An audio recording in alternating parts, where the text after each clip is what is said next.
6 of the 2021 GTR24H EEWC season, Le Mans, is presented in partnership with Viper Gaming by Patriot, Azatec, Global Flix, Film Vault, ESTV, and Motorvision.tv.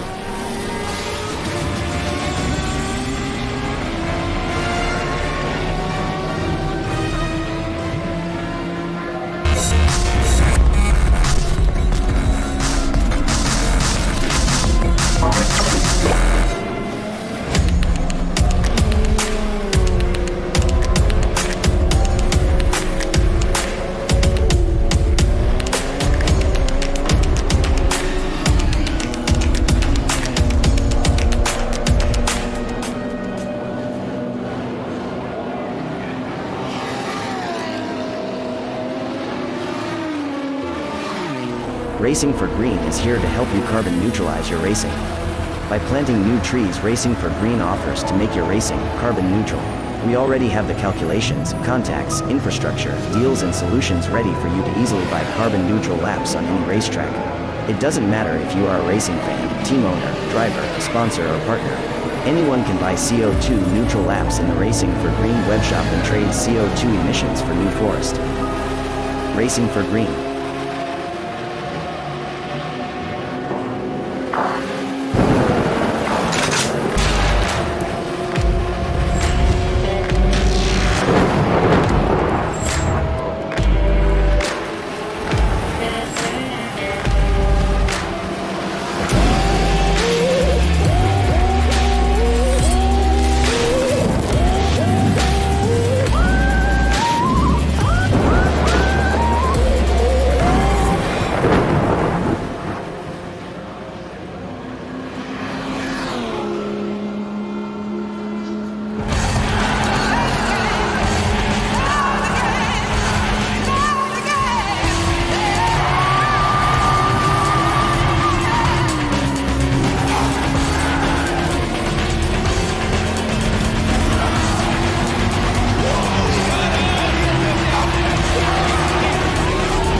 A 1v2 for the tournament. Pressure is on.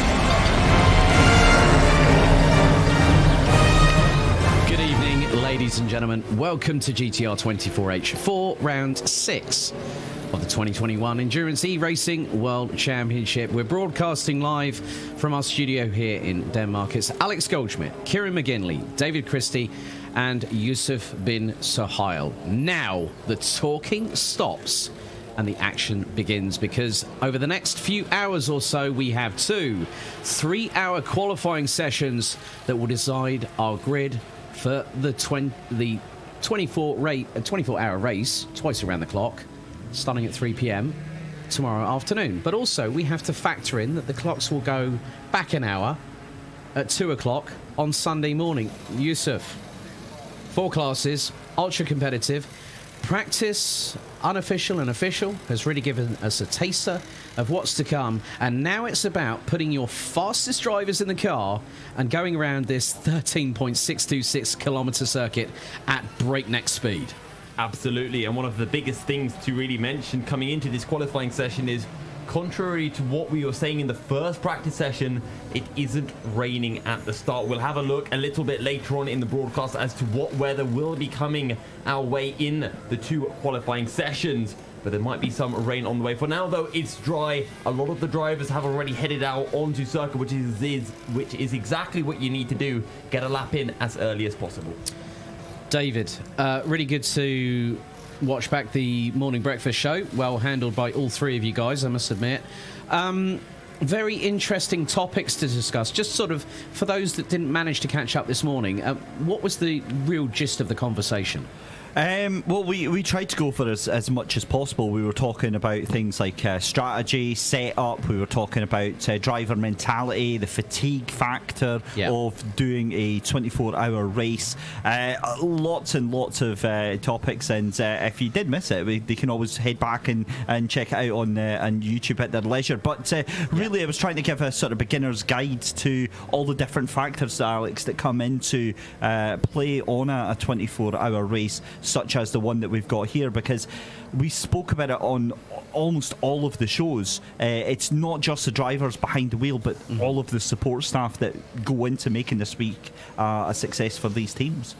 Kieran, the press conference really gave us an idea last night on official practice 1. What did you gauge from the general ambience from that press conference, but also what was the reading that you had between the lines to do? Well, there was a lot of positivity. You know, lots of teams going into this event with open minds, very positive attitudes and clear targets, I think, as well. You know, you can so easily go into a race and say, yeah, we want to win it, but there are some realistic targets on show. There are some realistic opportunities as well in terms of securing, we heard, 3rd place in a championship. You know, not going out exclusively to win the race, but to secure that place in the championship. So I think there's a sense of positivity. There's a sense of realistic expectations as well. So all in all, it's a good showing from what we heard yesterday. Yeah, don't forget, if you want to get involved, use the hashtag GTR24H. We had a lot of banter in the tail end of the open practice session. We had talks about black eyes. We had talks about big Fs about mathematical equations. We're not going to dwell on that too much, but as the Jackson Fives did say, we are here to entertain you here in the commentary the commentary studio. Guys, this is where really we get down to brass tacks, and it's that final push to really get yourself in the best position possible. David, we have mentioned this phrase time and time again. You don't choose to win Le Mans. Le Mans chooses you. But if you can get yourself on the best foot forward possible tonight here in qualifying, you've got a real good shot, haven't you? Yeah, absolutely do. And maybe we should actually expand on that phrase and exactly what we mean by that. So when we say Le Mans chooses her winners, what we mean by that is the fact that you can have the fastest car on the track, you can be the best prepared team, you can have the team full of the fastest drivers and the best mechanics, and you know, all your nutrition's on point, and on paper you've got this race in the bag, and that still doesn't guarantee you a win here at Le Mans. So what normally happens is it is the luckiest team that wins Le Mans. It's the team that has the most fortune that escapes from the jaws of defeat. So don't be surprised to see perhaps a team that, you know, going 6 hours left remaining in the race that looks down and out to have a very, very good chance of winning here at Le Mans. We've seen it time and time in the real life version, but 24 hours is a very, very long time around the clock here in France, and they get put through their paces. And as you can see on the left-hand side of your screens, there is DIS Sim Racing Lab HQ. Had a really good chat in the press conference on on official free practice 1. We will have the press conferences from now on during the second hour of that 4-hour session. So really good to get a good insight from Andy Kirsten. And Yusuf, we know that Andy Kirsten is an extremely competitive driver here in GTR24H. He has won races. He has battled at the sharp end of the grid. DIS can't be counted out for a Le Mans victory this season. No, they can't, and we've been seeing the team growing. We've been seeing Andy in particular growing along with the team from last season when they entered in the GT3 class as a rookie team. Yeah. And now they're looking better and better. They've consistently been finding these third place finishes really all season. The first 2 rounds, they finished third, a couple of fourths, a couple of fifths, followed by a fourth. Maybe now they can get that one spot higher, but when we did talk to the DIS guys, I think they were very certain on what they wanted to do. They know their objective, and while it's not exciting, they don't want to go for that victory. It's very sensible. They want to go for third. They know what they're capable of. They're not trying to overreach. And that's very important, I feel, because it means that you don't over push the car, going for objectives that, at the end of the day, may not be that realistic. Okay, ladies and gentlemen, times starting to come in. Dylan Claver for the number 16 Juices Motorsport LMP2, top of the timesheets, 3 minute 26.828, ahead of the sister car that is in the battle for the LMP2 crown, the number 15, Robert Pawn behind the wheel, a 3:27.941. The DSR Nightmare 777 car rounds out the top three. GTE, it is David Serra in the number 51 WOSR iZone Performance Porsche, ahead of the number 45 DIS SR Lab car. There's Pauli Ahonen in the 128 Callaway Corvette C7R from Satellite Racing. Now venturing out of the pit lane, Jakub Kowalski from Glam Racing. Kuba, as he's more commonly known, in the 404 Aston Martin, is on a very quick lap at the moment, pushing around about 260 kph into the final sector of the course, which will lead into Mulsanne, Arnage and Indianapolis. Kieran coming to GTE as well. Musto GT Esports looking for 2 titles. They are in the hot seat with the 53. The 54 could play the team orders game this weekend, but we know that there is any possibility. I mean, we're on board with Mattia Krupi in the 53 car, currently leading the championship by about 13 points. It is all to play for. It is all to play for, but I think at the end of the day, you know, you've got to get the qualifying done and dusted first before you start bringing in the team orders. You know, this is going to be an interesting take on how these drivers are going to lap Le Mans and which of the team is going to be quicker, at least starting further up the grid. So I don't think team orders will take effect just yet, but keep an eye on them for tomorrow for sure.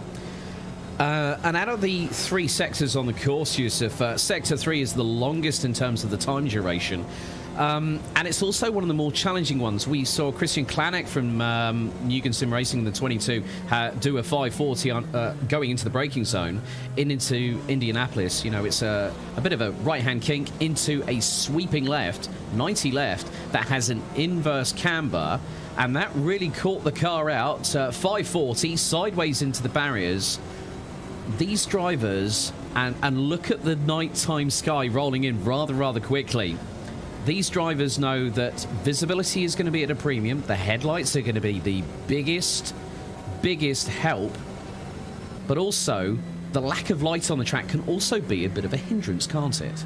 Absolutely. And when we look at endurance races, when we look at the history of the Endurance Racing World Championship, and when those incidents do occur, they tend to happen at night. And that's usually just because driver concentration tends to fade. While we talk about how a lot of teams have drivers from different parts or from different continents around the world and multiple time zones, at the end of the day, we still have a very large proportion of drivers who are racing from Europe. And when you get into those night stages, you get a little bit tired and mistakes can start to happen.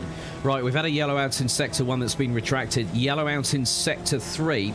There's been a change at the top of GT3 as ID Simsport in the 177 McLaren 720S GT3 has now gone provisionally top of the timesheets. 3 minute 55.469 ahead of Jakub Kuba Kowalski and ID Sims, the Teddy Follingen ID Simsport collaboration in the 188. 3 minute 59.957. Kieran, any times through yet on Hypercar? Not that I could see at this moment in time, but Verdukten are looking to make the way onto a flying lap now. They're just making their way onwards now towards, I believe that's towards Tetra Rouge. So about 3 minutes' time, we should be able to see a lap time from them. Okay, David, any news on GT? Has there been any changes so far? Not at the moment. Still David Serra for the number 51 machine, currently topping that class just now, 350.657. DIS SR in second place. Still about 9/10 of a second. ID Simsport in third, and it looks like Musto GT Esports still down in fourth position, but very early in qualifying we expect to see quite a few more cars out there. Well, it's later been on. a bit of a disaster in Sector 3 for DSR Nightmare. They brought out the yellow in Sector 3. Gabor Hevesi, in the meantime, Yusuf, Mugen Sim Racing, a team that is looking at 2 titles this season. I think in the Roll of Honour here at GTR24H, no one particular outfit has secured 2 titles in the same season. They're gunning for LMP2 and GT3 this year. It's going to be incredibly difficult for them to do that, but they have a decent chance of doing it. Currently sitting 3rd in both classes, but especially when sitting 2nd in the GT3 class and 3rd or 2nd tied in the LMP2 class. They have a shout. Varga are racing this weekend. We didn't see them out at Spa-Francorchamps last time around. We'll have to see what they can pull out, and qualifying is going to be that first test for us to see what their true pace is and whether they can challenge Deuces and Varga, because currently Deuces look like the favourites if anyone is going to be the dark horse to take down Varga Sim Racing. Yeah, I mean, David, this qualifying session, there's 2 of them. There's a 3-hour first session, a 3-hour second session, and based on the average of those 2 times, it sets the grid. Now, we've had it before in GTR24H where a team has decided to either prove a point or go with an absolutely outrageous strategy of doing a top gear from the rear. Here at Le Mans, you can't take that chance. You absolutely can't. It's one of those races where risk management is such a key factor, Alex. You have to put yourself in the best possible position for the race there. You really want to get out as early as possible, as Yusuf said right at the beginning, to get that time in. And just as we say, that Mark Veit goes top of the timing screens unsurprisingly with the 3:25.6. But this is what you want to do, and again, it's slowly revealing your hand to the other cars, to the other drivers, and to the other teams. And just want to pick up on the point on the 777 DSR Nightmare team. Obviously, Yusuf and Kieran, you guys were here with myself this morning, where the other car, the 766 Dream Team car, was having an absolutely torrid time in the wet, and I'm a little bit concerned that we've still got a yellow flag for that 77 Nightmare team, in case they've really not got a good handle on that car just now, because this early into qualifying, the fact that they're still what appears to be potentially stationary in that sector, this is not the time you want to have an issue with the car or some hardware failure. Not particularly, no. They had all that practice session for things to go wrong, but right at the start of qualifying, not an ideal time. But they'll just have to see if they can solve that problem, whatever the problem may be. If it is them, as you said, it looks like it's cleared up now in Sector 3, so hopefully they've retrieved that car back to the pit lane and they can start to sort out whatever the hardware issue is. I was just watching on with Tia Vardukten, and again, another lap time on the board, but another lap hasn't been recorded, if you like, so they're lapping the circuit, but they're not setting lap times as of yet, so perhaps that could be something to do with the fact that they're not keeping all 4 wheels on the track. So I'll keep an eye on them. They're just heading down the Mulsanne Straight. Okay, just looking at LMP2, we have got now the majority of what is showing on the timing screens, timing.gtr24h.org, 11 cars. And Gabor Hevesi now pulls it into pit lane. There is Dylan Clover. I've actually had confirmation, courtesy of team boss Nick Newcomb, earlier on when I asked him the question, who is running in the number 16 this weekend? Well, Nick is one of the 4 drivers. You've also got Joao Barbosa, Dylan Clover, who is behind the wheel, and Alexei Zagorodnev. So some new names there, Yusuf. I haven't heard of Alexei or Dylan before. Quite interesting. Now, we know that through Juices, the LMP2 squad started late last year by Nick and the team at Juices. They have really been promoting some great young sim racing talent over the course of the 2021 season, haven't they? Absolutely, and Dylan Claver, I definitely recognise the name from last year. The other name you mentioned, I don't particularly recognise, so it might be a first outing for him in the Endurance E-Racing World Championship. We'll have to see what they can do, but the fact that Dylan Claver is out at the moment for Juices is very strong signs, or is a strong testament to how quick this young lad can potentially be. Indeed, and Pauli Ahonen in the meantime, the Flying Finn in the 128 Satellite Racing C7 Corvette has gone to within 0.134 of David Serra in the 51 Porsche 991 RSR of WRSR WRSR iZone Performance. ID SimSport in the number 166 Aston Martin GTE rounds out the top 3. They are covered by 7.5 tenths of a second. The qualifying is really heating up. We're 20 minutes in.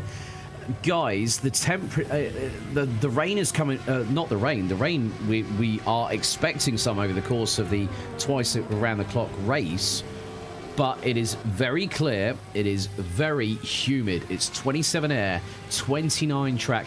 Kieran, this track is going to evolve at a rapid rate of knots with the amount of rubber being laid down on the circuit, but also at night, the cooler air does help the engines to have that little bit of extra burst of power coming out of the apexes. It does. But what the drivers have to remember is that with the track temperature also going down, they've got to be aware of that, especially through the corners. But you're absolutely right. You know, the cooler engines, the cooler temperatures, I should say, should help the engines and help them achieve that optimum range that they are looking for. Viaducton now going second in class, third overall in that lap time, 3:26.530. So Mugen Sim Racing in the 22 in the LMP2, currently faster than Viaducton, but still a long way to go in this Q1 session. Indeed. Actually, Nick Newcomb's just given me some information about Alexei in Zagorodnev in the number 16. Currently running in the Virtual Endurance Championship. He's got years of experience. He's around 16 or 17 years of age. I feel like an old age pensioner now being informed of that situation with regards to ages. It's ridiculous the amount of talent we're getting through the sim racing community on how these drivers... Now, we all know that real-life motorsport comes with a budget, but sim racing provides that extra bit of motivation, opportunity, hunger to go out there, compete for titles. And drivers that could have gone into real-life motorsport have found that professional sim racing has been even more of an opportunity that they cannot waste. Yeah, and I mean, credit where credit's due. Sim racing has been absolutely phenomenal in that aspect in terms of budget.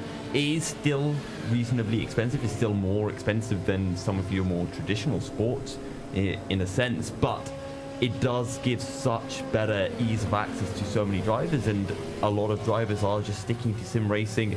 But just like in real motorsports, you have a huge pool, a huge ocean actually of incredible young talents, just like you'd see rising through the lower formulae.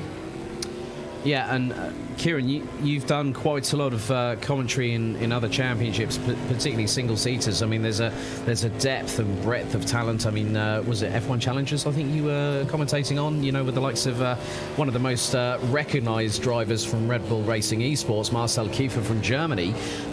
There is such a breadth of talent, and you know, ever since the pandemic really brought esports front and centre, we had some of the most recognised names in motorsport: Fernando Alonso, Sebastian Vettel, Jenson Button, Tom Coronel, Emerson Fittipaldi even put his 2 cents into the ring, did the two-time Brazilian Formula 1 world champion. It really has exploded, and it's like a Shinkansen. No one can stop it at that speed. I mean, it's accelerated faster than one of these hypercars, I have to be honest with you.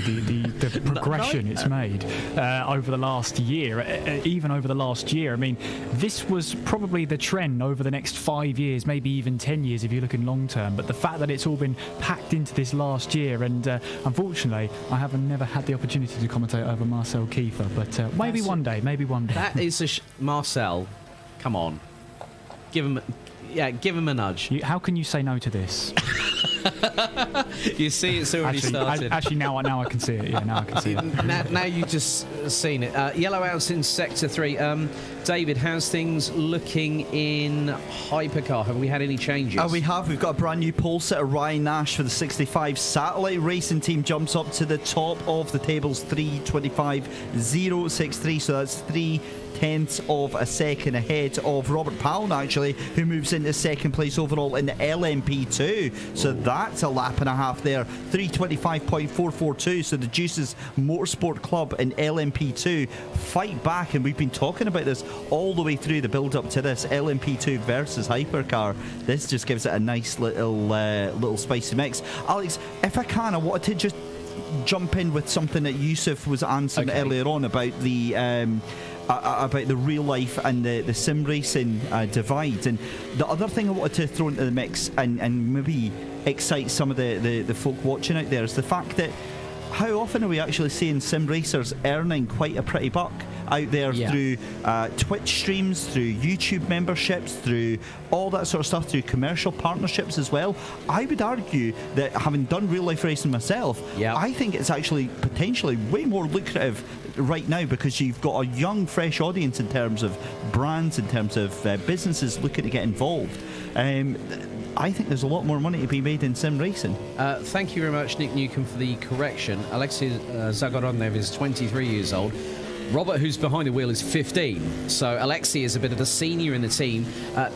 Juices Motorsport Club, known for promoting young sim racing talent, helping them to get into the big leagues. And actually, when we spoke to Nick Newcomb at the press conference last night in official free practice 1 for the second hour of it, he said that they have won the PSGL 8 Hours of Le Mans just recently.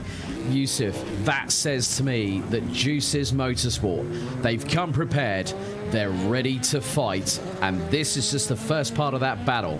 Absolutely, and the fact that they're getting involved in other endurance races and picking up wins as well is so important. It gives you that confidence, especially heading into... sorry to cut across you there. I've just seen that 404 have just gone into the garage. There was a bit of an incident. I only just caught it on the top screen out of the corner of my eye, but as you were saying...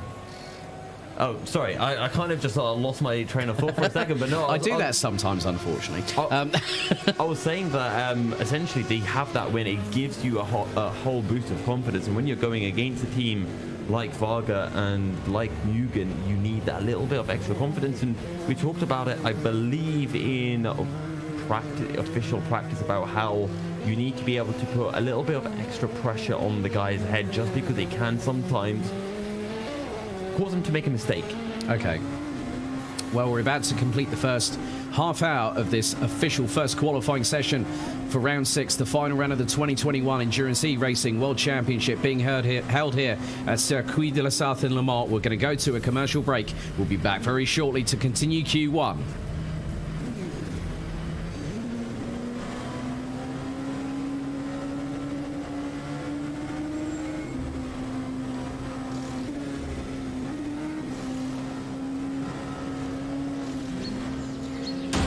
Round 6 of the 2021 GTR24H EEW season Le Mans is presented in partnership with Viper Gaming by Patriot, Azatec, Global Flix, Film Vault, ESTV, and Motorvision.tv.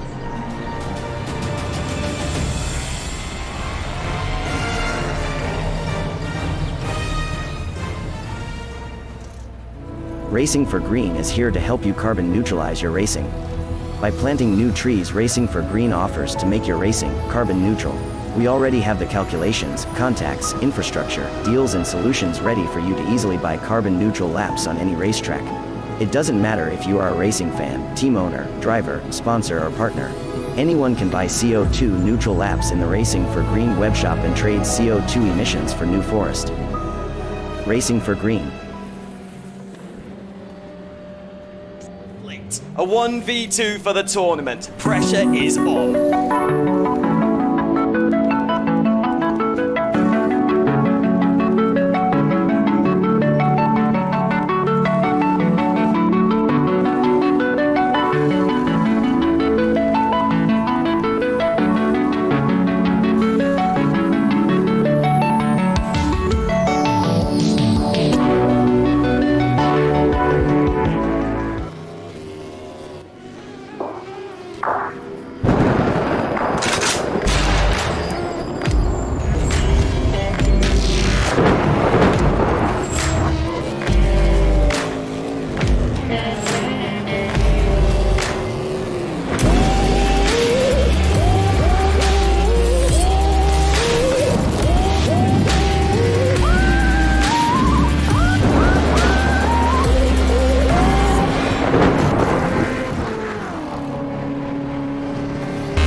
back into now what is the second half of this hour of qualifying. Just a little bit of housekeeping, really. First of all, this is meant to be a daytime session. We're going to run that in the second half of qualifying. So it is nighttime first, daytime second. Due to a slight issue, we're going to actually run with a 2-hour session for both Q1 and Q2. We're going to, so at least everyone gets an equal shot at going for pole position. A big thank you to our partners and sponsors, Film Vault Limited, Azatec, Global Flix, Sten Goldman. We've also got the likes of Motorvision.tv, the esports television network, where we will be broadcasting the entire twice-around-the-clock race on over 30 channels. A big thank you to Sten Goldman for the fantastic wares. I loved your quip about shirts and bags this morning, David Christie. Said, don't go looking through my bag. And also, we have to say a big thank you to the No Carbs company, drinks company, Noco.dk. They've definitely been going down a treat here at GTR24H HQ. Right then, okay, first of all, let's go through what has occurred over the last half an hour.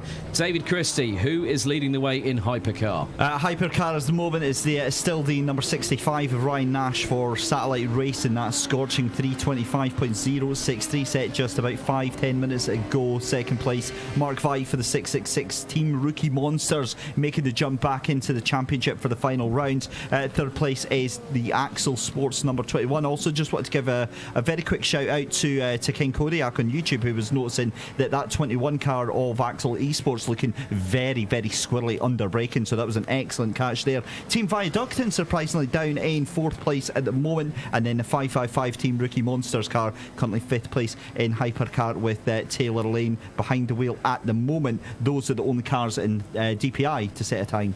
Okay, at the moment, LMP2, Robert Pawn from Juices Motorsport Club in the number 15 leads the way with the 3-minute 25.442, 6 tenths ahead of the 22 of Mugen Sim Racing's Gabor Hevesi. Dylan Glover in the sister Juices Motorsport Club car, number 16, 1.386 seconds off of the top time. Pedro Ramada from the number 57, Brazilian and Portuguese amalgamated squad are running at the top 4. Matt Webb from E-Team Brit, the number 68, Arica, 3.7 seconds off with B32 Racing. The DSR Dream Team 766, the DSR Nightmare in the 777. Roland Zooks from DAC Hackers yet to set a time but is out on track. And our Malaysian LMP2 entry, the number 401 of Blue Steel Racing, has yet to set a time. GTE, Kieran McGinley. Or GT3, sorry. I'm GT3. You see? I can go through GT3 if you want. Okay, let's go GT3 then. GT3. I went to Kieran first. Sorry, Yusuf. Sorry, my bad. I'm used to it. Get used to it a bit more over 24 hours. All right. Well, since GTE standings are up there, let's let Yusuf take the reins on that one. Sure thing. It's Musto. Musto are dominating at the moment, but don't get too excited because WOSR haven't joined the server just yet. So we aren't seeing Musto's title competitors in the fray. Either way, Matic Krupi in or at the wheel of the 53 Musto, 1.5 seconds clear of it was Pauli Ahonen, but David Serra has just jumped in for WOSR, and there is just over a second separating them. Then it's DIS sitting in 4th place, followed by the 54, the B team of Musto GD Esports, Giordano Valeriano at the wheel, and ID Simsport rounding out the class. Right. Guys, who's got a yellow out in Sector 3? Which class and which car? It's the DPIs. It's Mark Veit for the 666 Team Rookie Monsters who has brought out that yellow. And that is just off the final chicane, actually towards pit lane entrance. Kieran, how's things looking in GT3? Yeah, at the moment it's Mugen Sim Racing at the top of the order, as driven by Adam Surej. A 3:53.735 is currently the fastest lap in class. ID Sim Sport in the 177 in second place, driver unknown for now. Rounding off the top 3, it's the 404 of Glam Racing, Jakub Kowalski at the wheel there. Yet to have a lap time from Unison Racing, although they are absolutely flying out there at the moment. They've just passed the halfway point on their lap, so we're expecting their lap time very, very soon. Same case for DSI Sim Racing Lab in the number 46. They're yet to set a time. They're in the very early stages of their flying lap. Now, with this 2-hour qualification session on both parts of it, Yusuf, obviously this time last year, again, was very competitive. In your estimation, your opinion thereof, how are things looking this season? I mean, we've got a whole host of cars. I count at least the best part of 25 vehicles over 4 respective classes that are going to go into battle twice around the clock, starting tomorrow afternoon at 3 p.m. Central European Summertime. What are your thoughts, really, and what's transition in the last 12 months here at GTR24H? I think it's looking a lot closer in terms of each category than what we were actually seeing last year. I know last year the GTE class was very close. It's when WOSR joined Muscle, and there were a couple of other teams that slipped my mind now, but it was a very tight battle for that top spot in GTE. But everywhere else, it was pretty much a one-man show. I believe it was Pinson Drillers who dominated the hypercar and the LMP2 class. This time round, it's looking a lot closer. We've been talking about it in pretty much every practice session so far. It's still a bit too early to really be able to put a definitive marker on what everyone's pace is. I don't think every team has really set a representative lap time yet. We're not even halfway through the opening qualifying session, but we're starting to see these battles, these narratives starting to form for us. And, oh, that's a bit of a moment there for the 666 Rookie Monsters car there, David Christie. It certainly is, and I didn't catch any of it because I was too busy taking a big deep inhalation of breath, ready to tell you that the 95 Deke Hackers car of Roland Six jumps into second place with that 325.121. Who was it that was mentioning about, was it Ryan Nash, I think it was last night, mentioning about comparing LMP2 and DPI qualifying laps? So where's that argument now then? Because I mean, this is now all cars on quali pace, and we're now nigh on identical times now. So that argument is null and moot at the moment, unless the DPI suddenly comes out with like a 1.5 second advantage. But it's way too close to call. Yeah, it is. I mean, Kieran, it just goes to show. I mean, we've had it in real life. I mentioned this actually. I think it was last night.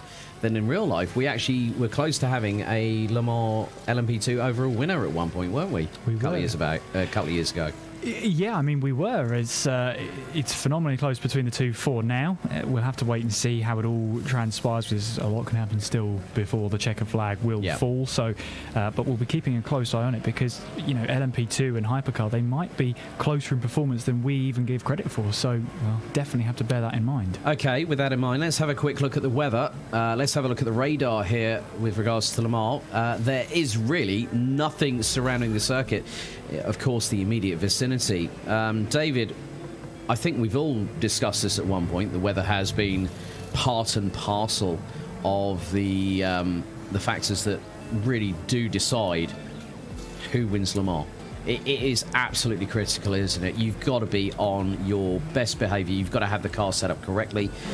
You may have to do a compromise sometimes in terms of between dry and wet weather setup. And that's more paramount here than anywhere else on this calendar this season. For so many reasons, Alex, because obviously once you're into race day and you've got that setup decided, that's locked in. There's very little you can do, if anything, after that, apart from maybe some temperatures of the tyres and some pressures of the tyres. That's about it. Everything else, from the car handling, from the car setup, suspension, ride height, aero, all that sort of stuff is all decided before race day. You have to have eyes on stocks on the weather radar to decide what it is. And again, going back to this morning and watching the 766 Dream Team LMP2 outfit, they obviously didn't have their wet weather setup sorted, because the car was consistently having problems under braking, and it's bits like that. You know, it's such a gambling act. It's such a juggling act, because do you compromise your straight line speed in the dry to go with a decent wet weather or a capable wet weather setup, or do you go all out in the chance that there's not going to be any rain at all? I have to hesitate and say, if you're one of the teams that's chasing the championship, you absolutely go all out and see what happens with it, because that's the sort of marginal gains that could win you the championship. Yeah, I mean, now that night time is well and truly embedded here at Le Mans, as we see Valdemar Eriksson, who's actually got real-life experience running in the Audi R8 LMS GT3 Evo, the 2019 variety, having run in the GT World Challenge, European Challenge, Endurance and Sprint Series. It's great to see the correlation of real-life drivers actually coming into esports here, Yusuf. I mentioned that earlier on in the broadcast when we kicked things off. To see a young Danish talent like Valdemar Eriksson, I mean, you know, you've got Largim Ali. They both raced with RS Competition's Robert Schlunsen's karting outfit in road tax circles, not just in Denmark, but further afield. It's great to have new blood coming into this championship, and Aztec Simsports have just signed a developmental deal with none other than Horacio Pagani, the Pagani brand. There's some exciting things happening at Aztec, isn't there, coming into this final round of the championship? And regarding having this relation between pro drivers or in real life drivers and sim drivers, we had that fantastic conversation with Alex Young where we went fully in depth with that. That is available on the GTR24H YouTube channel if anyone is so inclined to view it. I do have a quick update in the GTE class because ID SimSport did recently improve. They put in a 351.0, which means that they've jumped up from 6th in class above the 54 and the 45 and up into 4th place. Yes, indeed. And just a quick reminder for those watching at home, it is meant to be a daytime session. There has been a slight issue, but we have decided to go nighttime first and then daytime for the second session. We're unable to facilitate a qualifying session, well, each of the qualifying sessions to a total of 180 minutes. So we have shortened it by 60 in order to give everyone the same equal chance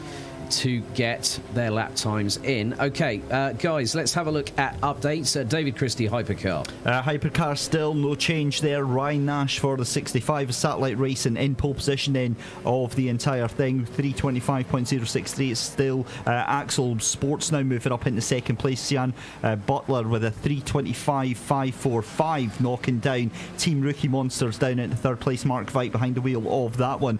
And we also saw Taylor Lane very briefly on the screen there, but it's Team Viaducton still in fourth position, 325.8. Taylor Lane down in fifth position, 326.767 in that Team Rookie Monsters 555 car. And we've still got, I just saw a car going off into the car that was the 21.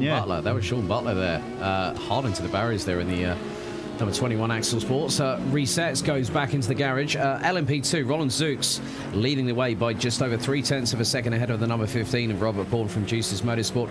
Gabor Hevesi, 0.9 off of Zooks in the number 22 Mugen Sim Racing car. Dylan Claver still in fourth. Pedro Ramada, Matt Webb, B32, Matt Webb from E-Team Brit. B32 racing in seventh, ahead of the pairing of DSR Dream Team in the 766 and DSR Nightmare.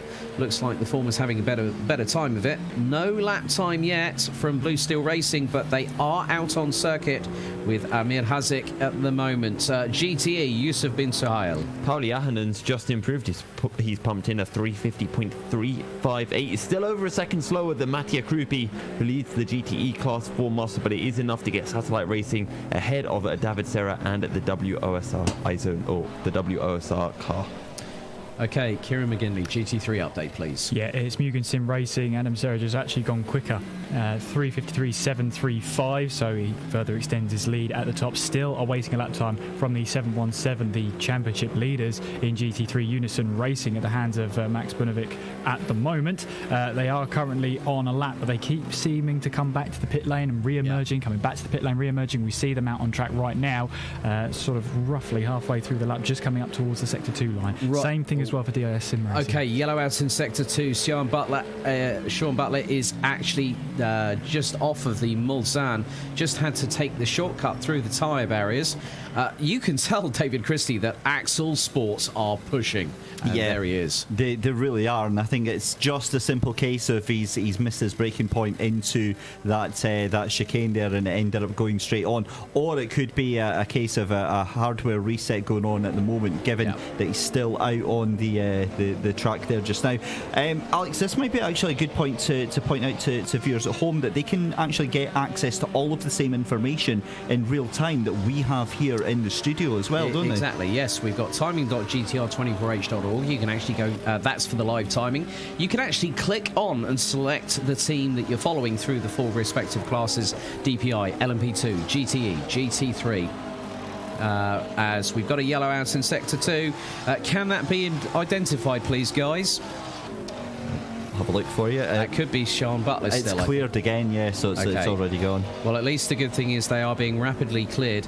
I sort of want to take you guys back to earlier on this week. That holding everything back, that is over and done with. We're now here in the deep of night, and this is going to give us Adam Surej just pumping over the curbs through the Ford chicane. Oh, he nearly lost the back end there. Kieran, that is a guy that's quite clearly pushing. What's more, not only is he driving in this race, he's managing 3 teams, 2 of which competing here this weekend. Would you have believed that was an outlap that Surej was on?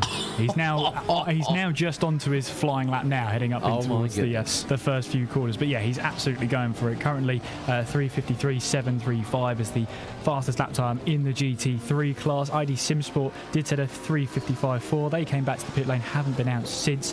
Everybody else really currently on a lap. ID SimSport and the 188 have now set a lap time of a 3:59.9. It does put them 5th place, with Unison Racing once again coming back into the pit lane. Something is not right at the 717 garage. Yusuf, we experienced the first real BOP adjustment for the GT3 class, and we thought it would really curtail the efforts of One Unison Racing. I think they know they're under pressure. That Aston not looking settled. I just saw Adam Surej coming through under the Pedro de la Loire signage, heading into Tetra Rouge, and he was nearly 2 wheels off the track towards the outside to sweep the 650S GT3 into Tetra Rouge. That guy is committed, and he's quick. I think it's a testament to just how much you have to push here at Le Mans, and we talked about Tetra Rouge in detail in one of the practice sessions about how it is a corner where you can gain so much time. You have to be super committed through the corner because Tetra Rouge opens up on corner exit. So even though it looks like you don't have that much room, you actually have a lot more than meets the eye. And if you don't get that exit right, it's going to compromise you all the way down the Mulsanne straight and into the first chicane. So good to see Adam Surej really pushing, using up all of the track and all of the curbs available to him. Okay, gents, let's have a look at some top speeds. David Christie, fastest speed recorded by one particular car in DPI, please. Ryan Nash, 338 kilometres an hour. Okay, Yusuf, GTE. I believe it is 300 kilometres, actually done by the 166 of ID SimSport. Kieran. 288 from current pollster to Adam Surej, also tied with the ID SimSport car.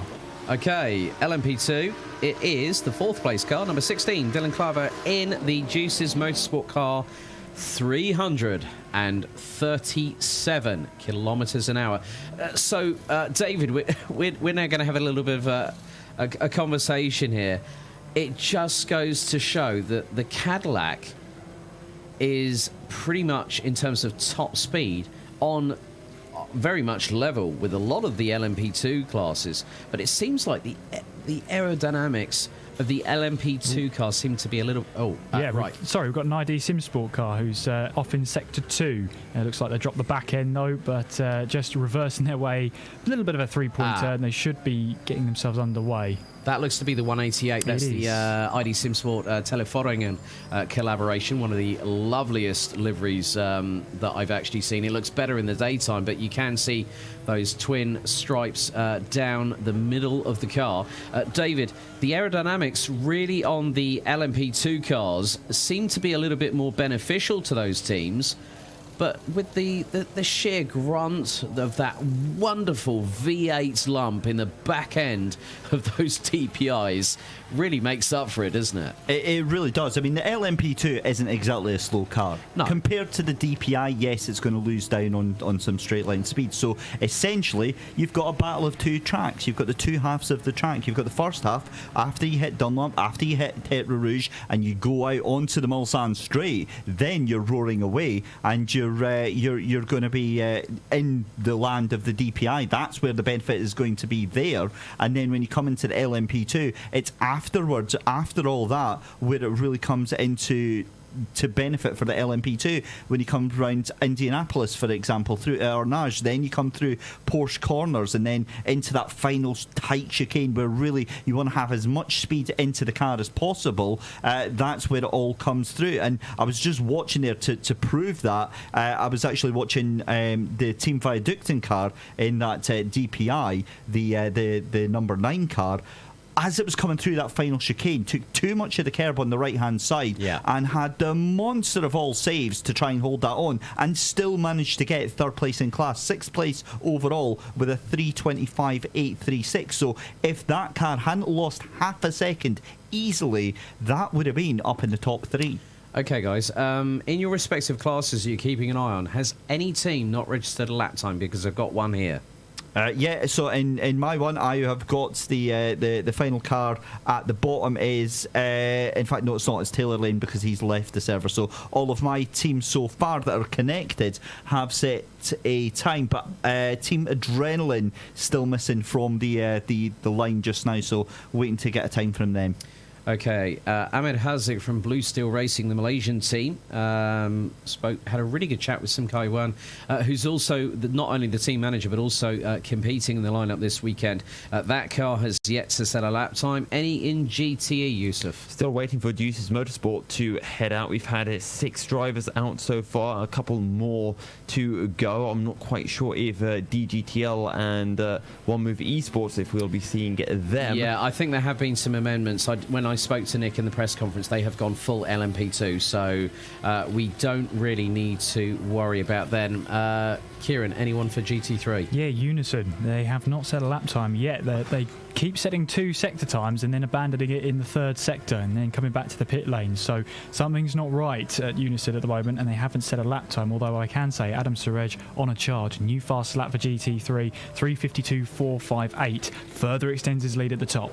Okay, now, earlier on in the week, myself, David and Yusuf we were going to embark on something a bit different. You know, other commentators have done this. We were going to do some hot laps. Now, our very, very legendary broadcasting wizard, working his magic as always, Mr. Peter Monkholm, decided to go out first on the rig here at GTR24H headquarters and managed to go in the DPI, and I still remember the words. Now, we were all there, weren't we? He invalidated his lap time twice, bless him, because he was pushing like crazy in the back end.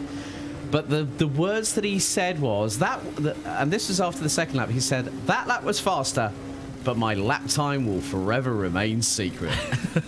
And Yusuf, obviously we jumped on for a couple of laps after that, and my goodness, that car was a handful, wasn't it? Yeah, it was absolutely incredible, and we talked about it yesterday as well, just how much those brakes really lock up under the final part of braking, and when you get onto the power coming out of a corner, it can just snap on you. We talked about how scary it might be if the rain does come down for those guys in the DPI class. You might have to soften the suspension as well, but an absolute monster to drive and a pleasure to drive as well. For me as well, what I'd made the mistake of is my most recent experience in one of these single seaters is the LMP2 in iRacing, and then coming over to this and thinking it'll be fine. It's pretty similar. Yeah. Well, no, it's not anything like it at all. The only thing, the experience I can describe it is like a rocket-powered go-kart. That's about as stable as it is, because you brake into the corner where the LMP2 will just be absolutely like a bag of nails slowing itself down. This thing just decides to snap the rear end out on you, and then you try and control it, and you're suddenly off into the nearest wall anyway. So yeah, not for me, it wasn't an enjoyable experience because I'd only had better than Peter, to be fair. Well, yeah. Did I? Hang on. I'm not saying anything. Did I just hear you say something with regards to reference to Peter? So while it wasn't, while it was it was a cat in the headlights moment with you looking at me that way. It wasn't. I don't think it was an official counting lap time for Peter, but it still registers obviously. I just remember you getting a lap in and Peter not. Oh, did I get a lap in? Yeah. Oh, was that mine then?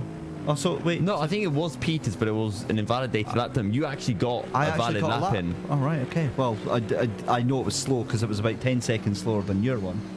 Yeah, so... Well, I'm fairly quick. That's nothing to be ashamed of. Well, I did actually. I did get a really good shot of you actually wrestling with the DPI round Le Mans, which ended up on social media, didn't it? Yeah, I tried to look good for the picture. I saw it coming. I thought, right, I need to concentrate. Both hands onto the wheel and look serious. And you got a really nice picture of me. And I thought, oh, hold the phones! Where does that come from? 95 of Deke Hacker's rolling 6 smashes it into pole position. 324.935. That's absolutely out of nowhere. You know what that means? That is over a tenth quicker than the quickest hypercar, Ryan Nash in the number 65. Well, that could be the top time, not maybe just for LMP2, but also for hypercar. Right, ladies and gentlemen, game on. Well and truly here at Circuit de la Sarthe for continuing coverage of the GTR24H Endurance E-Racing World Championship 2021 Le Mans season finale. Q1 well into its stride under the nighttime skies here at the virtual recreation of Baie-de-la-Loire in France. It's about a 4-hour drive southbound of Dunkirk, and David Christie, as soon as he does that, I get worried. Right, I was looking at the live timing. I look up at my screen and I'm watching the second place car. Excuse me, let me just clarify who that was. That was Sean Butler I was on board with. And I swear to goodness, the only thing I see coming out of a corner is a car going sideways onto the track. He missed it by about millimetres. So close, Sean Butler. He's wrestling with it again. I mean, look at the steering inputs there. Sean Butler from Axel Sports. I hope Alex Young is keeping him calm right about now. I had a quick catch up with Alex on the phone. Wish the team all the very best of luck this weekend. They've got a revised lineup, and what's more, not only did Alex Young compete at the Le Mans Virtual 24 Hours, his son Alistair has now been brought in to compete with the team. Oh my goodness me, that was coming out of India. That was coming out of Arnage. Sean Butler is absolutely wrestling with the car here, Yusuf bin Sahayl. That is craziness under the nighttime sky, isn't it? Absolutely. I'm trying to remember who it was who brought it up. It might have been you, David, and talking about how the DPI cars drive a little bit differently. It was either you or maybe it was Henry Sinnick during Kieran's interview, but talking about how in the DPIs, you just throw the car in and essentially drift it into the corner. And that's exactly what you saw from Sean Butler heading into Arnage, trying to get the car sideways, but just carrying a little bit too momentum, and as a result, overshooting on corner exit into the gravel. Yeah, that was a point actually that Alex, when he was talking to Chris Gitzoff from Team Rookie Monsters last night, had brought up, and I jumped on that. But that's exactly it. He'd said that the car favours an aggressive driving style, and it looks twitchy, it looks nervous, but that seems to be the fastest way. But I mean, I can't imagine the way that Sean Butler right now is driving it is going to be getting in pole position. Right, we're coming to the end of the first hour of Q1 here at Le Mans, here on GTR24H, live and uninterrupted on YouTube, on Facebook Live. We will be broadcasting on over 30 channels on esports television this coming weekend, starting at tomorrow afternoon at 3 p.m. Central European Summer Time. So, as we come towards the end of the first half of this epic Q1 session, it is Ryan Nash from Satellite Racing, the number 65, leading the way in hypercar. It's Roland Zux from DAC Hackers, the 95 for LMP2. GTE, it's now Mattia Krupi from Musto GD Esports in the championship leaders, the number 53. And rounding it out in GT3, Adam Surej in the number 41, Mugen Sim Racing, McLaren 650S GT3 leads the way. We're going to go to a commercial break. We'll be back very shortly for the second half of this exciting Q1.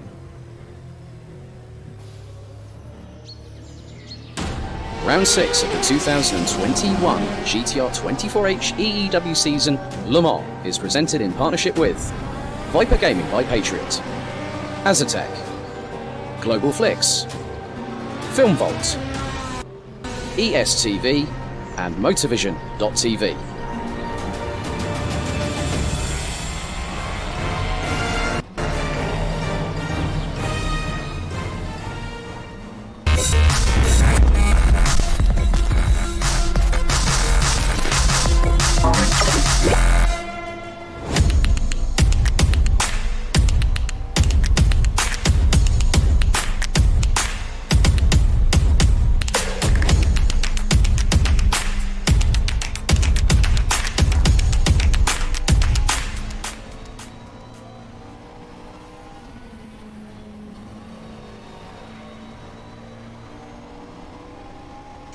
athlete. A 1v2 for the tournament. Pressure is on.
Racing for Green is here to help you carbon neutralize your racing. By planting new trees, Racing for Green offers to make your racing carbon neutral. We already have the calculations, contacts, infrastructure, deals and solutions ready for you to easily buy carbon neutral laps on any racetrack. It doesn't matter if you are a racing fan, team owner, driver, sponsor or partner. Anyone can buy CO2 neutral laps in the Racing for Green webshop and trade CO2 emissions for New Forest.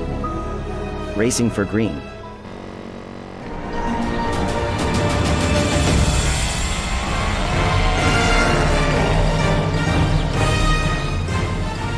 Then welcome back to GTR24H.org. David Christie, breaking news just after the hour. Breaking is the word. 65 Satellite Racing back up to pole position and an absolute bombshell of a lap from Ryan Nash. 3:24.367, taking 0.6 of a second over that LMP2 of Roland Sux.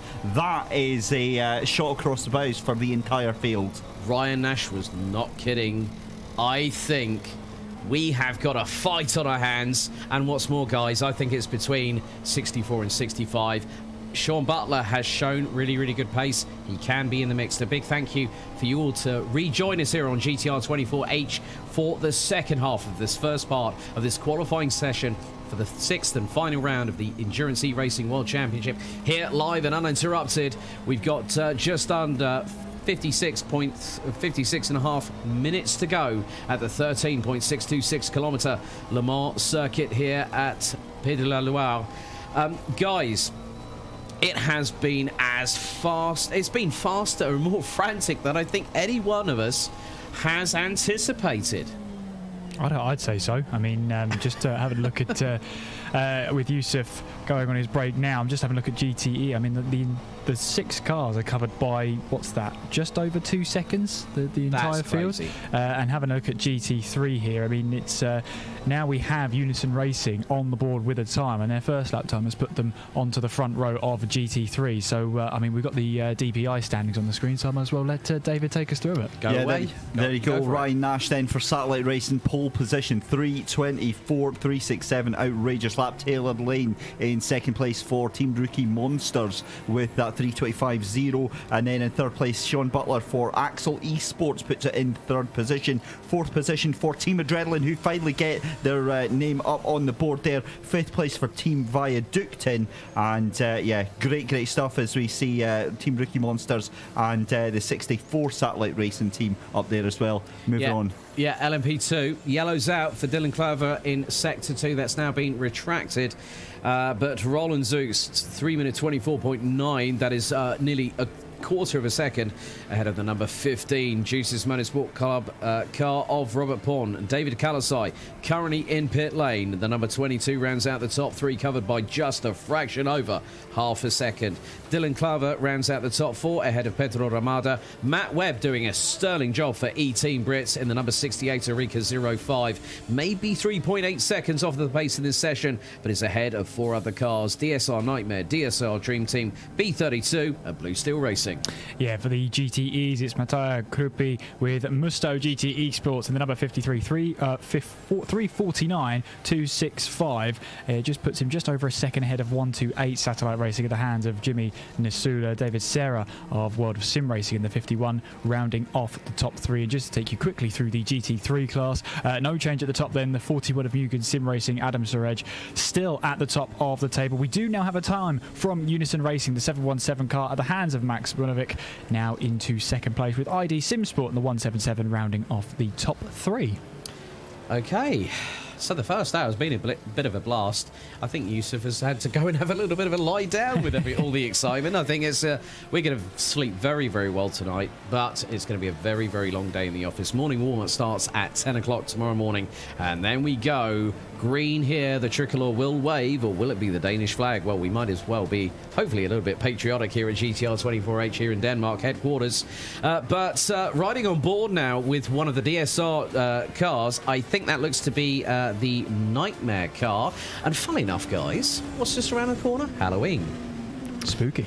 Oh, there we go. Yeah, spooky, spooky, scary skeletons. It's actually the Dream Team car. I got a bit excited there. One thing that I wanted to mention earlier on when we were talking about all the data and ways that folks at home can get involved with the broadcast as well. If they go to sportguide.gtr24h.org, they can check out the fantastically well put together digital magazine that gives you everything you could possibly need to know about this final race, including details on live timings, and also the team radio that anyone can go on and listen to. We'll do our best to bring you all the highlights of that team radio, but you can just go on and have a little listen, as well as all your favourite team social accounts as well. Don't forget, you can follow us on all the relevant social media accounts on Instagram, Twitter, Facebook. Why not like, share and subscribe if you are watching on YouTube right now. We're also broadcasting on Facebook Live. And guys, in front of us, our official feed shows the depths of the briny Mulsanne at the pitch black of night. That is that is one of the hallmark sights that you see at Le Mans. From that angle, doesn't it look glorious? Doesn't it just? I mean, the headlights twinkling away just to give us a brief look at... There is a car coming. We won't be able to tell until it's about... There's about a BMW. There. That's probably one of the Musto cars coming through. So very hard to identify, but you can just see it's absolutely phenomenal. What a view. Pick a car, any car. I think the other thing that viewpoint also shows you as well is just what a task is ahead of all of these teams and drivers, because it just shows you how small and how many cars there are out on circuit as well, and it really puts into perspective the job ahead for everyone this weekend. So yeah, good luck to them. Yeah, okay. So, any real developments in the respective classes? Any news on Hypercar, David? Not yet. Delighted to see the Team Adrenaline up into, I believe, fourth place. Now, obviously, what happens is on our live timings is the teams dip in and out the server. It does jiggle about our timings at the moment. So I know that Team Adrenaline are up on the board just now. It's shown that they're in fourth. I think they're actually down in fifth once it's all said and done, but we'll double check that. Sean Butler for Axel Esports as well, still in that third position. Team Viaductin, I was expecting to see them a little bit further up than fifth at the moment, but given we are fairly early into our night qualifying, still, 52 minutes left to go, still plenty of time, and the track constantly evolving here, Alex. It is indeed. I mean, we haven't really seen a drop in terms of the track temperature, but Kieran, the air temperature has actually dropped by about a couple of degrees Celsius. We've now got the 188 Teleforing and ID Simsport collaboration running sixth in GT3. What's going to be the main differences that the drivers are going to have in terms of the adhesion, in terms of the tyres, the way that cars are going to respond to brake and throttle inputs?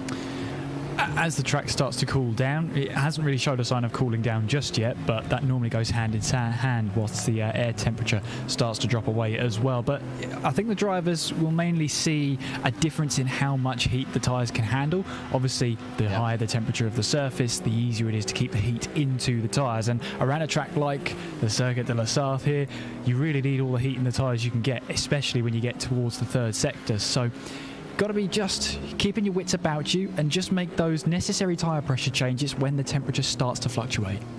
A big thank you once again, as always, to our partners, Global Flicks, Monovision.tv, the Esports Television Network, Azatec being amongst them, the No Carbs Company Drinks Company.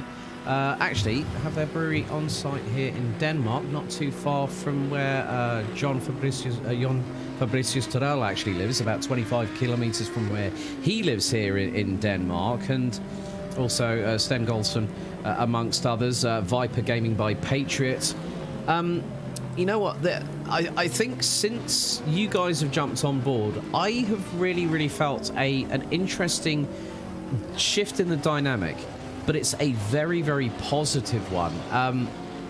I said earlier, I've said it multiple times across this week so far, since David, I and Yusuf arrived on Wednesday. You arrived yesterday, Kieran. The fact that we have been able to really bring this gravitas, this atmosphere, this adrenaline-fueled hype train that we've all been waiting for. And guys, I've got to ask you an honest question. When the plane took off from Stansted Airport, what were your first thoughts, David?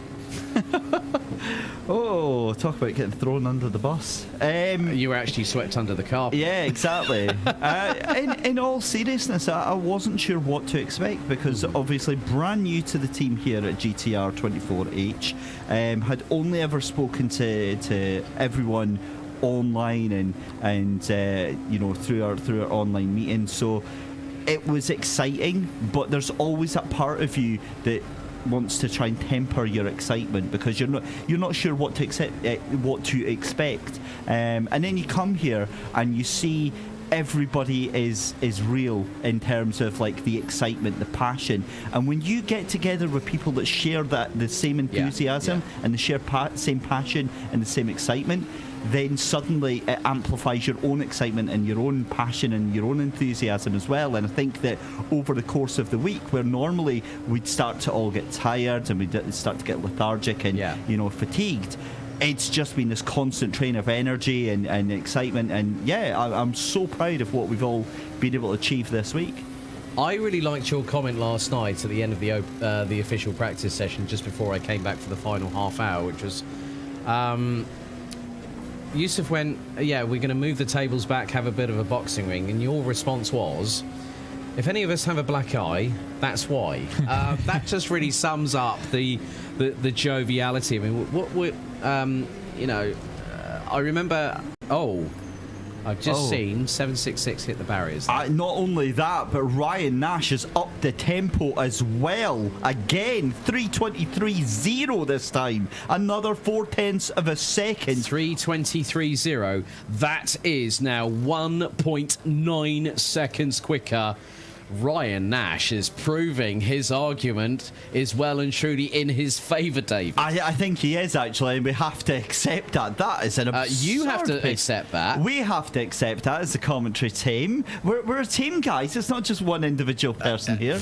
That's my excuse since last night. I mean, the thing was, there was a bit of inter-team rivalry when it came to mathematical discussions last night. Tell me about it. Tell me about it. I know, because you were like I started it, and it just spiraled way beyond. You started it, and he finished it with a big way beyond anything that I could ever imagine. It just spiraled. Talking of spiraling, right?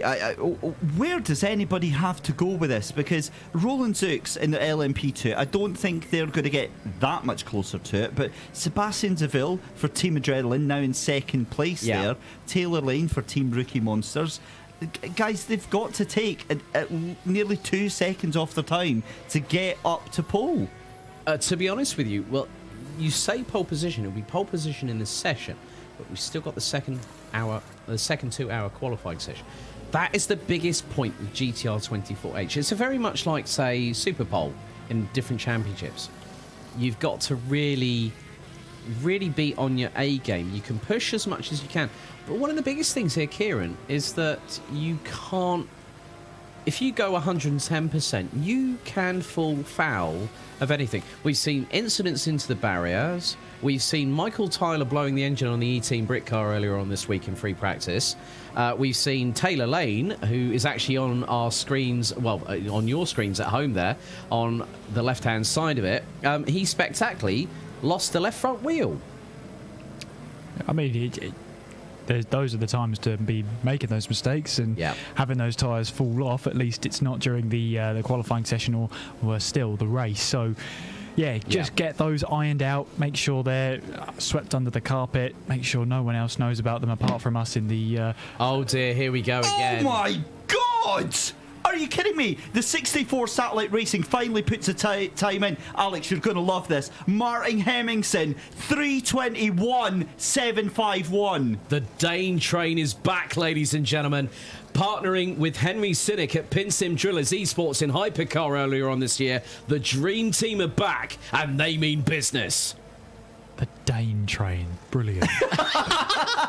Hey, the thing is, these two, and Yusuf will testify to this, Martin Hemmingson was an absolute wizard, along with the Estonian Henry Cynic behind the wheel of the hypercar class that was made defunct, and we brought in DPI.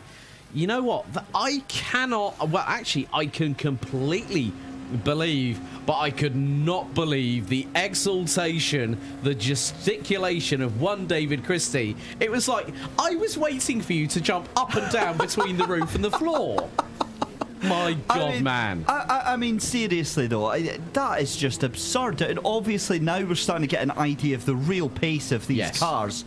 Yeah, look, Ryan Nash absolutely has that point. Those DPIs were definitely on race pace last night compared to that. I mean, 3:21.7. Not just that, right, but to go on, like, we're looking at this and we're getting all excited thinking, oh, we've got 10 cars within a second of each other. It's going to be a really close thing. And then Ryan Nash comes along and blows it out the water. And then Martin Hemmingson sends it into another orbit altogether. That is just unbelievable. I think Martin Hemmingson should put that number 64 Satellite Racing Cadillac DPI into the next galaxy. It might be something featured on the next Men in Black movie. But more importantly as well, for the championship, that again puts the 64 ahead of the 65, and that is so important championship wise because again they're in the lead of the championship for DPI. Okay, guys, let's give everyone a bit of an update on the times as we have just over 44 minutes to go. David, update on Hypercar. Well, we just had literally the biggest exaltation. That's the number 46 GT3 car, the McLaren 720S DIS SR Lab, the sister team to the number 45 Porsche 991 RSR. What else is happening apart from Martin Hemmingson making you launch yourself out of your chair, young sir? I've got the feeling it's going to be a very long night, guys. I think I need to have the defibrillator on standby for you as well. Absolutely. So it's the sister car then, as I said, Ryan Nash in second place with a 65. Hang on. I've had a bit of a development.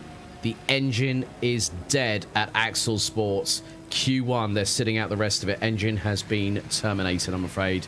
So there you go, that answers it. So that moves Axel Sports then down to 5th position because Taylor Lane in the 555 Team Rookie Monsters machine currently in 3rd position in DPI. Sebastian DeVille for Team Adrenaline in 4th position. As we said, Shan Butler in the Axel Sports car down in 5th. Viaductin in 6th position. And I'm still not shown as having a lap, but I'm pretty sure we did have one from the other Team Rookie Monsters car, the 666 of Mark Vite. I'm sure we did have a time for that one. Might have exited the server. So if he has, then that's obviously I think I did see the car actually in the pits as at the moment Roland Zooks now has improved his time. The car's now in the garage, David, but his best lap time of 3:24.475. So it is, and that is 1.7 seconds behind Martin Hemmingson. João Barbosa, in the meantime, the number 16 Juices Motorsport Club. It's a 2-3 for the team at the moment because it's a 3:24.9 for Barbosa. Robert Pound, a 3:25.175. Mugen Sim Racing. level on points with the number 15 the number 15 Juices Motorsport Club car coming into this final round of the championship. 3 minutes 25.478. Pedro Ramada rounds out the top 5 for Ramada Motorsport. DSR Nightmare now up into 6th place ahead of E-Team Brit. And the Malaysian outfit, Blue Steel Racing, Amin Hazik, has been improving consistently throughout the session.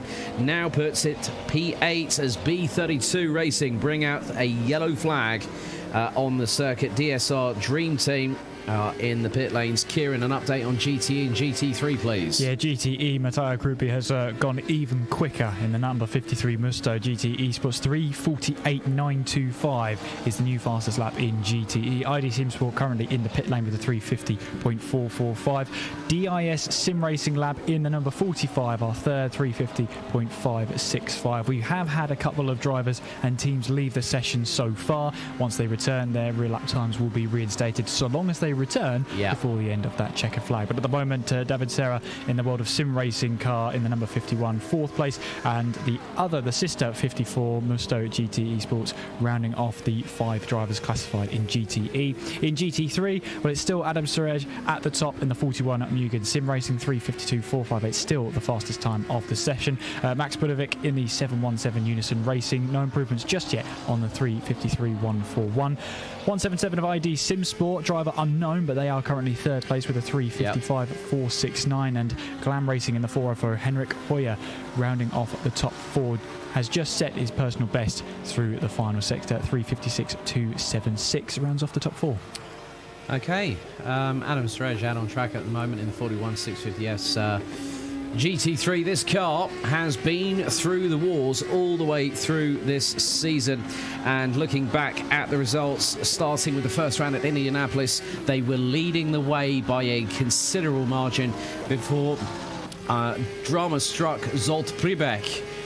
Going through into turns 1 and 2, an unfortunate double downshift caught Pribek out and blew the gearbox on the car, put them into the garage, and it meant that Unison Racing would then go to win the first 2 races of the season at Indianapolis and the Film Vault 12 Hours of Silverstone.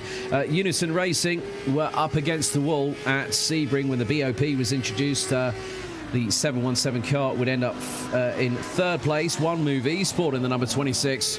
Ferrari would take the win, but Mugen Sim Racing would start clawing their way back at Sebring and Nürburgring, taking 2nd and a victory respectively before P4 at Spa put them 20 points adrift. But guys, we have talked about the double points that are on offer. It is 2 for pole position. It is 2 for completing the entire twice around the clock duration, and also it is 50 points for a victory. Looking into the championship standings, DPI 64 Satellite Racing come into this round with a 14-point advantage, 21 points ahead of 3rd place car, the number 1 of Team Viaduct, and Axel Sports have a point to prove, and they mean business. They are currently 41 points down in 4th position. There's Ryan Nash, who is really going full guns blazing, David Christie. He looks to be that he's winding up that car to volume number 11. Yeah, he certainly is. So he's out on his hot lap just now. Is the sister car of 64, Martin Hemmingson, out on his out lap as well. So he'll be coming across the line and start his hot lap. But yeah, about 3/4 of the way through the lap is Ryan Nash. We've got a yellow flag in sector 3, but Ryan absolutely on it just now. That's why. Sorry to cut across you there. It's the ID SimSport 188 of Telefoningen has found the barrier. That's the reason for the yellow flags there. That's Indianapolis, isn't it? I would, yes, I think so. Yeah, that's where Christopher Clanick for Mugen Sim Racing, the 22, went off last night in official free practice 1. And that car must have done a 540 and sideways into the barriers. That is going to be recovered to the garage, I'm afraid. But nevertheless, with about 35 or so minutes remaining of the session, guys, The pace has simply been relentless, hasn't it, Kieran? It's been electric. I mean, especially at the pointy end of the order in the DPI, it's absolutely been smashed there. So enough to make David on the edge of his seat. He's still looking onto those timing sheets and seeing if they can get even quicker. I'm betting they could. I see someone who just cannot believe what his retinas are telling him right now. Well, mainly for a couple of things. We've got yellow flags in Sector 1 and Sector 3, so yeah, interesting. Okay, guys, there. can we find out who those cars are, please? Let's have a quick look. So one of them is one of the hyper cars, so that is the Viaductin team. And the second one, I can't. Oh, there we go. That's the ID Sim Sport. So it's still the ID Sim Sport for Sector 3, and it's the Viaductin car in Sector 1 there. But yeah, like, it's incredulous. Not so much the time, because at this point in qualifying, we don't know how that fits in terms of, like, is that a really fast lap time? It looks it, given that it's just knocked 2 seconds pretty much out of everyone there. But yeah, we'll find out in time if that is as incredible a lap as it looks. Okay, coming back to LMP2 at the moment, I am riding on board with one of the cars. It is Mugen Sim Racing. Yellows out in Sector 3 once again, and we have David Kalasai behind the wheel of the number 22. I think, really, we have had some very great insights from Mattia Krupi from the 53 Musto GD Esports. We're going to go on board with the car up to full speed. Go past the iconic Ferris wheel, and Kalasai actually denies us of a potential hot lap voiceover by yours truly as he heads into pit lane. But fastest sectors in LMP2 at the moment, Roland Zux in sectors 1 and 3, and João Barbosa in sector 2. David, who's been setting the fastest sectors? Don't tell me it's Ryan Ash for all 3, is it? It is, unfortunately. I sort of answered my own question with that one, didn't I? I mean, Martin Hemmingson has just been absolutely devastatingly fast. Ryan Nash, I think, would have been close to it, but yeah, we're looking at least. I mean, Martin Hemmingson took 9/10 of a second out Ryan Nash on Sector 2. That alone just absolutely blows my mind. Everything else is comparable. Everything else is just like, oh yeah, that's a really good lap. 3/10 here, 1/10 in Sector 3, but 9/10. Where on earth do you get a second from a car that is already leading the field? Kieran, who's been setting the fastest respective sectors in GTE and GT3, please? Well, at the GTE, looking at it, it's Matteo Gruppi who's got the hold of all 3 sector times. So that 53 Musto GT is the fastest that GTE can go so far. Having a look at GT3, 2 out of 3 ain't bad for Mugen Sim Racing. They've got sectors 1 and 2 down. It's Unison Racing who are fastest through in sector 3 by just the narrowest of margins. But because of that, it means Mugen Sim Racing still hold that fastest lap by, well, about 7/10 of a second, so they're looking pretty comfortable. Adam Surej looks pretty comfortable out there. Well, I've actually just seen a very interesting drive from Amir Hazek. We've got a replay. Well, we've actually gone back to the car and was going past Glam Racing in the 404. The Aston Martin was actually not moving from its trajectory, and then Amir Hazek decided to chance a little bit of fate on the right-hand side of the circuit by actually going outside of the traditional road markings. Now, I've driven down this road 3 weeks before this year's Le Mans event, and one of the interesting things is that the majority of the time when you're driving down these public roads, you are restricted, I'm afraid to say. You wouldn't be doing like 330 kilometers an hour like some of the LMP2 or the hypercar, the DPIs are doing. I was doing 80 kph. That's 4 times less than what these cars were doing. And I've got a real understanding of how tricky it is going into the braking zone into Indianapolis, because the right-hand kink is actually very minimal. But we've seen it's caught out drivers, especially in the night time, because one of the biggest things here, David, is that with the restricted light that you have, you're not going to make out the braking marker boards, are you? That's a brilliant point, and there's so many different nuances to that answer. No is the straight answer to that. You're not going to see the breaking points.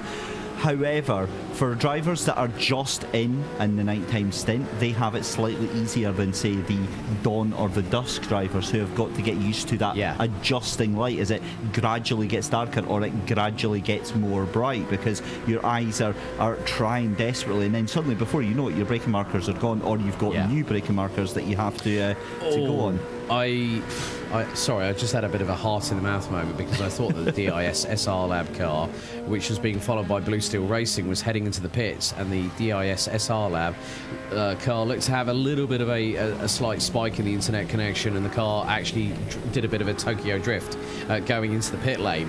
So sorry about that. But yeah, it is rather difficult in terms of what is happening. But we're about to hit the final quarter of Q1 here at GTR24H for round 6 of the EEWC for 2021. We'll be back after the break. Round 6 of the 2021 GTR24H EEW season Le Mans is presented in partnership with Viper Gaming by Patriot, Azatec, Global Flicks, Film Vault, ESTV and Motorvision.tv.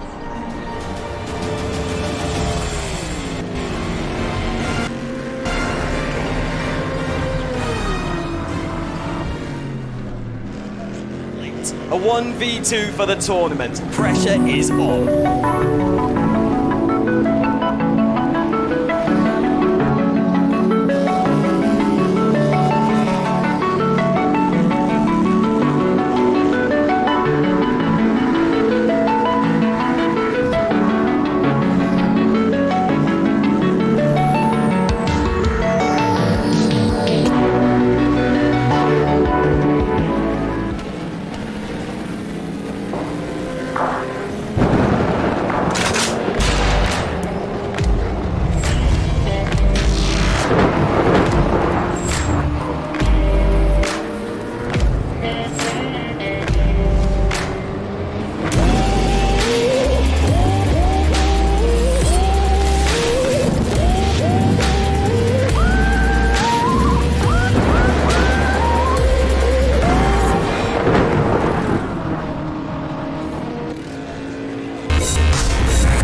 Racing for Green is here to help you carbon neutralize your racing. By planting new trees, Racing for Green offers to make your racing carbon neutral. We already have the calculations, contacts, infrastructure, deals and solutions ready for you to easily buy carbon neutral laps on any racetrack. It doesn't matter if you are a racing fan, team owner, driver, sponsor or partner. Anyone can buy CO2 neutral laps in the Racing for Green webshop and trade CO2 emissions for New Forest. Racing for Green.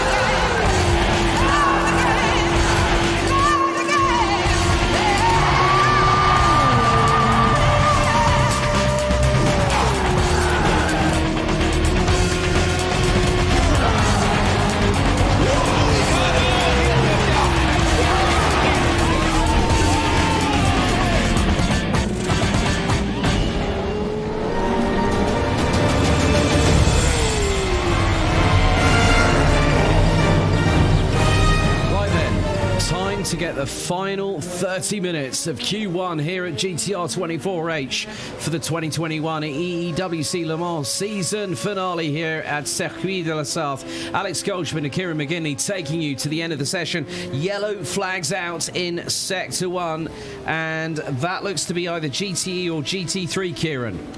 I'll have a quick investigate for you, see what's happening out there. that's been quickly retracted. It has been, hasn't it? My thunder was quite literally stolen by the team that did that, charlatans. Your thunder startled me, that's for sure, as well. Well, Caught me. I think the person with the most thunder tonight has been David Christie, the way he's been I see. gesticulating. And now you get the pleasure of taking that over from him to see how they end up, of course, in this night session. It's the average of those 2 laps, but what a lap so far. I know. Firstly, a big thank you to Monovision.tv, Viper Gaming by Patriots, Global Flix, Azatec, Film Vault Limited, Nocco, the No Carbs Company at Nocco.dk, Sten Goldman for the threads that we've been wearing all the way through the live broadcast, and also Esports Television Network, where we will be broadcasting on over 30 plus channels for the twice around the clock race here at Le Mans that starts at 3 p.m. tomorrow afternoon. An update in terms of the live timing. I'll be dealing with Hypercar and LMP2 for the next just shy of half an hour. Kieran McGinney will be on GTE and GT3. Martin Hemmingson, 3-minute 21.751 for the current DPI leaders, 64 of Satellite Racing, and he is close, I think, to very much crossing the line. He is the fastest driver on all 3 sectors. Ryan Nash, a 3-minute 23.0 for the 65. Taylor Lane has got himself up into P3 on a 3:24.4, 2.6 seconds after the pace from Hemmingson, who I think is now starting to make his way back out onto the circuit.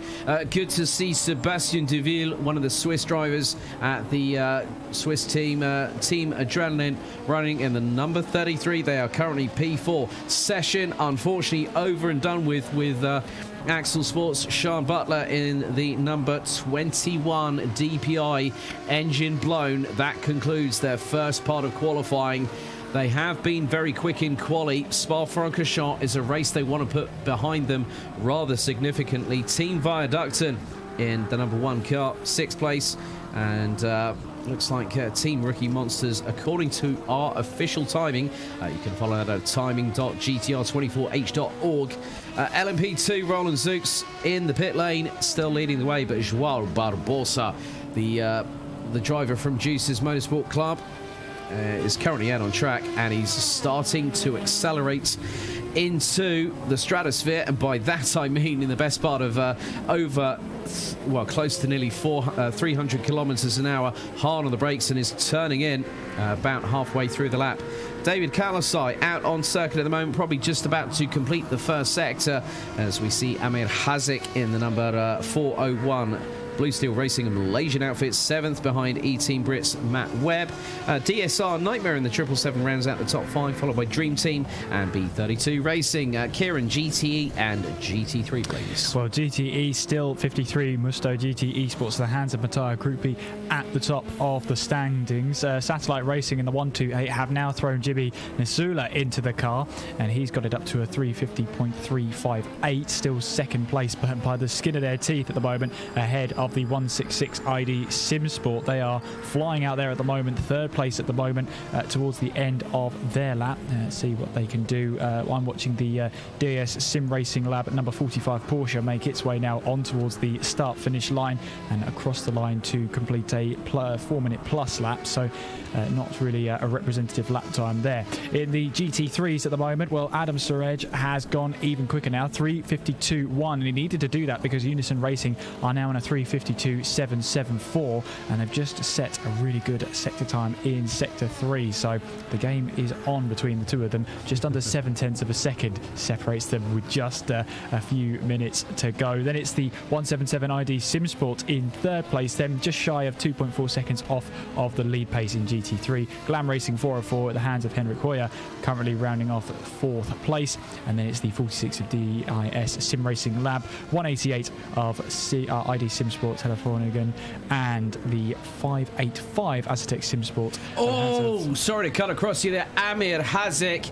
Heavy hit into the barriers. Kind of reminds me of a couple of that is through the first chicane, and Hazik has just had the almightiest of scares right there. That was going through the Dunlop chicane underneath the Dunlop Bridge. This is the very spot where Alan McNish one particular year ended up trying to go for the lead on Timo Bernhard through the Dunlop curves, went through. Unfortunately, the pair clashed, and then all of a sudden, Alan McNish found himself rolling over the barriers at significant velocity, but Amir Hazik through safely on Tetra Rouge down the Mulzin to lead to the the two chicanes here, and I've also driven down this part of the circuit. I mean, You're just rubbing it in now. No, I mean, the thing is, and this is from a true fan's perspective, we are commentators, we are the ones that are telling the story here, but as Amir Hazik just takes out one of the posts whilst having to brake very significantly there. I did mention about the marker boards earlier, Kieran, that it's not easy in the depths of night. The pace is going to ramp up in session 2, isn't it, for quali? I think so. If we're looking at the daytime session, yes, the braking points, the turning points are going to be much easier to spot once you're out there, and this is when your nighttime drivers are really in a world of their own. They're in their own zone and trying to make sure that it's almost muscle memory at this point when you're driving around in the dark, in the night, when you can see just meters in front of you and trying to pick out your braking point. And side. That was definitely not Le Mans drift. That was definitely Tokyo drift from the 766 LMP2 entry there.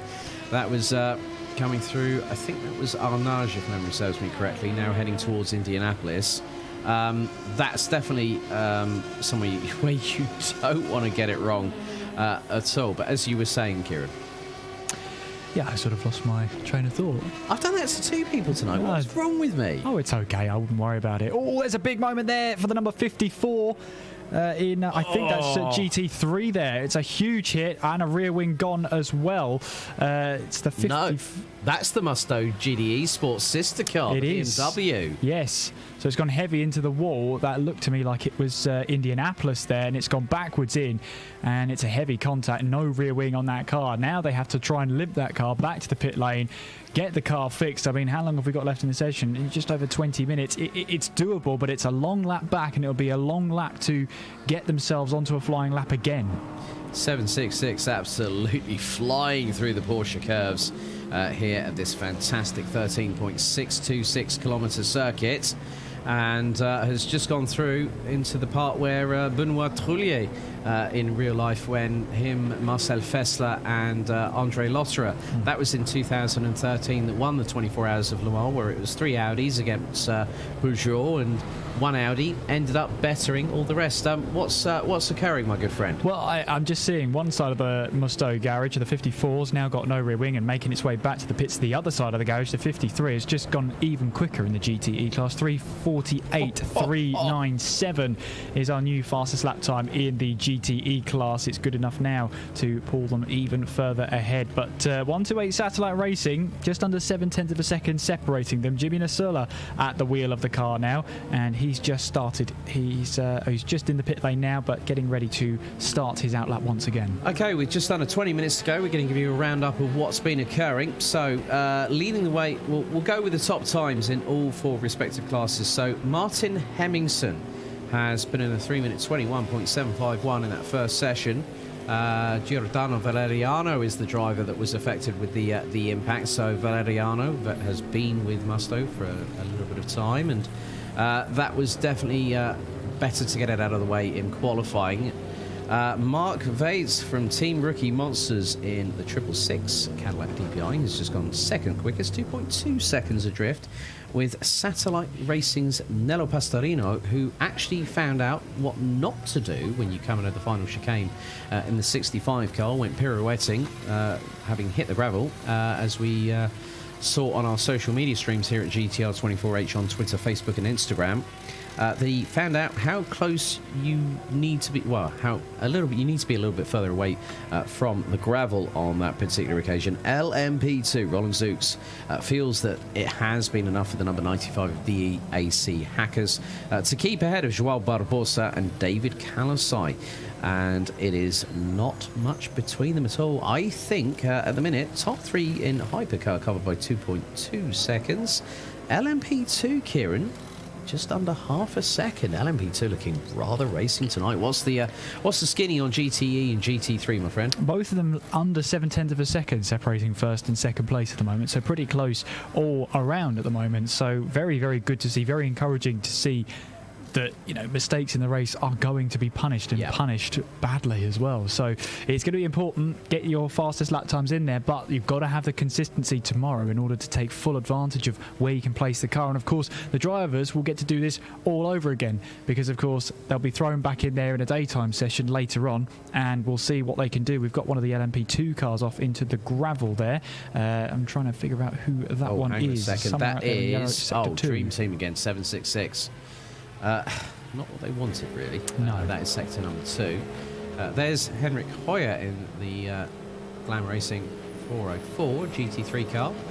Comes into this championship with an opportunity to hit the top step. Now, Glam Racing have been a fantastic set of drivers that we've really been interested to keep an eye on, and really good to hear from Maria Rinhak, their team boss. Really good to see her. We've heard so much from her and the likes of Callum Wilson, and realistically, the good thing is that whilst Maria Rinhak was on the press conference, Henrik was behind the wheel in the sim behind. And that's, what they say about reading between the lines. It's always, sometimes you have to look in the background as to exactly what's happening. And you know what? They have been stern defenders. And I just seen where DSR Dream Team have gone off. Oh my goodness, the car is stationary. Was stationary. And I'm going to try and get a replay on that. Well, once you do that, I was going to talk a bit about Glam Racing, because, if motorsport is by patterns, they finished 4th at Sebring, they finished 3rd at the Nürburgring, they finished 2nd at Spa-Francorchamps. Now, I like a pattern, I do, so Glam Racing, don't let me down. All signs point to that pattern succeeding. At the moment, they're 4th fastest in this session. We have talked about Glam Racing's upward trend. I'm sure Maria's going to laugh with me on this one, not at me, because when I interviewed Callum Wilson, who's been divulging not just in the EEWC, but also has been racing the Virtual Motorsport Online Touring Car UK Championship, so he's been getting his double dose of racing, sprint and endurance, and loving every single second of it. Callum hasn't actually been at some of the... Oh my goodness me, Henrik Hoyer. Having a bit of a moment coming through past the past Dunlop as such. But I still remember. You ever remember when Yannick Dalmas in the Audi safety car past the Dunlop Bridge in the wet, full four-wheel drift in the Audi safety car? Anyone remembers that one? That was a perler, and of all places to do it, it got a roar of appreciation from the fans that were braving the weather. Oh, no doubt about that, and what a way to put on a bit of style as well. So, yeah, not for the one for trying. I wouldn't try it, but there's a reason I wouldn't try it. 15 minutes to go until Q1 is completed, and for those seeing the picture in picture, that's, in other words, the picture that is actually above what you're seeing. Right, okay, yes. Picture in picture. Yeah, I think that makes sense. It does. There are DIS SR Lab working away. So you've got the 45 crew and the 46 crew. And you know what? This is what I love about sim racing here, Kieran, is the fact that we can now see at the inner sanctum. You can see them hard at work. And when you do something like that, basically, you've effectively got nowhere to hide as long as the camera's not being shown at that particular juncture.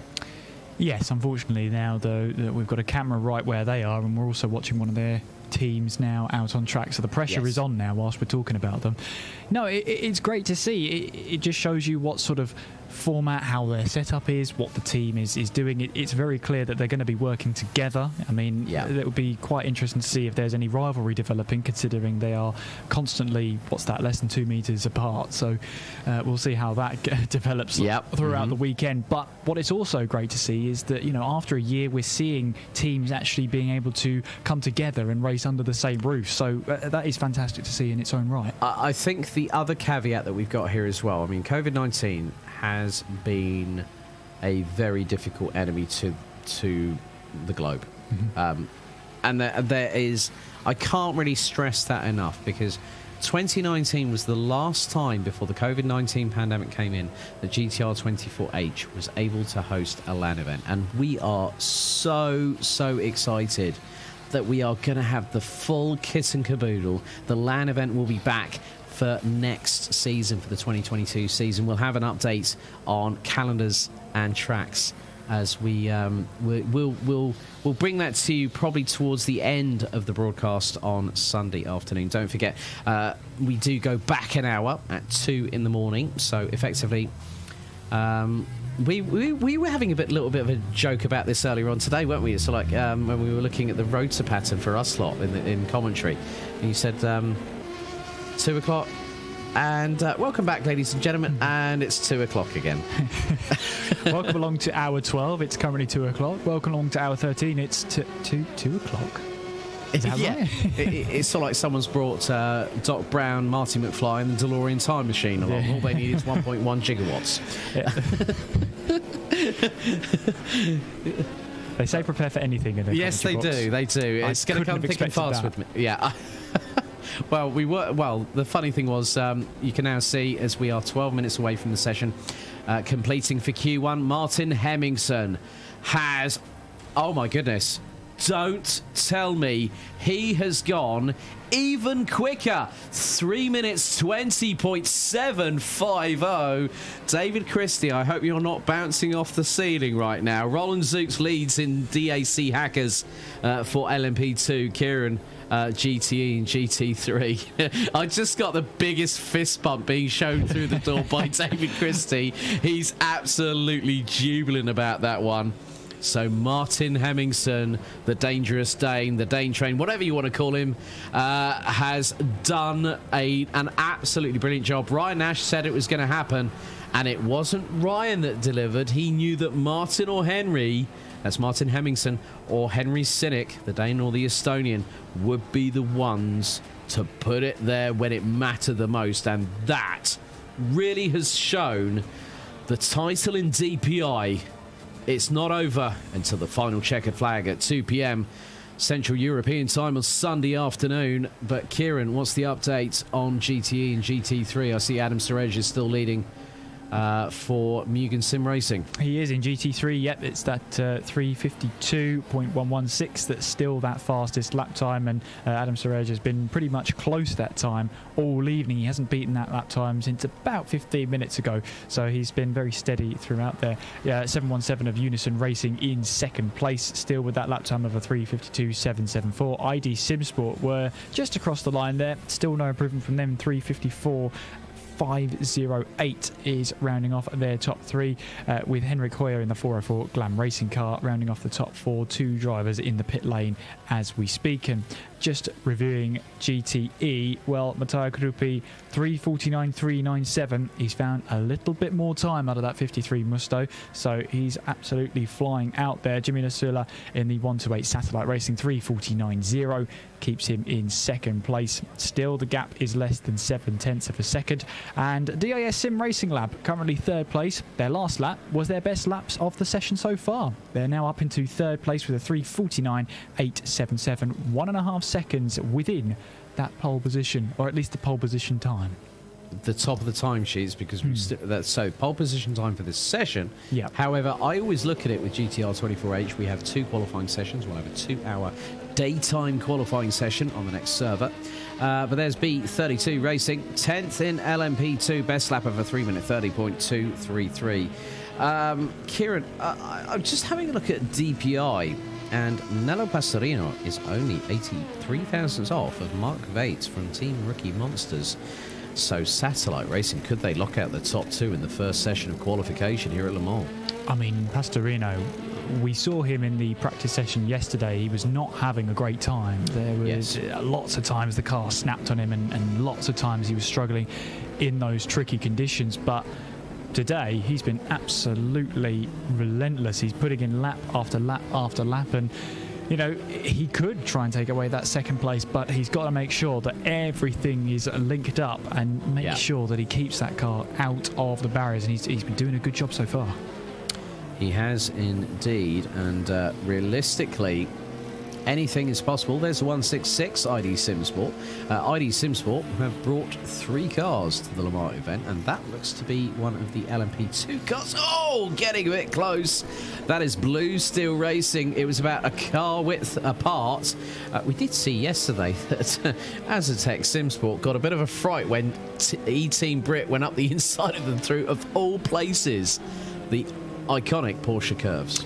Yeah, and it's sort of a way forward now in this qualifying session. Yeah. You are going to be, relentless on your lap, as that's one of the, I think that's one of the LMP2 cars who's just found their way off the circuit somewhere at the exit of the Corvette chicanes, but they've now rejoined on there and green flags are showing. But yeah, there's going to be even less patience than there would have been in the race for these drivers to actually get their way past and try and, these faster cars actually try and find their way through. They're going to be a lot less patient. They don't want their lap time to fall by the wayside because of someone else who's on a flying lap, but maybe in GTE. There's nothing they can do, but at the end of the day, these DPIs and these LMP2 cars also want to set their best lap time of the session, and if you come across traffic, that's just bad luck. Yeah, and luck is what you need at Le Mans, of course. Yimi Nisula there in the 128 car. Just briefly on the screens. Henrik Hoyer coming through. Oh, you know what? I know the fact that people are going to say, yes, it's got a Mercedes lump underneath the front of that bonnet at the Aston Martin, but it has been given the Aston Martin fettling underneath the bonnet there. This 4-litre twin turbocharged V8 is just, that roar, that typical AMR roar is wonderful. We don't really we talk about certain vehicles like, say, the rumble of the V8 that's shoehorned into the back of the DPI, the Callaway C7 Corvette, and then you get the Aston Martin. What a rumble from that exhaust pipe. It is great. It's fantastic. And just having a look at their top speed as they make their way now towards the first of these chicanes here, the Renaudière, back onto the power. And to be honest with you, they're not using the top speed as much as all the other cars. They're 6 kph down on Mugen Sim Racing. And in fact, a bit of an update for you in GT3 that Max Bunovic has now set the fastest lap of GT3, and the 717 351.9 is now our new fastest lap of GT3. So that is an immense time from Unison Racing. They have left it late, but they have arrived well and truly. Bunovic doing the business for Unison Sim Racing. That puts him 0.16 ahead of Adam Surej. 5.5 minutes of the session still to go. Leaders in the classes, Martin Hemmingson with a 3-minute 20.750 leads the way in DPI. Roland Zooks, 3-minute 24.475 in LMP2. GTE, Mattia Krupi from Musto GD Esports, running in the 3:48, and then, as you just mentioned there, Max Bunovic, the 717 of Unison Racing, a 3:51.956. Don't forget to get in touch and use the hashtag GTR24H. There is a yellow briefly out on the circuit. We've got 4 4.75 minutes still to go. It is all to play for here in qualifying, but we always know, Kieran, that with we've had 24-hour special events here at GTR24H, the 24 hours of the Nürburgring Nordschleife. Fun enough, one overall, because that was run as a GT3 and a GT4 event, a bit like the ADAC Total 24 hours of the Nürburgring Nordschleife. We had Burst Esports Janusz Semencic, a very well-known, very talented individual who has been racing in the R-Factor GT Pro Series, and also, I think, Formula Pro as well, with the likes of Michi Hoyer, Dennis Jordan, to name but a few of illustrious sim racers that are competing on those particular championships. But, the talent that we have got here, as we've got B32 Racing still languishing in 10th place in LMP2. There are so many different championships around these days, using multiple platforms such as R-Factor 2, iRacing, Assetto Corsa Competizioni, Assetto Corsa, Automobilista 2 is another one. That's a title that I think doesn't really get that much exposure. Obviously, we've got the traditional platforms for Formula 1 2021 through Codemasters. But R Factor 2 really does provide... I mean, one of the things I do like is the graphical displays that we get here at GTR24H headquarters. But then also the amount of real-world application, traction control, ABS, fuels, mapping. These drivers are very, very dedicated. It's really funny when I speak to some drivers.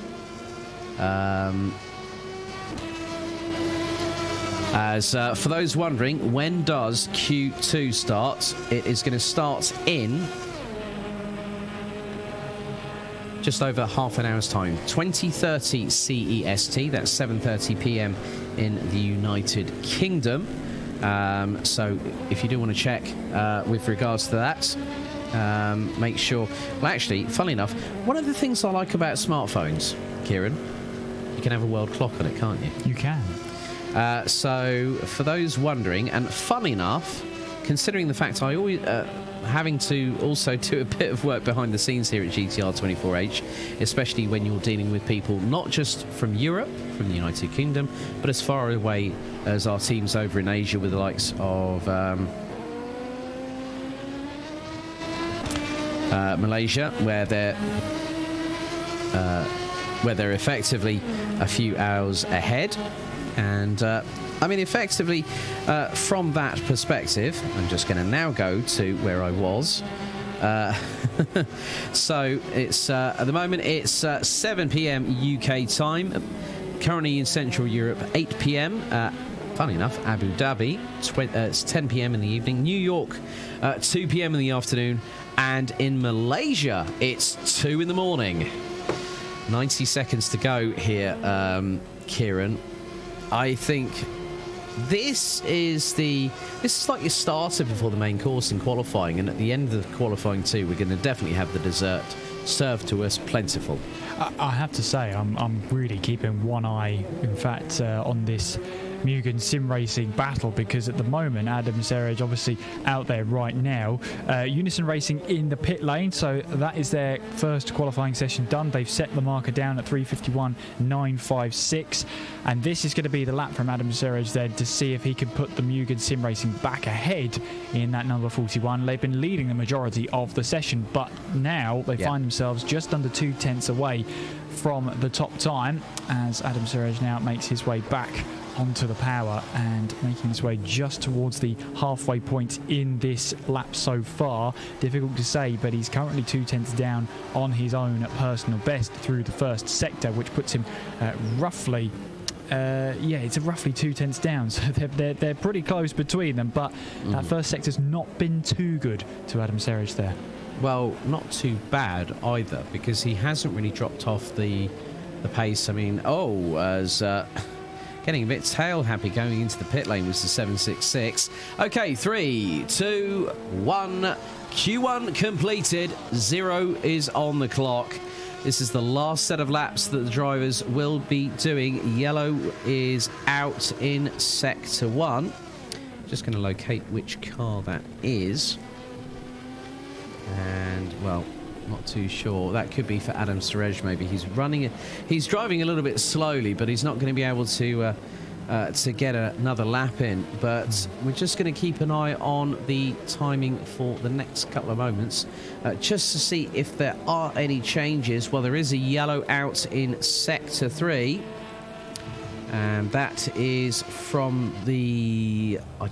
that's quickly gone back there. But it looks like a lot of the teams are going back into pit lane, and so effectively we're going to pretty much just give you an idea of who is at the top of the timesheets in all 4 classes. Martin Hemmingson, the number 64 Satellite Racing DPI Championship leaders after 2 rounds coming into the final one of the championship. LMP2 DEAC Hackers, Roland Zooks with an impressive 3:24.4 flat in the 95 car. GTE Mattia Krupi. Okay. has been a spin. Thank you, Maria Rinhack, for contacting me directly by saying we had a little spin. Yellow flag was us. Thank you, Maria. Thank you for the updates. Mattia Cruppi, MotoGP Esports, the Italian crew, the 53 car leading the way. There's Giordano Valeriano.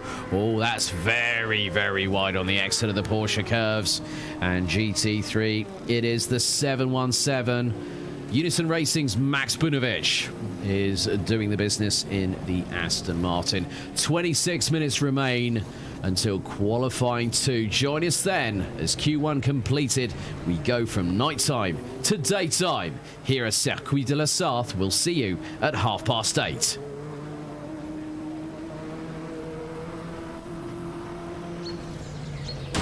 Round 6 of the 2021 GTR24H EEW season Le Mans is presented in partnership with Viper Gaming by Patriot, Azatec, Global Flix, Film Vault, ESTV, and Motorvision.tv.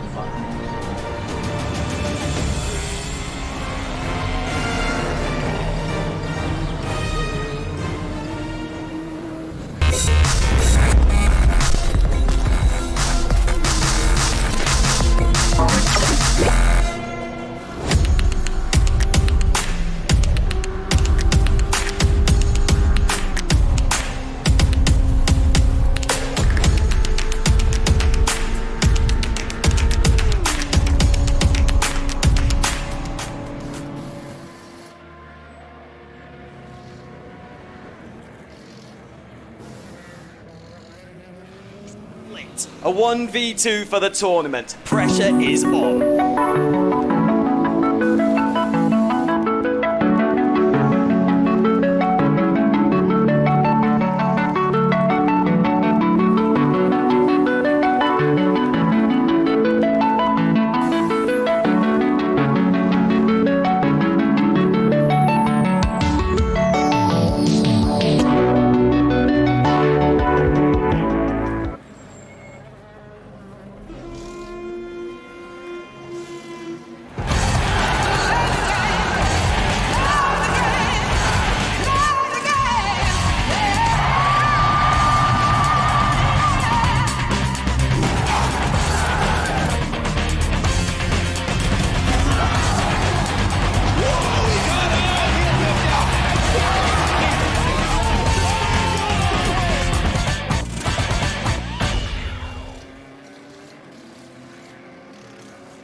Racing for Green is here to help you carbon neutralize your racing.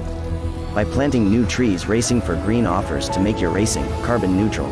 We already have the calculations, contacts, infrastructure, deals and solutions ready for you to easily buy carbon neutral laps on any racetrack.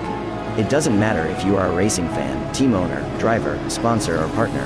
Anyone can buy CO2 neutral laps in the Racing for Green webshop and trade CO2 emissions for New Forest. Racing for Green.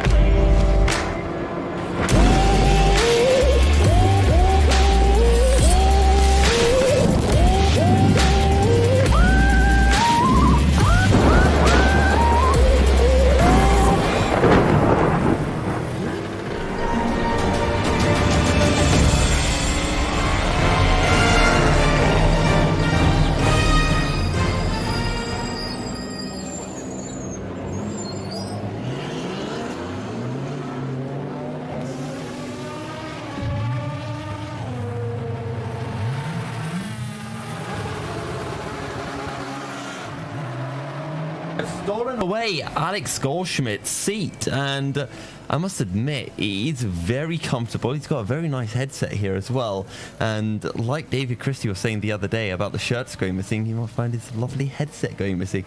I do believe David Christie will be joining us in a bit. Come on in, David. Hello. As Alex. It's all very live, isn't it? It's all very live TV, this. Right. Hi, Yusuf. How you doing, buddy? I'm doing good. I thought I could drag you in, and that part of the table didn't feel fun. And we've got a nice little candle. We've got a candle for to pay us. our respects for all of those Eagles that just got crushed in the first part of qualifying. Look, let's face it, after what just happened in the first section of qualifying, that was an epic first part of qualifying. But yeah, brilliant to see. Really looking forward to the second part of qualifying, and it's going to be awesome. And just between you and me, Yusuf, I think we might need to clean that side of the desk up. I got a little bit excited. Yeah, well, it's all good. I have good news for all of our viewers, and that is in the form that the official results for qualifying 1 will be coming out soon. So for those of you who are new to the Endurance Racing World Championship and GTR24H, what happens is we jump on into qualifying, we do our qualifying, and then after 5-10 minutes we get the official qualifying times out. And then once we've got those official times, now we can really start to theory craft, because we have those official results in, and we can start to work out what each team needs to do in the second part of qualifying to be able to get whatever spot on the grid for the race tomorrow. I'm going to have to be very unprofessional here, Yusuf. I'm going to have to... I didn't realise Kieran McGinley has his seat so low down, but there we go. That's better. I feel nice and tall. He's a tall bloke, isn't he? He is. He's got it all the way down. But look, a huge thank you to Alex Goldschmidt and to Kieran McGinley for a brilliant job in taking us through the tail end of that first qualifying, and what a qualifying session that was. Honestly, I'm still absolutely all over the place, given what we saw there. But look, Yusuf, obviously going into what's now going to be daytime qualifying after that little bit of a change. Daytime qualifying going to be very, very different in terms of what the drivers and the teams are going to be expecting. We saw that ridiculous time going in from the 64 satellite racing team, going faster even still. And I believe that gap, from what I could make out from Alex and from Kieran there, that's got to be at least 1.6 seconds over the rest of the field. How do you even begin to catch that up? It was just such a stunning lap time, and in all honesty, I think at that point you have to take what I'm going to now label as the Andy Kurtzen approach. It's understanding that you can no longer win, and you've got to go for the most realistic option, and saying, look, they got a fantastic result in. The best thing you can do right now is just to beat them in qualifying 2, because that will give you a bit of momentum and say, yes, they can be beaten. And if you're starting alongside them or directly behind them for the race, you've got a really good shot on the opening, well, I'd say opening lap, but the opening stint of the race. Yeah, for sure. So it looks like the cars just starting to make their way out for their little pre-qualifying practice session, and obviously we're just picking the bones out of that one. What we've got obviously coming up, we've got our second qualifying session ahead of tomorrow's race, and I think the cards have already started to be laid out, and one thing that we can say for sure, Yusuf, is the fact that the DPI cars are a different breed compared to the LMP2s. And where we were getting excited about the LMP2 DPI battle that was going to be going on, dry conditions, I don't think they've got a chance. I think the one thing that the LMP2 cars can look towards, because otherwise I completely agree with you on this one, David, is the fact that those LMP2 cars should be able to go maybe a lap further than the than the DPI cars, and that in a race can make a big difference, especially when you're talking about only 14 laps in. That's a fairly large amount. It's nearly 10% of a stint increase. Yeah, it certainly is. As we said, we are just about, let me check the time there, we are about 20 minutes away from getting our second qualifying session of the 2021 finale, if you can believe it, of the championship, the EEWC championship here at Le Mans underway. And I'm looking forward to tomorrow now more than I ever thought I actually would, because coming here to Denmark obviously is an exciting experience, and we've been really working, all of us as a team, both here in the commentary side and production even more so. Like the amazing quality of the broadcast has only happened by the sheer effort going on behind the scenes. I wish we could obviously show you some of the actually no, we'll leave them off camera, I think. But on that note, the work that has gone in, and this as well as we're seeing the picture here, weather is I wasn't liking it. I didn't see any clouds. Well, we say that, but really, given the pace that what we've seen, I would rather see this determined by absolute pace and absolute skill rather than having a little bit of a mixed bag with the weather. I'd like for them to be some mixed conditions to mix things up, but I'd hate to see that it's going to be that way. But let's see what happens. No, it should be absolutely fantastic when we do make our way in. And to be honest, one more little session left of qualifying, and I thought I was feeling a little bit tired. And I am the only one who hasn't actually had one of these wonderful energy drinks from Nocco yet. They're amazing. So I just, in general, have never really drunk energy drinks. Is this going to be uploaded to YouTube as a live unboxing? I mean, you can do if you want to. Yeah, go for it. Let's describe the premium presentation. Yeah, so, okay. Right.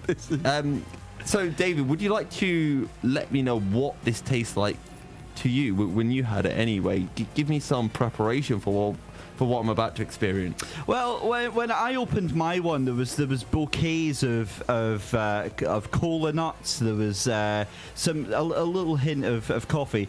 Joking aside, it tastes just like cola. It tastes like any cola that you've ever drunk and enjoyed. It tastes like that. And then you take the fact that there's no sugar in it, there's no carbs in it, and there is a whole boatload of caffeine. And so for our friends out there, this is actually quite funny because our boy Yusuf here doesn't actually drink energy drinks. So let's watch together the effect this has on him. So we'll be picking him up. I haven't noticed anything again, so I'm just going to keep on drinking until I notice something. It'll take about 15 minutes to kick in, but we'll be picking him up off the ceiling by the end of the session. Practice underway. Daytime conditions look very, very different, so they'll maybe be a little jarring for our viewers out there. And if you are out there, thank you very much for watching, whether that is on Facebook or on YouTube as well. Just a reminder, head over to timing.gtr24h.org. You can access the same live timings that we have on our screens here. And if you go to spotterguide.gtr24h.org, you can keep up to date with the amazing digital program that we've put together for you here at GTR24H. It gives you access to all of the team lineups. It gives you access to all of the team radios and all of their social medias as well. A really beautiful document put together by our production team, and definitely one for you to download and have a look at your leisure, Yusuf. Yeah, absolutely. And now that practice has got underway, we're starting to see a couple of teams making their way out. They want to be on the server for when the server essentially updates it to that qualifying session. 2 hours of qualifying Git 2 to come. We're still waiting for those official times from Q1, and that's when I really want to start whacking out the maths and working out really where everyone is going to sit. And we talked about the difference between nighttime and daytime a little bit.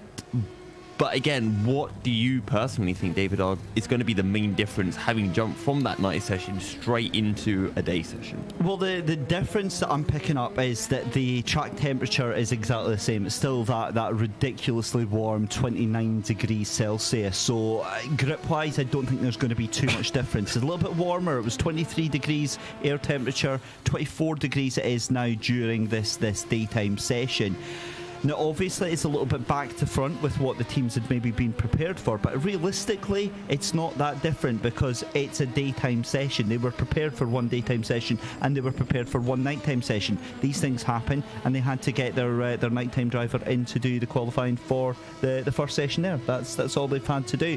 Differences, though, in terms of the track, absolutely huge, Yusuf, because when you look at what we were seeing in the on-board laps, the drivers had very specific tells for braking points there, and they were looking at the track for specific braking points. Well, those are completely different now because you've got a brighter track, you've got much more to pick for as we're watching the number 95 making its way round just now. They've got so much to pick for in terms of braking points, in terms of references, in terms of the track as well. It's a little, I would say for driving, it's a little bit easier. I don't know if you would agree with me there. It's weird, isn't it? Because we've been talking about daytime versus nighttime I'd say all weekend, but technically we haven't reached the weekend yet, so all week long, and it's different for different drivers, right? I think I'm on the same boat as you, David. I prefer driving during the daytime, but I think one thing that could be rather entertaining to do is, so far we talked about all the sandbagging and everything. I think now's our first time really that we can jump on board with one of the cars and just have a nice onboard run, and we can talk about it. I don't think we need to get overly serious, but we get to have a nice run through of what an actual hot lap here at Le Mans looks like. Well, we certainly can. Let's jump into an onboard lap then. This is on board with the 177 ID SimSport car, currently fastest out there in the GT3 class. And you can see going through the Dunlop curves here, again, keeping your speed up is absolutely massively important here, Yusuf. And I would say coming on the entry towards Tetra Rouge, one of the most important corners I think here at Le Mans. What do you think? I 100% agree, and heading into Tetra Rouge, no real downshift, no real jumping on the brakes in the GT3 car. It's mainly just a little lift, throw the car in, compared to what we were seeing from the DPIs and the LMP2. The other corner that I'm interested to see is actually the run into Indianapolis, because what we've been seeing from the prototypes is a downshift, throw the car in, and I'm interested to see if the GT3 of ID SimSport will be much different from that. Well, we'll see, because this is the Mulsanne straight. On the brake for the first chicane, then you want to take a little bit of that curb on the right hand side. GT3 cars, you want to sweep over to the left hand side and take as much of that inside curb on the apex there, having to deal with traffic there as well, up through the gears, then down the second part of the Mulsanne straight here. And again, it's on the entry to that second chicane that's going to be so important. And again, looking at the right hand side here, and we'll direct your attention to feel like one of these flight stewards. Top right there, you see the 300, the 200, the 100, the marker boards. He brakes well after the 100, pulls the car into the left through the second chicane here, again using all the curb and avoiding really the curb on the exit of the corner, letting that car drift out wide out of the Mulsanne corner here. This is the run down through Gulf, and this is the corner you wanted to see, because this is the run down now towards Indianapolis. Again, we've got the Mulsanne happen and then Indianapolis. Yeah, exactly. So it's down through Indianapolis. Now, this is one of the corners that I personally struggle with, because it's that kink to the right, and then you've got down through that right-hander there, and then it's the case of trying to keep going through Mulsanne corner there, because it always throws me off, Yusuf, that little kink on the right hand. It unsettles the car and keeps going there, and I want to know what witchcraft that was. I didn't touch a thing, and it's magically. I was enjoying that onboard lap there, and it's just magically shifted over to one of. Well, I've got it up on my screen now, so we'll get a production team to switch over to Yusuf's point of view there just now. But yeah, that McLaren's still going through, and at a rate of knots. In fact, if we have to, we'll go on board with our. We can jump on board with the LMP2. There we are go. on board.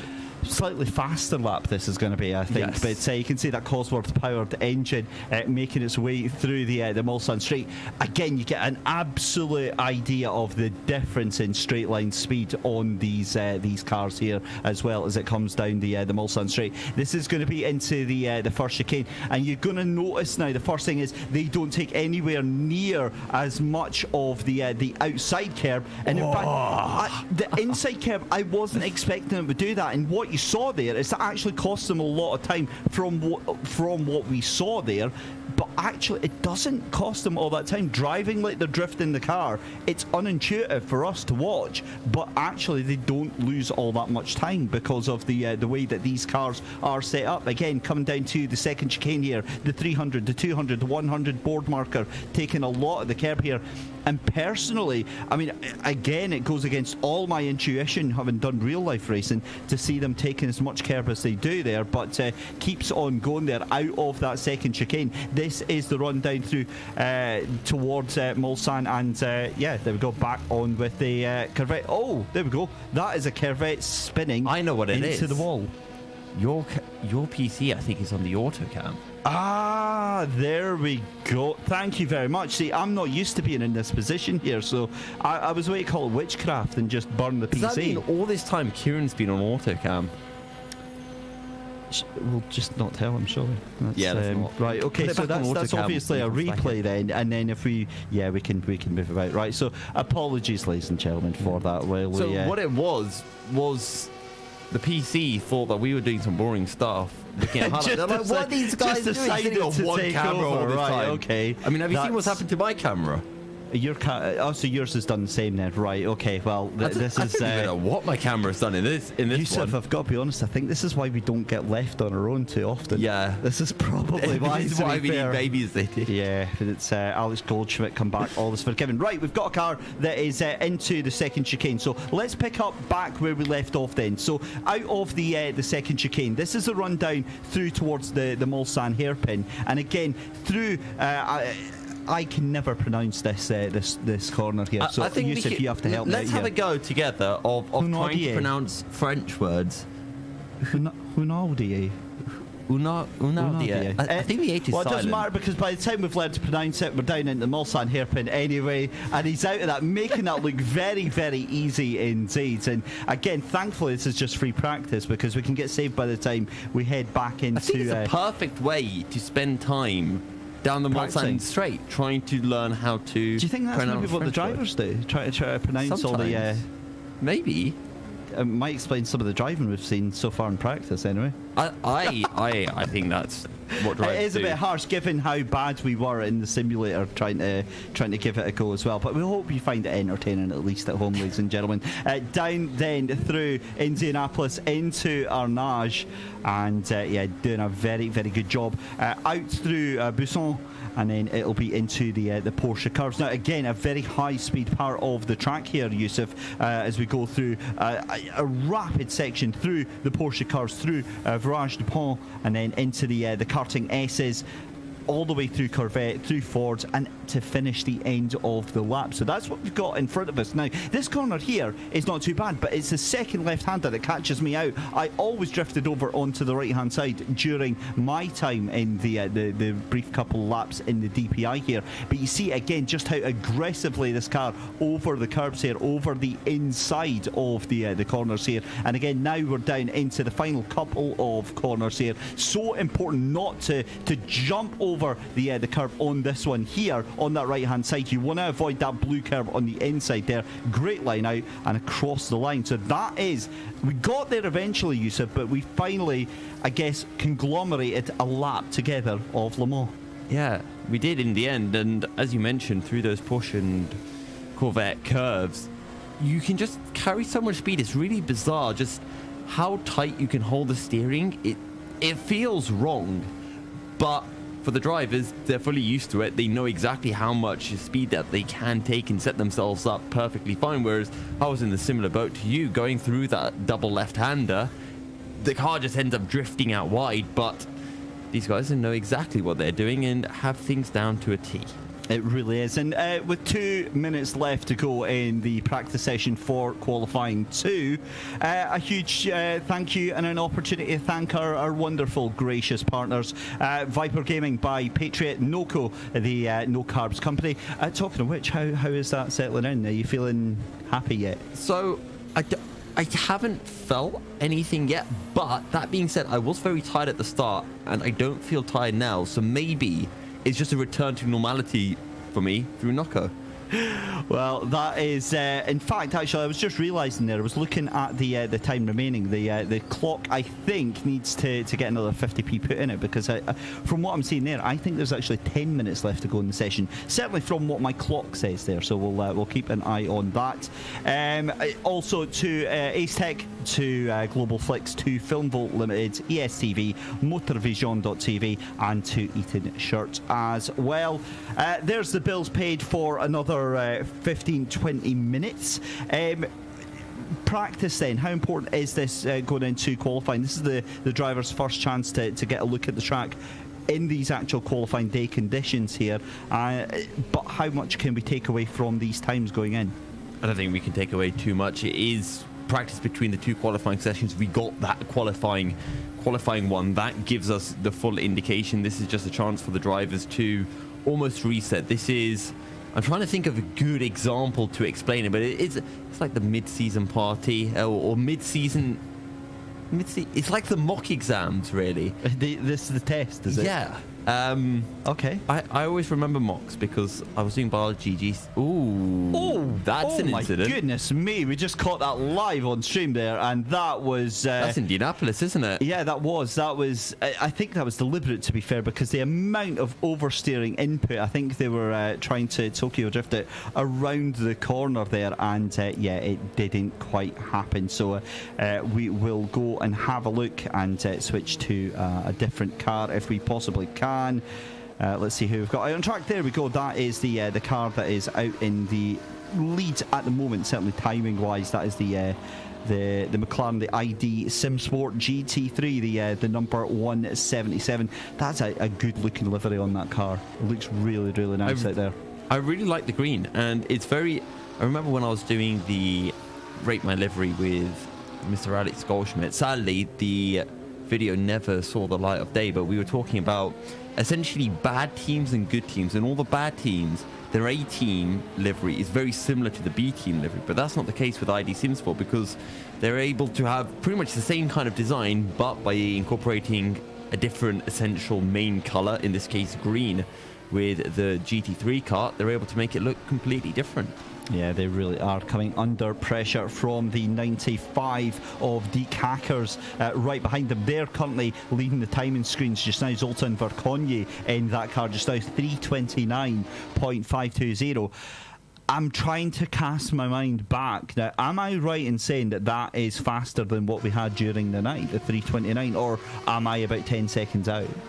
Because it was like a 3:30, wasn't it? Or was it a 3:20? It was 3:20. 3:20, that's right. So we're about 9 seconds off then. Right, okay. So maybe not that much of a stunning lap from Zoltan Verkonye. We know he's got a lot more left in the tank. And don't adjust your sets. It does say 0:00 in the bottom left. But this is practice for the qualifying session. I believe we've still got just about 8 minutes left to go in the session.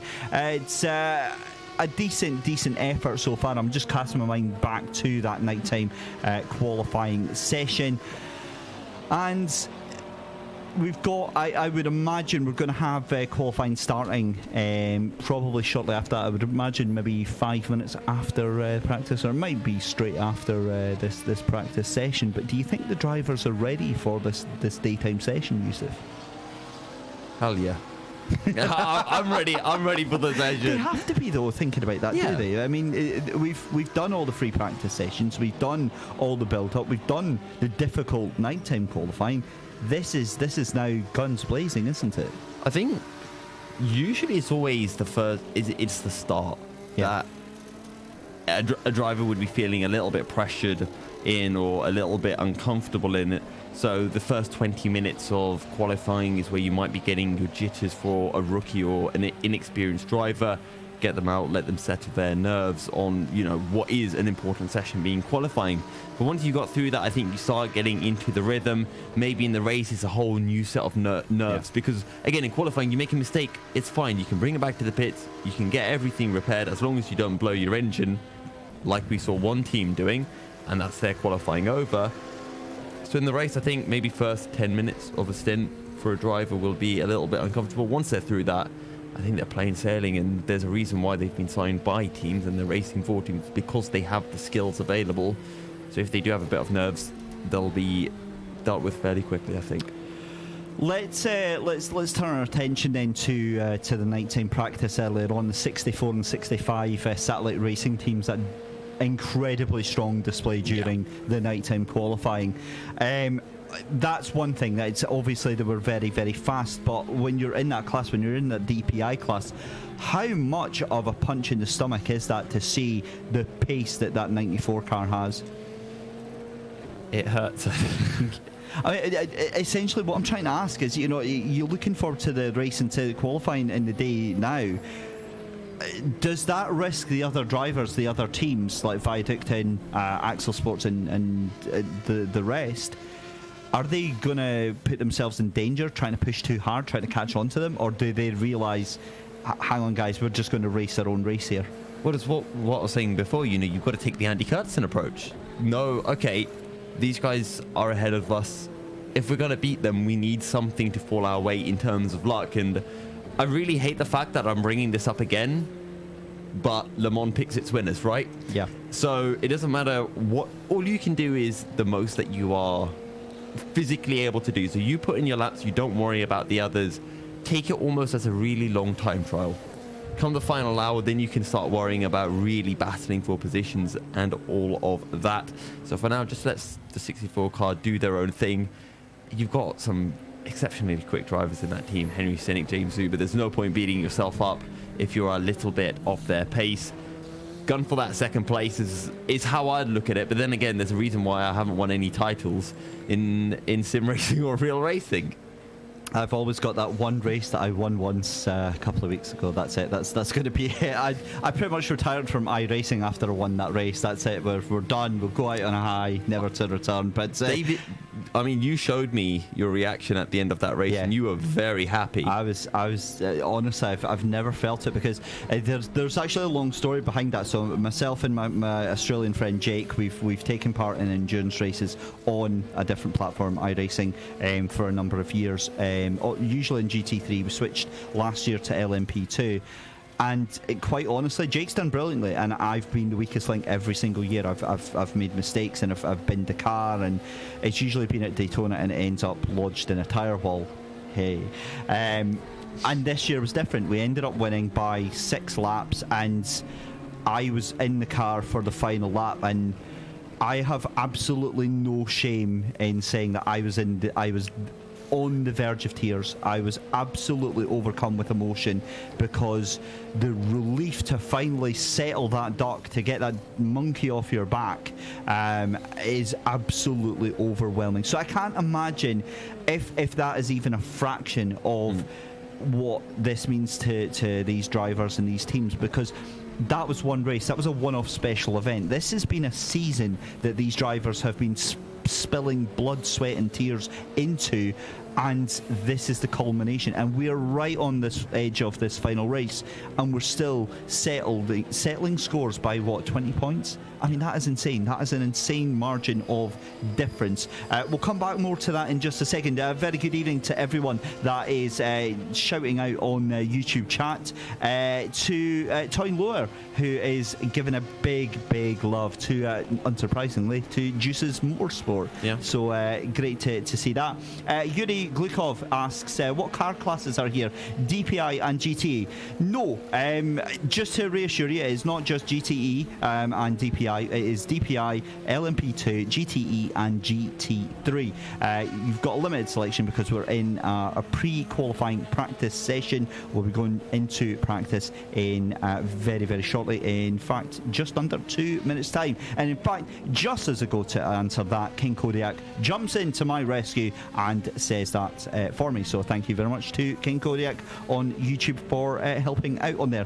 2 minutes left to go in practice, so we'll let that dial down. We'll head into the nighttime, into the daytime. I was caught out there. Daytime qualifying after a very short break. But Yusuf, what can we expect then in this final qualifying session? Some cars going very fast is what I want to go with. I think we're going to get a bit more dominance from Satellite Racing, to be honest. But the most important thing is we're going to be finding out what the grids will be heading into tomorrow's race. And at the end of the day, that's why we're here as commentators. That's why our viewers are in the chat. They want to know where everyone's starting for tomorrow. They certainly do, and we do not have long to wait. The final qualifying session coming up in just a couple of minutes' time. We're going to take a very short commercial break, ladies and gentlemen. Do not go anywhere. We'll be back with you shortly.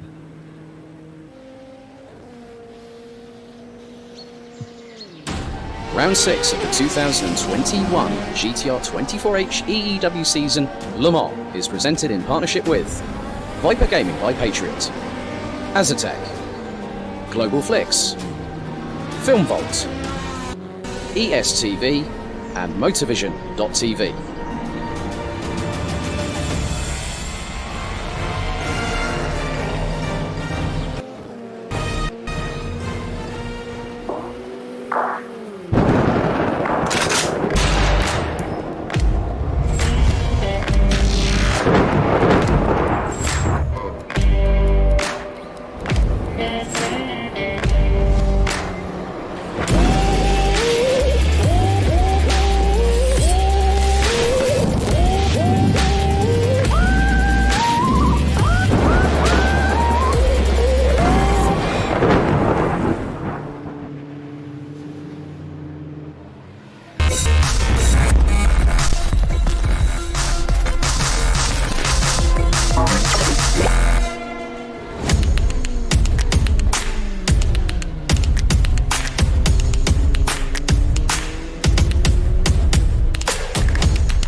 Racing for Green is here to help you carbon neutralize your racing.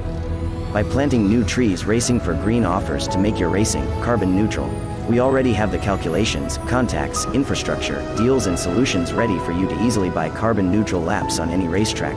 It doesn't matter if you are a racing fan, team owner, driver, sponsor or partner. Anyone can buy CO2 neutral laps in the Racing for Green webshop and trade CO2 emissions for New Forest. Racing for Green. A 1v2 for the tournament. Pressure is on.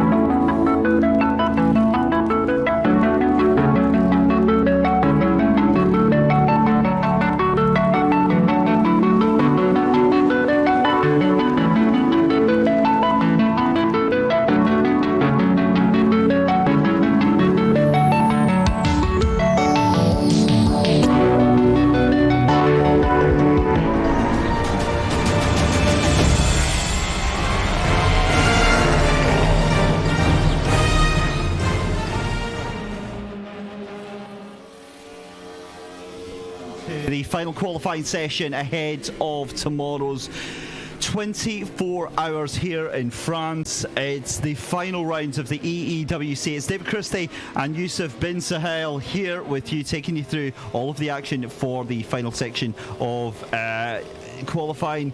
Alex and Kieran will be back very shortly. We're going to be joined very shortly by our good buddy Chris Buxton, who should be able to hear us very, very soon, so we'll bring him in as soon as we can. But we've started the session for qualifying, so this is it, Yusuf. We're getting going. This is now starting to get crunch time now, because this one, I would say, matters even more than our nighttime qualifying. Yeah, absolutely, and I'm so excited for it. Every time you say, you know, we're back here at Le Mans, it just puts a little smile onto my face. And yeah, qualifying 2 getting underway. It's time to see whether Satellite Racing can repeat that dominance that they had in the first qualifying session to lock themselves out for what would be their third pole of the season. We're waiting for the first laps of the session to come through, and I think it is Viaducton or the 95 of DAC Hackers who will be one of the first teams to complete a lap.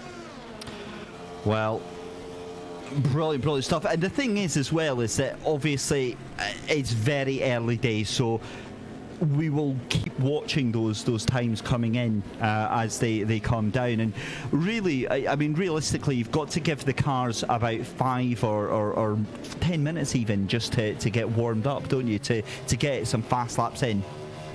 Absolutely. And it's a case of getting a little bit of heat into the tyres. And what you tend to see during these qualifying sessions, teams will go out with 2-3 laps of fuel. Go out, you do a slow out lap, push for a couple of hot laps, back into the pits, and just keep on rinsing and repeating that until you can get some really quick laps in. Because if you take anything more than 2 to 3 laps, especially at a long track like Le Mans, it's just so much extra fuel in the car, and it'll cost you over a tenth a lap. Yeah, it really will do. I'm just trying to have a look for the 585 of Aztec Sim Sport. It should be Thomas Wilhelmsen, Largim Ali, and Valdemar Eriksson, because there's a good reason for that. Because waiting in the wings should be Valdemar Eriksson. So if you can hear us, a very good evening, Valdemar.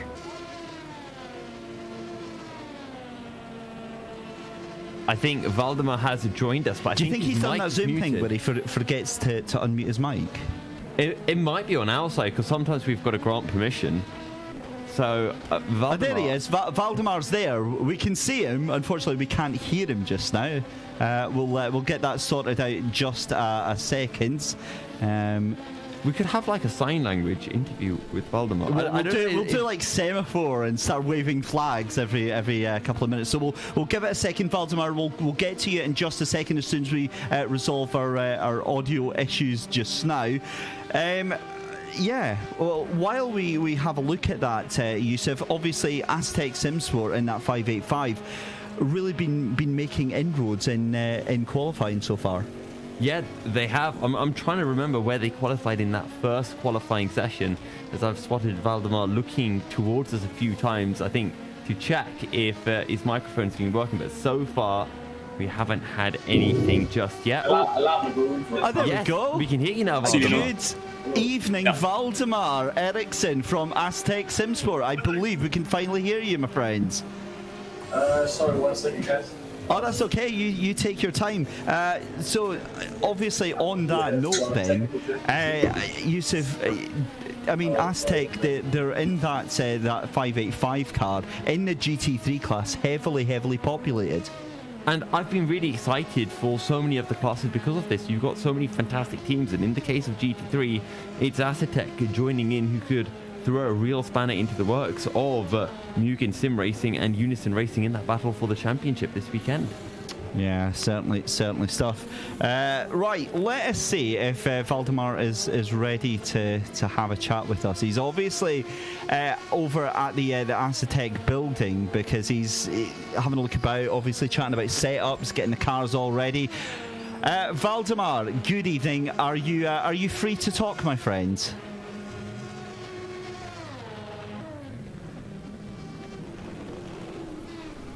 That'll be a no. Yeah, I think no. What we'll do is we'll leave him just for just now, because he's obviously having some audio issues trying to get through to us. So we'll leave Valdemar just now. We'll come back when we can get a chat with him and say hello to him. And yeah, right. So let's get back to the action then. Qualifying is underway in the daytime. We've spoken at length about this. Within an hour and 53 minutes left to go, you know, the difference is, for somebody that's brand new to watching endurance racing, Yusuf, what can we say are the main differences in that? So for me, the first time... Oh. There we go. Right. Okay. So some behind the scenes production news just coming in there. Yeah. A burglar alarm going... It was a purple burglar alarm that went off there. That's what's happened there, right? You know, it didn't even clock, and then as soon as he started to say it, I thought, this is going to be brilliant, isn't it? I'm not saying anything. Right, so it was a burglar alarm that went off at Ace Tech. That is why they're all panicking. And Right, let's hope that their talent doesn't get stolen. Possibly it's Mugen Sim Racing trying to steal some of their drivers. What do you think? It might be. I think Mugen Sim Racing need a bit of help to close into unison at the moment. But to go back to your point and essentially what to expect from endurance racing if someone is not used to it, because flashback a year or a little bit over a year to the penultimate round of the 2020 EEWC season at Matsuzaka was the first time I'd ever, watched or worked on an endurance race. So it was a huge change for me. And the biggest thing is you don't always have, if you're used to F1, if you're used to watching sprint racing, you've usually got action a lot of the time. But in endurance racing, you don't always have that action happening. It's build up. And that's what you're usually watching out for. You're watching a team being a minute behind another car, but seeing that they've got their quick driver in, whereas the car ahead doesn't, or the car ahead is on a worn set of tires, and you're watching that gap slowly closing. And that's what, at least for me, now watching endurance racing gets me excited, thinking, okay, in 45 minutes, are we going to have a battle? Eventually, you'll have that battle, and that battle will be done usually relatively quickly, unless it's the end of the race, just because both drivers, both teams don't want to compromise their own races in a battle that can cost them maybe damage, but more certainly tire wear. Well, I've got to say it's been 29 minutes. Let's do a Noco.dk check with Yusuf. How is the first can of your cola? I felt more. See, you can hear it. I felt more energetic, right? Oh no! What you can actually hear, I believe, is Valdemar Eriksson. Valdemar, welcome back, my friends. How are you?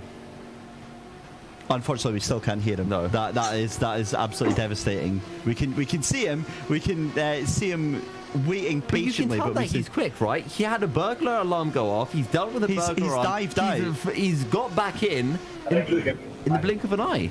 And he's come back in, and it's been so quick. So obviously, Valdemar, if you can hear us, feel free to jump in. And I think I know exactly what it is. I heard a little static there, so I think his microphone is playing up just a little bit there. So, and this is why you're the audio expert here. See, that's what I want to have. I want to have my own techie running behind and jumping in. Valdemar, we heard a little bit something there. Do you want to try and say hello? I don't think he can hear us at all, unfortunately. This is devastating because we might actually have to just sort of let this one go, unfortunately. So we'll see if they can get their audio issues. Something's wrong. Oh no, we can hear you now. We can hear you now, Valdemar. Hello. We heard a bit of you there. Can you hear us over there? Right, Yusuf, what I need you to do is, can you get a couple of tin cans and a bit of string? And what we'll do is we'll just launch it, right, and see if that might be a little bit more reliable.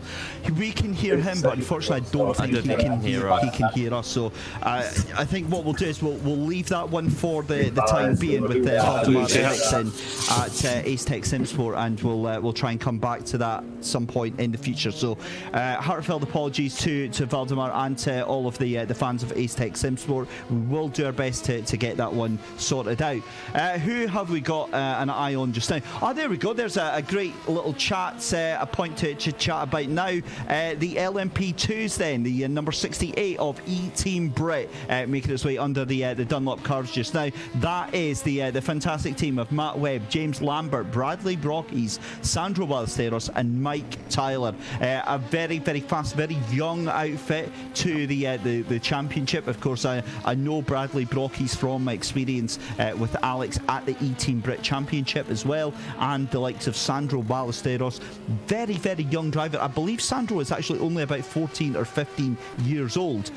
And taking part in a huge championship like this, that is a lot of pressure for a youngster. It is a lot of pressure, and I think I was interviewing them earlier this year or last year, and yeah, Sandro, very young lad, very charming lad as well. It was a pleasure to speak to him, Max Boone, and all of the lads from E-Team Brit. And currently they are sitting third in the LMP2 class behind B32 Racing, and only by a couple of tenths as well. So they could very easily be finding themselves in second in LMP2. Still early stages, that being said, in our second qualifying session, but it's where you want to be right now if you are Team Brett. It really is, and given the pace that we saw in the first qualifying session, second session has got a long way to go, because their fastest time at the moment is the 666 Team Rookie Monsters DPI car of Mark Veit, 324.159, still about 4 seconds off of the fastest time we saw at night. I've got to be honest, I think we're going to see faster than that during the daytime. I agree. It's daytime, you've got more grip. Usually the night time's better for the cars in terms of less wear on the engines just because it's cooler, but you don't usually get faster laps. I mean, that being said, sometimes if it's cooler, it does help the turbos a little bit, and it does mean that you can get slightly more out of the car in terms of performance. But at least here on R Factor 2 and on most sims in the daytime, got more grip, faster laps. Yeah, it certainly is. I'm just personally having a little flick through the different cameras. It's a brilliant setup that we've actually got here in the studio in Denmark. We've all got our own individual production PCs where we can have a look through the field. We can focus on different cars, pick different people that we want to have a look at, and then our wonderful team behind the scenes are able to pick and choose what you're actually seeing at home there. So we hopefully give you a nice little mix of all the different classes. But as we said, at the moment then, Nello Pastorino jumping in with the 65 Satellite Racing team. Again, a lot of work to be done there, 326.0. That's about 5 seconds off of the time they were able to do in the first qualifying session. But João Barbosa for the Juices Motorsport Club, 327.128. I'd expect to see them about 324, 325 for that team. Still a lot of time to come. It's still early stages in qualifying, so expecting the laps to get quicker and quicker. As I have just realised... Now, that is the best thing I've seen all day. Popping up onto my screen, the bottom right, a very good evening to a man that, my goodness, we wish was here. Good evening, sir. Chris Buxton. Good evening, gentlemen. I've been waiting for an opportune moment to jump in and make my presence known. Even dug out the black shirt, but not as comfortable as yours. You know, we will. I'd love to say we're shipping one out, but unfortunately, I've literally taken the entire box. They don't know where it is. So, yeah, well, I'll find you a non-specific one. But Chris, absolutely fantastic for you to join us. Obviously, we're gutted that you can't be here, but doing the next best thing, joining us on this this broadcast here. What have you made of qualifying so far tonight? Despite the fact that it's 2 hours long, no one is leaving anything to chance. No one wants to be leaving it to the last minute. They're not, even though the lap's pretty long and we're only 15 minutes into the second qualifying session, everyone is out there just getting the laps in and getting on with it. You know, João Barbosa has just taken the lead LMP2 time, 3:27.128. That's only, 3 seconds off the top DSI car at the moment. Pedro Ramada, the 57 Ramada Sport cars, just jumped into second, just half a second behind the Juices Motorsport number 16. I know I shouldn't be surprised by this, because I say every time it's a very broken record statement, but I still am stunned at how close these times are. You'd have thought we'd be used to it by now with this level of drivers, and how well these guys know every bump, every nuance of Le Mans. Anyone that loves endurance racing knows this track better than anything else, but better than they know the back of their own hands. But even still, you still get such close times on such a long lap. It blows my mind every single time, and everyone is pretty much lapping, just lap after lap after lap. Very few cars in the pits at the moment, and the leaderboard's just bouncing around everywhere. The times are getting faster and faster and faster. Now, also bearing in mind that those that have seen the earlier streams today would have seen the slightly inclement weather we've had at Le Mans.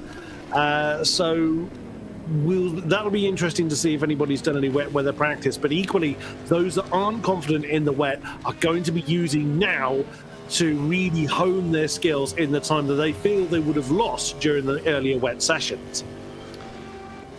Brilliant points there, Chris. Thank you.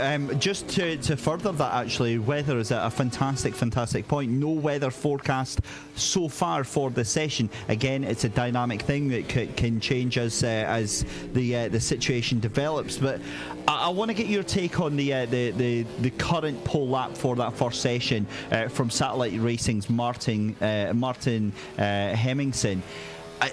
Absolutely scandalous speed and head and shoulders so far above the rest of the field. Yes, but have you seen what the Ricky Monsters have put on the board? Yes, that is a very, very good point there. Rookie Monsters currently up the top there, 324.159. But given that the 64 was able to do what was that, just about a 321 down to a 320. It's almost frightening pace. That was scandalously fast. It took to the end of the session for that to arrive, and any wonder. And of course, we've got a long way to go in this session before the checkered flag falls. But 320, I mean, good Lord, have a heart for everybody else. It's one of those times where you know you've done your best, and then you look at the pole time and your heart just sinks. Although no one's told Joao Barbosa that. The number 16 car has just jumped up into third overall ahead of the Treble 5 Team Rookie Monsters car that was piloted by Simon Marshall with a 3:26.257. So he's determined to keep climbing up the leaderboard. I think certainly in these conditions, the LMP2s aren't going to quite match the hypercars. That's one thing I didn't actually get a chance to look at, how the times were stacking up in the wet between the DSIs and the LMP2s. Yeah, fantastic stuff nonetheless. And Yusuf, coming to yourself, obviously, an hour and 40 minutes left to go in the qualifying session tonight, and I'm looking at the times and I'm comparing it with the times that we had in the first qualifying session, and we're seeing the likes, as Chris has just pointed out, the likes of Joao Barbosa, Pedro Ramada, Zoltan Verkonyi. The times aren't all that different. Now, we did have the likes of some of the other drivers like Ryan Nash giving it the big guns on YouTube, saying you're comparing DPI race times to LMP2 qualifying laps, but at the moment it's still you're not getting DPIs going out there doing race pace. This is qualifying. They are pushing right now. Yeah, unless Ryan Nash wants to come on YouTube and maybe let us know if he is using a race setup and a race fuel load. But to follow on what Chris was saying, the LMP2 class this season has been absolutely phenomenal. Throw Varga out of the equation because they have been phenomenal in terms of their race pace, but Deuces, Mugen, Ramada have been so close, and DEAC Hackers. And now, if you look, David Kaluxai second for Mugen, Pedro Ramada third for Ramada, Zoltan Varkonyi fourth for DEAC Hackers, and then you've got Roy de Monk. And the three of them are not separated by a whole lot of time. It's less than a second. But the weird thing for me is actually the 16 Juices Motorsport Club. That's a sister team. That's a B team. They're meant to be supporting the 15 car, and they're leading the LMP2 class right now. That actually is a brilliant point. And Chris, I want to get on to championship standings with yourself in terms of the different permutations. That I'm not obviously going to throw you under the bus and say, oh, what do you think is going to happen here? But given that we've been in such a busy season, just the fact that it comes down to this final race here at Le Mans, and you've got every single class up for grabs, almost, with some a little bit more secure than others, but almost every class up for grabs, and we're talking in the margin of 20-25 points in almost all of them. That's what we love to see, isn't it? As spectators, as fans, as commentators, we don't want the championship tied up very early on, unless it's tied up by the team or driver that you're particularly supporting, of course. But we commentators, we try our best to remain as impartial as we can. Absolutely. Let's face it, we all have our favourites. Let's not beat around the bush. We all do, but. It's one of these things that I love it when a championship battle goes right down to the wire. Yeah, you're always going to have one or two cases that are tied up earlier than others, but that's just fair play to the consistent level that these drivers have put out. Oh wow! So I'm just watching Mark Vell in the treble six. My goodness, well, that's lively. that's a Tokyo Drift entry to pit lane. Actually, Chris, you bring up a great point there, because obviously all three of us commentators on SimSport and on esports and some of the team doing real life commentary as well. And one of the things that's thought about us commentators is the fact that we have to be completely down the middle, we have to be completely impartial. But that doesn't stop us having favourites and teams and drivers that we absolutely love. And I think that as long as we're upfront and honest about it, and it doesn't affect our judgment on the other teams, that's not a problem. But it adds to that excitement, doesn't it? It adds to, like, when you've got a car that you've got a vested interest in and they're doing really well, or something bad happens to them, that ups the ante, doesn't it, as a commentator? Yeah, completely. We're human. We have teams or drivers or cars or what have you that we've got a particular partiality to, same as everybody else. We are motorsport fans above all else. We just have the amazing honour and privilege to be able to shout about it for a while. Speaking of, thank you very much to those behind the scenes that have given us an opportunity to shout about it. All of the commercial sponsors and, of course, the team over at GTR24H for putting on the event. As the poll time has just changed, whilst I've been muttering about that, Nello Pastorino in the 65 satellite racing squad has just gone into the 23s with a 3:23.639. Fantastic spot there, Chris. The 65 satellite racing team, given their performance during the first qualifying session, the 64 and the 65, you would expect them to start spearheading this campaign into the second qualifying. I'll come to yourself, Yusuf, in just a second on that one. But do you think in doing well in first qualifying leaves them with more expectation on this second qualifying session? Yes and no. The expectation is primarily through reputation. And satellite racing, well, there's quite a number of teams that anyone that's been around the likes of GTR24H or VEC or any of the major endurance racing series, there's a number of teams we recognise. Satellite, Rookie Monsters, Deuces Motorsport, albeit relatively new, but they've made a very good reputation for themselves. Mugen, etc., etc. There's a number of teams that have a reputation behind them, so they're automatically expected to do well. But bearing in mind that it's an average time that's taken from both qualifying sessions, having a storm in qualifying one could indeed take a little bit, very, very little bit of pressure off for the second qualifying session. But of course, that leads way to mistake. If you take your foot off the gas in a situation like this, you're more likely to make a mistake, unfortunately. So it can raise expectation if they've done well in Q1. But I think it also gives them an opportunity, just a little bit more breathing space. Maybe try something slightly different. I don't know, a slightly different line into a particular corner. I mean, you'd have thought they would have ironed out all that by all the practice sessions that we've had up to now. Maybe field a different driver than they were originally going to, something like that. But the expectation is always going to be there for the heavy hitters, no matter how well they do in the previous sessions. Yeah, that's a great point, Yusuf. Anything to add to that? So I have this really cool video of Nello Pastorino and what he did during that lap that took him to the top of the standings. But we do have to jump on into our commercial break and give some time to our sponsors. But when we do come back, I would love to take everyone for a quick ride through the Dunlop curves with Nello. I love that. Right, something to look forward to then. Plenty to look forward to over the next hour and a half. Stay tuned, folk. We'll be back after these commercial messages.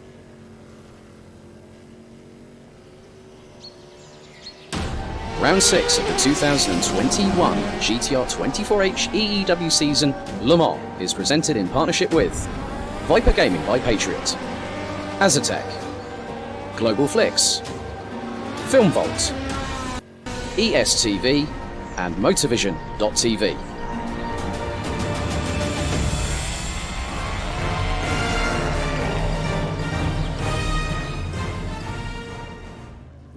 Racing for Green is here to help you carbon neutralize your racing. By planting new trees, Racing for Green offers to make your racing carbon neutral. We already have the calculations, contacts, infrastructure, deals and solutions ready for you to easily buy carbon-neutral laps on any racetrack. It doesn't matter if you are a racing fan, team owner, driver, sponsor or partner.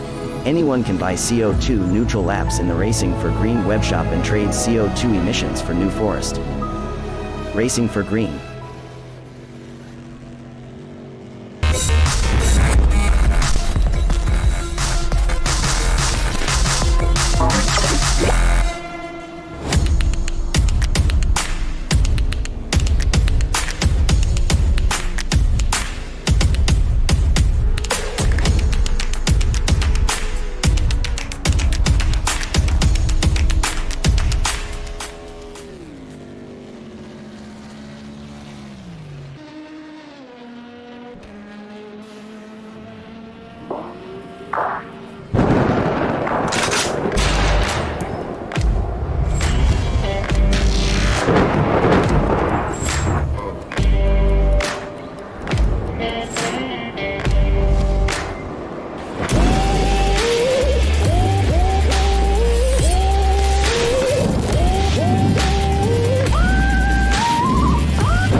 A 1v2 for the tournament. Pressure is on.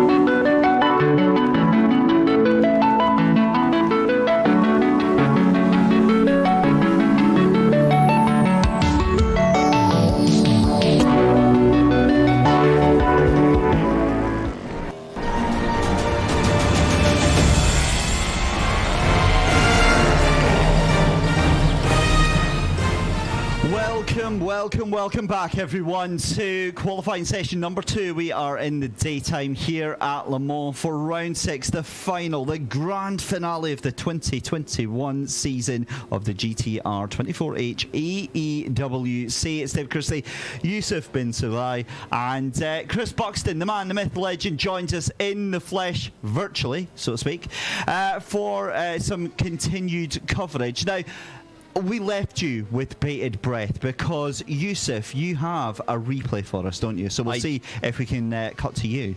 I do indeed. So take a look at this. Nello Pastorino heading down in towards the Porsche curves, and watch how close he gets to the wall through this double left hand. Okay, I'm gonna get...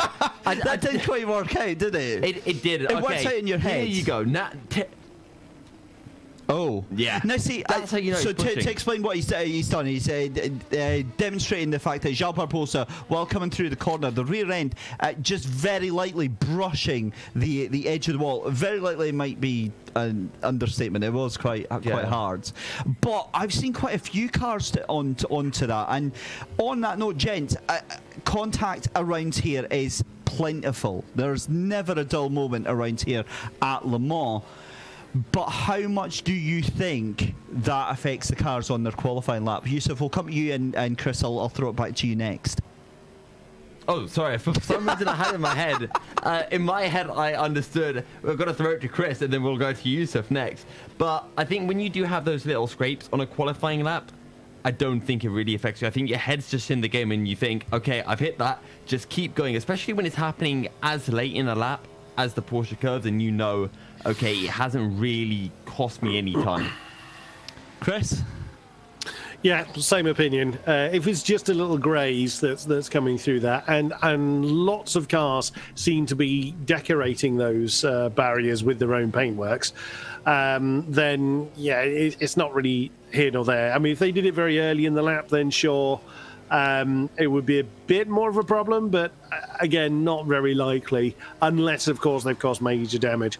I've been watching car number 21, Kian Butler for Axel, and this man has got one decent lap in and has had... Now he's got some clear track, but he's taken several attempts to get the 324.974 that's put his number 21 car up into third position. But he almost slammed into the back of a couple of GTE BMWs, I think it was, that were rather minding their own business, coming through that very same point, coming through the Porsche curves. And that brings us on to another point that even though Le Mans is a huge track, you catch traffic at the wrong point and you've got to be ready for it. Now, in qualifying, of course, the drivers are still very fresh, they're full of energy, etc., etc. But, if you've been going for, 12, 15, 18 hours, that one moment of fatigue and the wall is waiting with open arms. I'm just going to apologize to Chris because he gave some very insightful comments. And the pair of us are just looking at each other very confused and very... right.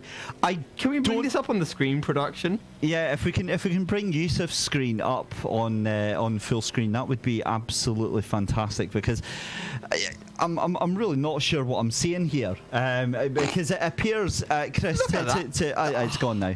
There was a Corvette with some yellow flashy lights on top of it that was out on track. It was bombing it as well. It was. To be fair, right? Let's talk about that then, Yusuf, because that is your pace set for tomorrow. That is. I'm glad to know that the car I'll be driving for tomorrow has such tremendous grip and can even drift well. Just checking in on YouTube, a very good evening to Martin Buchan, a well-known friend of E-Team Brit, asking, that isn't Max Ice Cream Spooner driving the E-Team Brit car. Okay, David, you need to explain to myself, to Chris, to everyone watching, what this whole Max Ice Cream Spooner I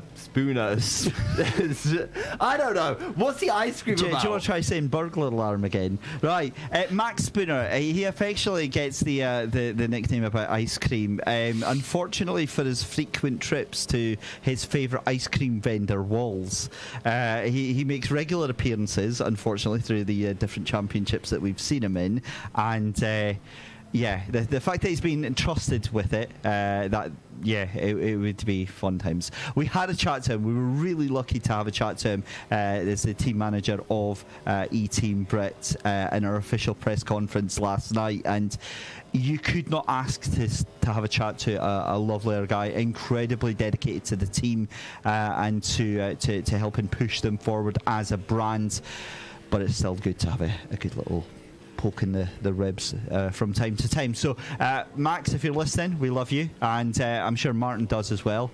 Martin actually teammates with Max Spooner in the E-Team Brit Championship, so that will be why there's a little bit of gentle joshing going on there. Hello to Christian Pascal as well, who says hello, boys and girls, in the chat. So Chris, coming back to you then, back to live timing, and with an hour and 24 minutes left to go. Nalo Pastorino still topping the times, 3:23.639. Are you expecting to see those times coming flying down? Well, they did it once before in the night session. I would expect those times to come down towards the end of the session, when the last of the nerves have been ironed out. They've tried every line they're likely to try. Any alterations they're going to do, they probably would have done it by now. So yes, I'm expecting those times to not to tumble per se, just to come down a little bit more towards what we saw in the previous qualifying session. Everybody bar one, as far as I can see, has got a time on the board. The one that is missing a time is the 188 ID Sim Sport Car that is coming through. Where is he? That's down at Arnage, is it? Yes. Indianapolis Arnage now, so out on track. That's the car I noticed yesterday that has that odd barcode kind of thing. Scan it and see if it comes up with the product. I'm sure I wouldn't be able to afford it if it came up with the car. I love the fact you look at it from the front, and it actually looks like it's got like this gaping jaw that's coming towards you. That's actually quite alarming. It's quite intimidating, isn't it? Yeah, if you have a look at if the camera's going to look at the 188 car as it's coming past, obviously he's got the barcode thing I was talking about, but from the front, it does, especially with the headlights going on, that's quite an intimidating. Oi, as one of the LMB2s. Rather bolstered my point I made earlier of just catching traffic at the wrong moment, and I'm not sure who that was that just came past. As if I can identify who that was. Was that Zoltan Vaconi? Yes. I do want to jump in for a second because there have been some interesting developments in some of the lower categories. So you remember how we've been talking about this Mugen versus Unison battle? Well, it is a Mugen versus Unison battle. The pair of them separated by less than 0.03 of a second on the timing sheets. Donat Diesner for Mugen currently topping Unison. But I think the other interesting thing is you look over to the GTE class as well. Mattia Krupi second, but it's not WOSR who is first. WOSR are actually over a second down on Musto. It's Jimmy Nisler in the 128 Satellite Racing car who is 1/10 clear of Musto. And I know we've been kind of hyping up the return of the Flying Finn himself, but the Flying Finn, now teamed with Jimmy Nisler in Satellite Racing, might have a shot at taking a race win. So do you remember how we had a little intruder onto the track? Well, I've just heard why that happened. One of the teams thought they were offline in the safety car and then very quickly realised their error. Oh dear. Well, that is... Can I do that tomorrow? I think they will be... can you imagine doing that and the verbal you're going to get from John Fabricius from our race control? If I do that... I mean, literally, their ears are going to be bleeding after that one. If I do that, when I leave the sim rig, instead of turning left to come to the studio, I think I turned right and find the nearest plane back to the UK. No, I think you turn right and find the nearest bin and put yourself in it. That's what you do. Goodness me, that's thankfully no harm came to it. However, let's bring it up to speed on the standings then, with an hour and 20 minutes left to go in qualifying session number 2 in the daytime here. The rookie monsters have jumped back up to the top, 666 up with a 3:22.802, knocking Nello Pastorino off that top spot for the 65 Satellite Racing team. Satellite Racing still in second place in the DPI class, 3:23.639. Sean Butler for Axel Esports currently in P3, 3:24.974. Team Viaductin in fourth position just now with a 3:26.074. Fifth position in hypercar class is Team Rookie Monsters, the 555 car of Simon Marshall, 3:26.476. And still set a time, Team Adrenaline, Sebastian Deville down in sixth position. Moving to LMP2, João Barbosa, that we've been singing the praises of, for Juices Motorsport Club in the first position there. Zoltan Verkonyi in second position in that class for Diak Hackers. Juices Motorsport Club, their sister car, the 15, Roy de Munk in the third place in LMP2s. Pedro Ramada in fourth place in the Ramada Motorsport car. Mugen Sim Racing down in fifth. I'm expecting bigger things from them in the LMP2s. The 22 of David Kaloxai in fifth position. Sixth place for the 777 DSR Nightmare team. The B32 Racing outfit in seventh place in LMP2. Matt Webb for E-Team Brit down in eighth position. And a Wong Wei Song for Blue Steel Racing. And the Dream Team car still to set times just now. That's obviously in LMP2. Yusuf, do you want to take us through the timings for GTE and GT3? You know what? I'd love to. Matthew Krupi has actually jumped to the top of the standings in the GTE class. He's pipped ahead of Jimmy Nisler by just a couple of tenths of a second. Then Jose Berengawa over a second down on the pair of them. Nicola Pastore for the 54, Musto sitting in fourth, head of ID SimSport and DIS. In the GT3 class, you've got Donat Diesner ahead of Max Bunovic, still by those 0.03 of a second. Then it's Lee Russell in the 404 Glam Racing car, further second down, and then another second down to the 177 ID SimSport, followed by DIS SR Lab, the B team, ID SimSport, and then Valdemar Eriksson in the Ace Tech SimSport 585 car. Now, Yusuf, I'm looking at the top left of our screen there. Am I seeing things, or is that a nice fancy new graphic that we've got up there with all of the class times coming through? It might very well be. I've not seen that, and if that, I saw Nils behind the scenes working on coding something there, and it did look like that. That is gorgeous. If that is, yeah, very, very impressed with that. That is some rolling updated times for the different classes, and yeah, that'll help keep you updated through the rest of this qualifying session here for the final rounds of the EEWC 2021 Championship. If you can believe we're here to the end of the season already. It is unbelievable stuff as well. Huge thank you as always to our commercial partners at Viper Gaming by Patria, to Noco, the no carbs company, Noco.dk, to Aztec, to Global Flix, Filmvolt Limited, to ESTV, Motorvision.tv, and to Eaton Shirts as well. Chris Buxton, coming back to you, my friend. Qualifying session number 2. It's a little bit more relaxed. It's a little bit more, I don't want to say easy paced, but we're now starting to see the times coming tumbling down, but at a much gentler order, aren't we?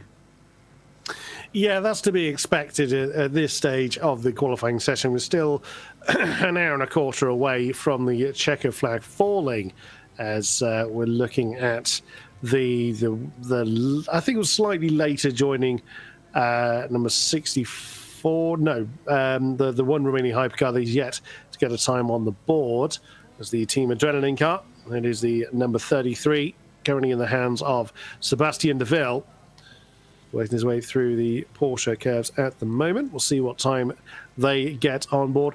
Yeah, at this stage, now that they've done a qualifying session, we've had the practice sessions, the kind of sandbagging that we've all been surmising about.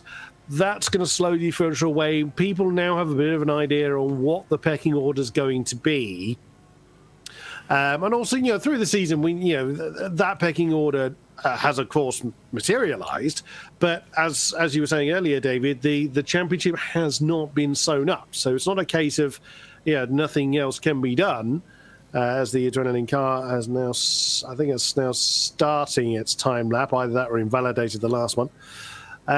So it's now going to be a case of just run through the laps, just keep your nerves, let's just use as much track time as is reasonable. It's not like they're paying for tires, it's not like they're paying for fuel, some of the joys of sim racing.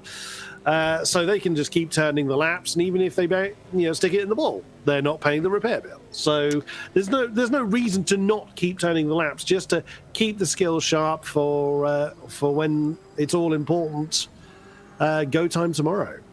Well, I'm gonna throw a little bit of a curveball into that point there, Chris, because I've got the official results here, or the current results from our first qualifying session. I'll confirm that they are actual confirmed results here. But as I see it, the average amount of laps completed in qualifying number 1, gents, from what I can see here, roughly about maybe say 23, 24 laps. Most of the cars doing upwards of 23 to 30 laps.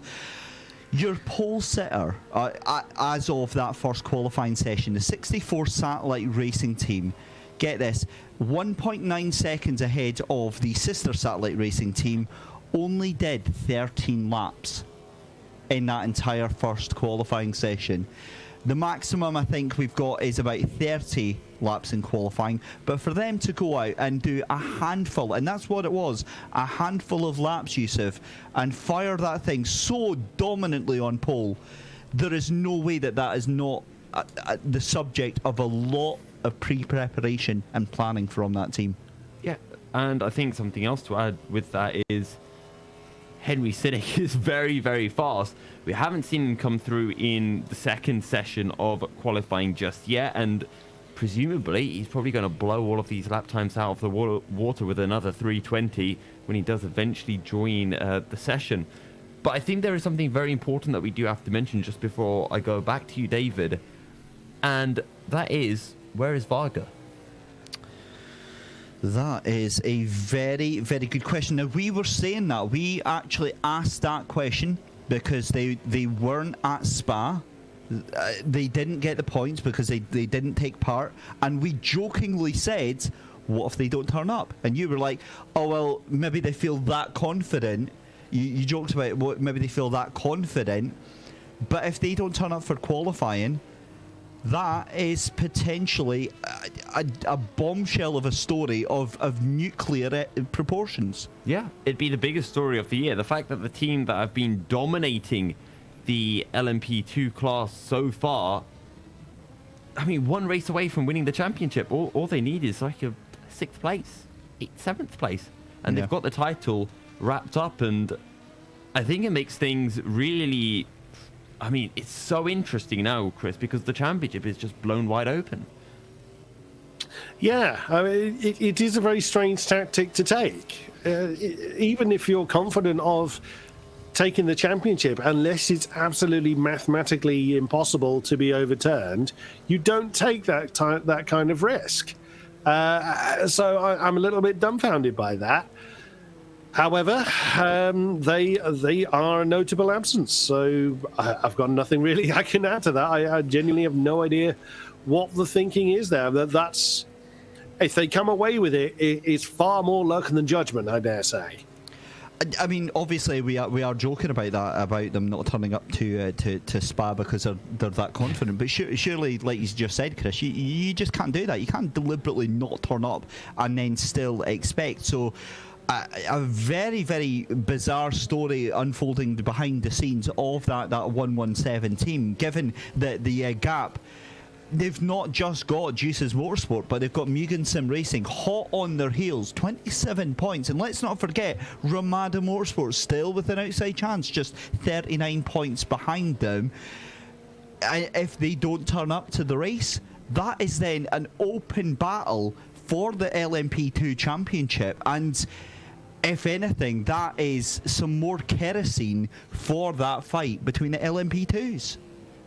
All of a sudden, you're looking at a championship that is effectively Juice's leading, and then 23 points from Juice's to the team that is in effective 4th place of DEAC Hackers. And if DEAC Hackers get a win, they jump Varga.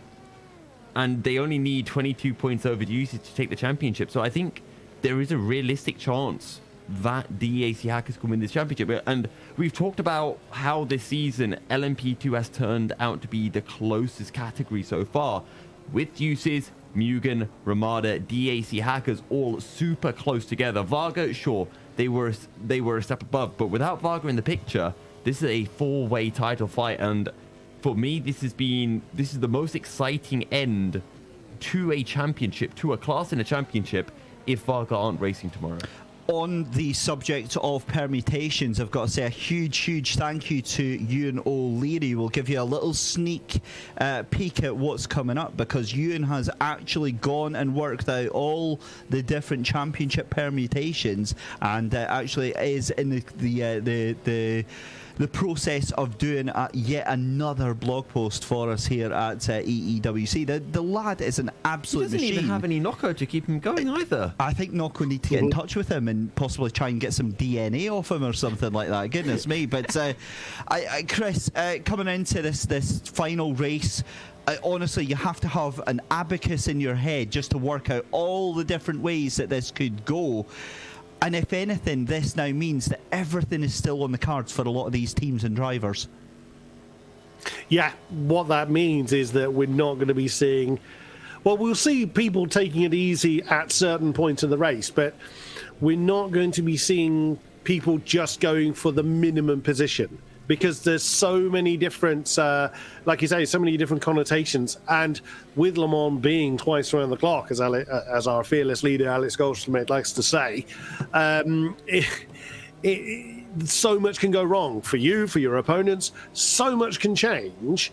It's not worth taking the risk. You just need to get out there and get on with it. So we're going to be seeing probably more people pushing to try and secure as best position they can, not just get the position they need.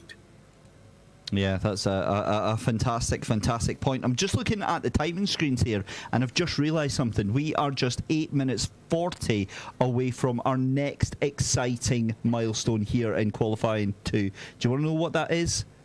Kieran McGinley joins us back in the commentary booth for the remainder of this You can't be qualifying excited, David, session. though. You're going to have to get out of your chair. I know, I'm going to get punted. Well, no, because I'll jump over. We'll do some jiggery pokery. We will be here. I think you should just send Kieran to the naughty corner. The wonderful thing is because we've had to do these musical chairs, because while Chris Buxton isn't here with us physically, he is here with us in spirit, because he's actually at that computer here. He is, through the wonders of technology, using that computer here in Denmark. Yeah, we've even got a name tag for him. David. David Buxton. We'll fix that. We'll fix that. David Buxton. We'll kind of make that work for us. But Chris, joking aside, obviously we've got an hour left to go into to qualifying. It's now come down to crunch time, but realistically, Mark Veit for Team Rookie Monsters, 3:22, much closer now in terms of pace than in the night time. And I'm wondering where the 64 is. Are they leaving it again to the final hour? If so, why do you think that is? It's to prevent anyone else giving an answer, because again, if you play your cards too early, you give your opponents an opportunity to actually respond to that. They want people to, they want to be lulling their opponents into a false sense of security and then absolutely nail it. The risk of doing that is if someone has a problem, there's a yellow somewhere. If you make a mistake, you commentary team, because it makes a difference to their lap. You know what I mean? If the one behind the steering wheel makes a mistake, that's the gamble gone. And if you're some way behind your optimal time, you haven't got time to make it back. And with an average lap system that we're using for the two qualifying sessions, it's a big gamble to do. But that it looks like is the route they've gone down. The irony of you saying Dave Buxton, that's actually my brother's name. So that's there is a fabulous. So there's already precedent for it, Chris. So we got the better Buxton in, right? Oh, yes. Oh dear. Yes. My Ish, brother, maybe. by his own admission, would not want to be doing commentary. he leaves the speaking bit to me. Now, Chris, more work for us. I do have some updates regarding the 64 car. They're in the server. They're on an outlap. But I want to touch on what Chris was saying before, because ordinarily I would agree, but do you think anyone can match the 64 car? Do you think any team can get to that pace? And if so, who do you think could be that dark horse? Well, no one matched it in Q1, did they? I mean, it was a scary fast time. It's very hard to say. I mean, Satellite Racing have been doing this for quite some time. Their drivers certainly know how to get the best out of their car. It would be a very, very difficult story to match. But then, if teams have got different drivers out this time, who knows? They may have that golden lap still in them. But I would say it's Satellite Racing's pole to lose. Yeah. Yeah, absolutely. So I was going to say, do we want to do a quick calculation of what every team needs now, or should we do it when we come back from the break? And before we go into the break, maybe take a look at a certain Henry Sinek to see what his opening lap time will be in qualifying too. I think we're going to have to have a look at Henry, but we're saying that, but it's shown up as Martin Hemmingson on my timing screen. So okay, Martin was in the opening qualifying session. Now, as it stands, he's already set a lap. Let's have a look here. What he's done. In fact, has he just left the server again? I'm not too sure there, because he's disappeared from the bottom of my my timing screen there. So I think that does mean that he is deciding to do other things tonight. Either that or he's having some issues with that. But interestingly as well, Team Adrenaline down there in the DPI is also seeing one of the Juices Motorsport cars having a little bit of an issue. Team Adrenaline getting onto the scoreboard there with a 3:27.323. Given that that's at the tail end of 6 LMP2 cars, you would expect that there's more pace to come from that car there, Yusuf. Yeah, you'd have to think so. I just want to quickly throw to actually LMP2 class, because the Juices are on absolute fire. 3:25.1 from both cars, and an entire second quicker than Mugen Sim Racing. I don't know. Usually we say, I don't know what they had for breakfast, but it's well past breakfast time in the UK, so I don't know what they had for dinner in between Q1 and Q2. I don't know. I think you can have that wheat bisque snack that you put in milk at any time of the day, can't you? I'm not want to mention brand names here and give free advertisement until we get a sponsorship deal. But wheat biscuits that you put in milk.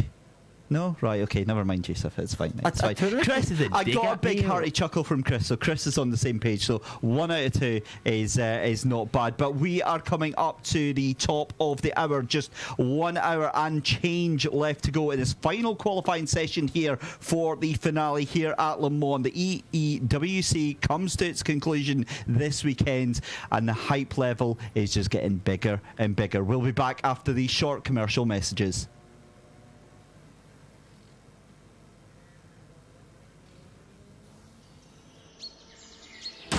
Round 6 of the 2021 GTR24H EEW season, Le Mans, is presented in partnership with Viper Gaming by Patriot, Azatec, Global Flix, Film Vault, ESTV, and Motorvision.tv.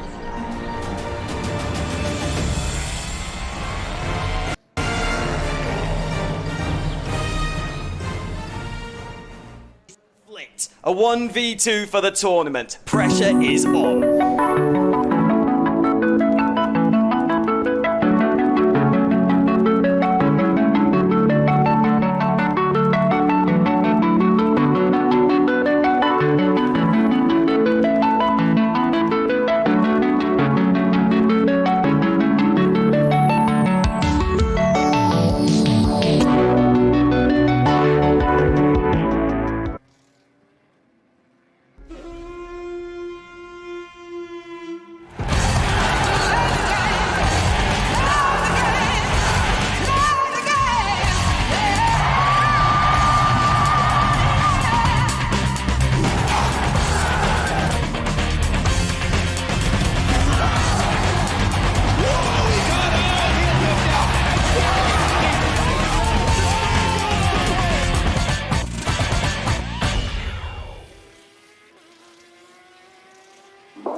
Racing for Green is here to help you carbon neutralize your racing.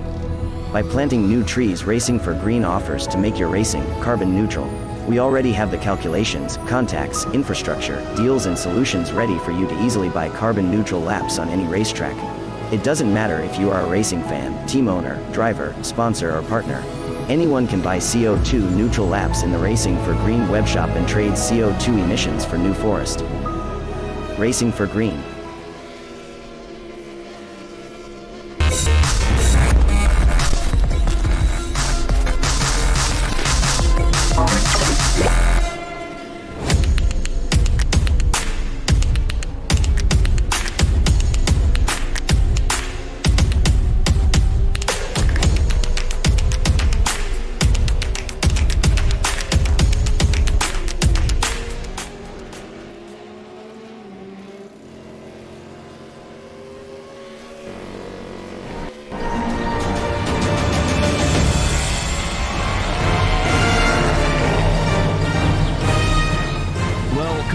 Folks, we are getting ready. Well, we're getting ready. We're already in Q2, and I've got Kieran McGinley alongside you. How has David kept your spot? Is it clean? Is it tidy? It's warm. I'm not sure. Is that a good thing? I'll let you decide because. But anyway, I'm back here. I've reclaimed my position. I'm back in my rightful place, and I'm going to be keeping an eye on the DPIs and the LMP2s, and we're going to be trying to do the maths. And as we already said yesterday, David and I are steering well clear of any of that, any counting up, because we don't seem to be any good at it. Well, I was going to say, right, it'd be pretty good if we did some very brief calculations to see where everyone's sitting in terms of overall standings if qualifying finished as is. And David's not here, so he can't mess up the maths. I think this is the dream team. No. No? No. Well, I'm I not think gonna you should have a count go it. at it anyway. I can only count to 9. So Yeah. Exactly. True.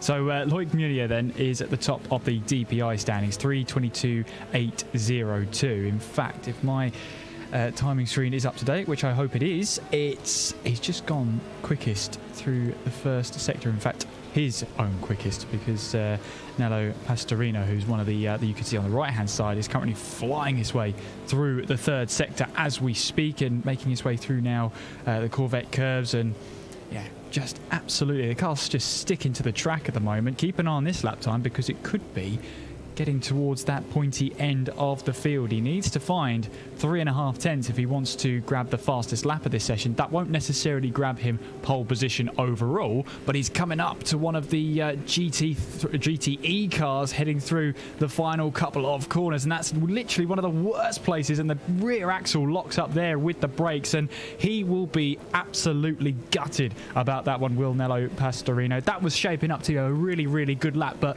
you've got him there, one of the IDC Sim Sport cars, well, on a flying lap or setting up for one, but unfortunately for the 65, the satellite racing car, not to be. And that's the ID Sim Sport car. That is the 166. That, if I'm not mistaken, okay, no, it's the GT3 car. I was thinking of the satellite racing GTE car, which is actually at the top of the standing, 6 tenths clear of muster. It's rather incredible the amount of pace that satellite racing car has, and in terms of how everything does pan out in qualifying 1, the satellite racing car was 7 tenths slower than the Musto car. So right now, Pauli Ahonen needs to find 1 extra tenth, and if he can do that, he's got satellite racing pole for the GTE class. Oh, he's got to get it over the line first, and he's got to make sure that the lap is quick enough in order to do so, because of course we add up the lap times, then we divide by 2 for the 2 sessions. That gives us our average lap time, and that will give us the opportunity to see who comes out on top. And at the moment, though, it's Loic Munier then who is at the top of the standings in hypercars. And for the LMP2s, it's the Juices Motorsport Club, the number 15 and the number 16, the 2 sister cars of Juices, are currently the 2 fastest times in this second qualifying session. Between them, well, 2.3 seconds there, Yusuf. That's a margin and a half. Well, the thing is, it would be quite a big gap from Roy de Monk and João Barbosa to the rest of the field if it wasn't for the fact that David Kalaksai recently pumped in a pretty good time for Mugen and is only 2 tenths off the 2 Juices cars. Sadly for Mugen, they didn't have the best of qualifying 1 sessions. They were only able to take 3rd. So right now, they might be looking at, I think, a 2nd place, because between Juices, Mugen, and the other Juices car, it was 2 tenths in total separating all 3 of them. Yeah, actually, in fact, I'm glad you've brought that up, because I've read that totally wrong, because it's actually 0.02 of a second separating the 2 Juices there. Yeah. So I've read that completely wrong. I do apologise. One of them I can see is heading into the pit lane, and it's the pole sitter at the moment, or at least the fastest time in Q2, Roy de Munich there, who's currently now in the pit lane. And what I'm seeing on my screen at the moment, you might not be able to see it at the moment, but some of these drivers will actually get into the pit lane but angle their cars then towards the pit lane as they exit the pit lane. So all they need to do is punch the throttle down and make their way back onto it. But some of them will go at a 45-degree angle inwards, because of course if they're trying to slow the car down, they want to do it in a straight line, and that way it's almost as if it's a quicker way to stop the car. Then they just need to focus on left hand down, fully on the throttle, and just wheel spin it away. So expect to see more and more that diagonal approach, as we're seeing in all forms of motorsport now, as the quicker way to stop the car to get it pit stopped. And little things like that, tenths of a second that can be simply bought like that, will add up. The amount of times these drivers and these teams will be stopping, that's going to add up. Yeah. And you mentioned that it's easier to stop, and if it was an empty pit lane, there wouldn't be too much of a difference in terms of braking time, just because you can move over earlier. But if you have a full pit lane and there's a car before, you can't angle it in. You've got to, fully jerk it over. So it's much easier to get that diagonal angle in if the previous pit box is full up. And I'm trying to keep an eye to see when that 64 car rejoins the server. And you know what? It has rejoined the server. It's in the garage. Martin Hemmingson.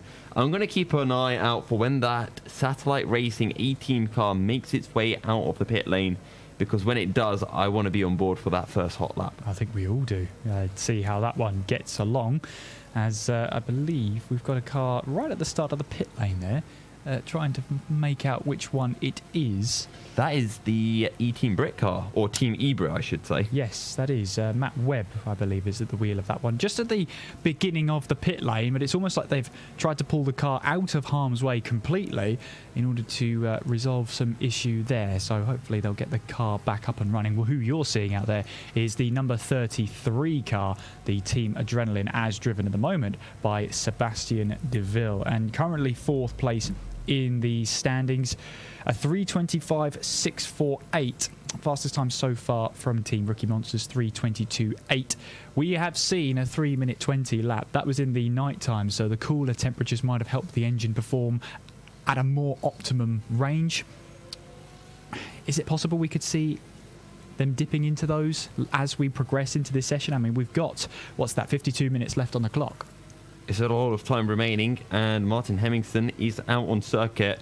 I'm going to go based off stats because I do like my statistics. If we take a look at what the 65 car did in the first qualifying session, a 3:22.68. And now let's take a look at what they've done in this session, which is a 3:23.1. So if anything, you'd think it's a little bit slower, and the chances that the 64 car breaks into the 19s is unlikely. But Martin Hemmingson is making his way down the Mulsanne straight, and in a couple of minutes time we will be able to jump on board with him. Quick update on GT3. Adam Suresh from Mugen Sim Racing, nearly a second clear of Max Bunovic in the 717 Unison Racing. So as things stand, Mugen Sim Racing will be starting on pole for the GT3 class tomorrow, and it will be Max Bunovic or whoever Unison put out to start the race alongside him in second.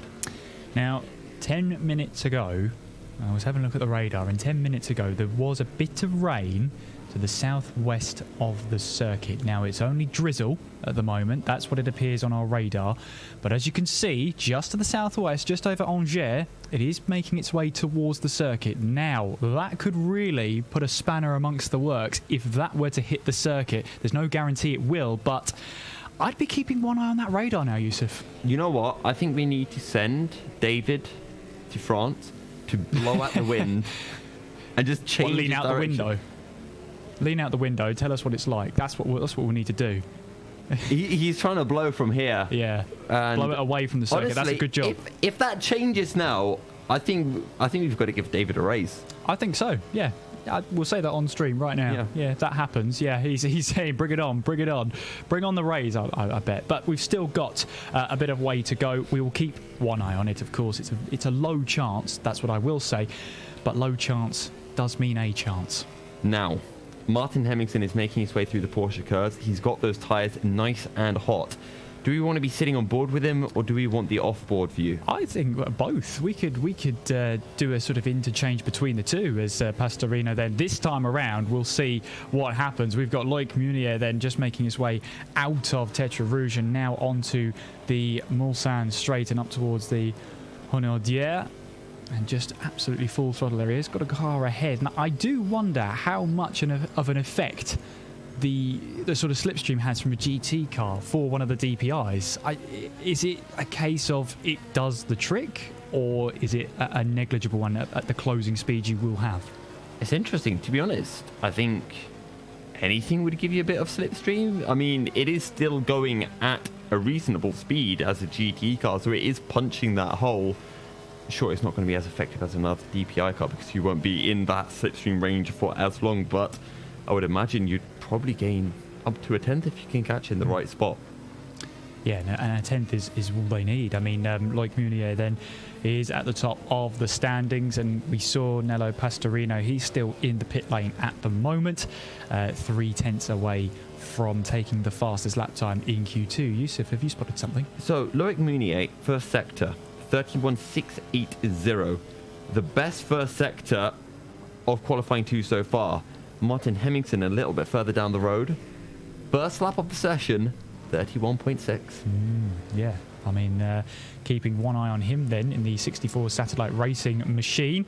See how he gets on further on in the session. We do have yellow flags in Sector 3 at the moment, but just seeing which we normally have a bar on the live timing, timing.gtr24h.org if you want the live timing. And I think, yes, it might be the Team eBrick car because its progress bar is stopped in the last third of the order. That being said, though, Nicola Pastore, his bar has stopped progressing in the number 54 Musto GD Esports car, so he might be triggering that yellow flag there in the GTEs. But that's just looking at the live timing there. Of course, if you do want to follow along with the live timing, timing.gtr24h.org, and you can have the same timing information that we do have in front of us to help us make those calls. Loic Meunier then making his way through these long lefts and rights as he makes his way now through the Porsche curves and eventually making his way now up towards the Corvette curves. And you're really asking so much from the aerodynamics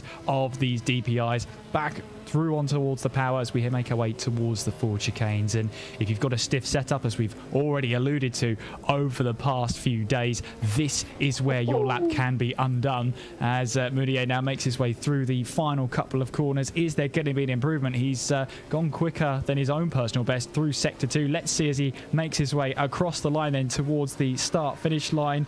And no, he's a 10th away from improving on his own personal best. So not quite an improvement on pole position, but I think he'll be frustrated about that one because he did lose about a 10th in the last sector. Now, Martin Hemmingsen is absolutely flying, and you should have seen his back end on the run into Indianapolis. It was going one way, it was going another, and now he's going one way and another through the Porsche curves into the Chevy curves. This is going to be a quick one from Martin Hemmingsen. I'm going to guess a 21.9.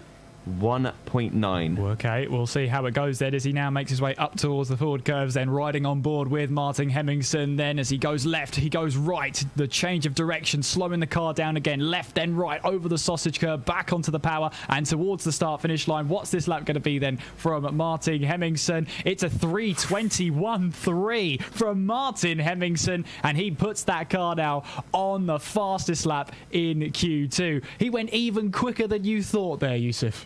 Yeah, he did. He absolutely smashed that one. I'm going to rewind because I want to show everyone how twitchy his rear end was going into Indianapolis, because the car control he showed there was something spectacular. But Martin Hemmingsen showing that the 64 car isn't around to play. No, not at all. Not at all. And he's now got the fastest lap time of the session by, you won't believe this, 1.4 seconds. That is an astonishing gap now. Are you sure he's in a DPI? He says hypercar DPI.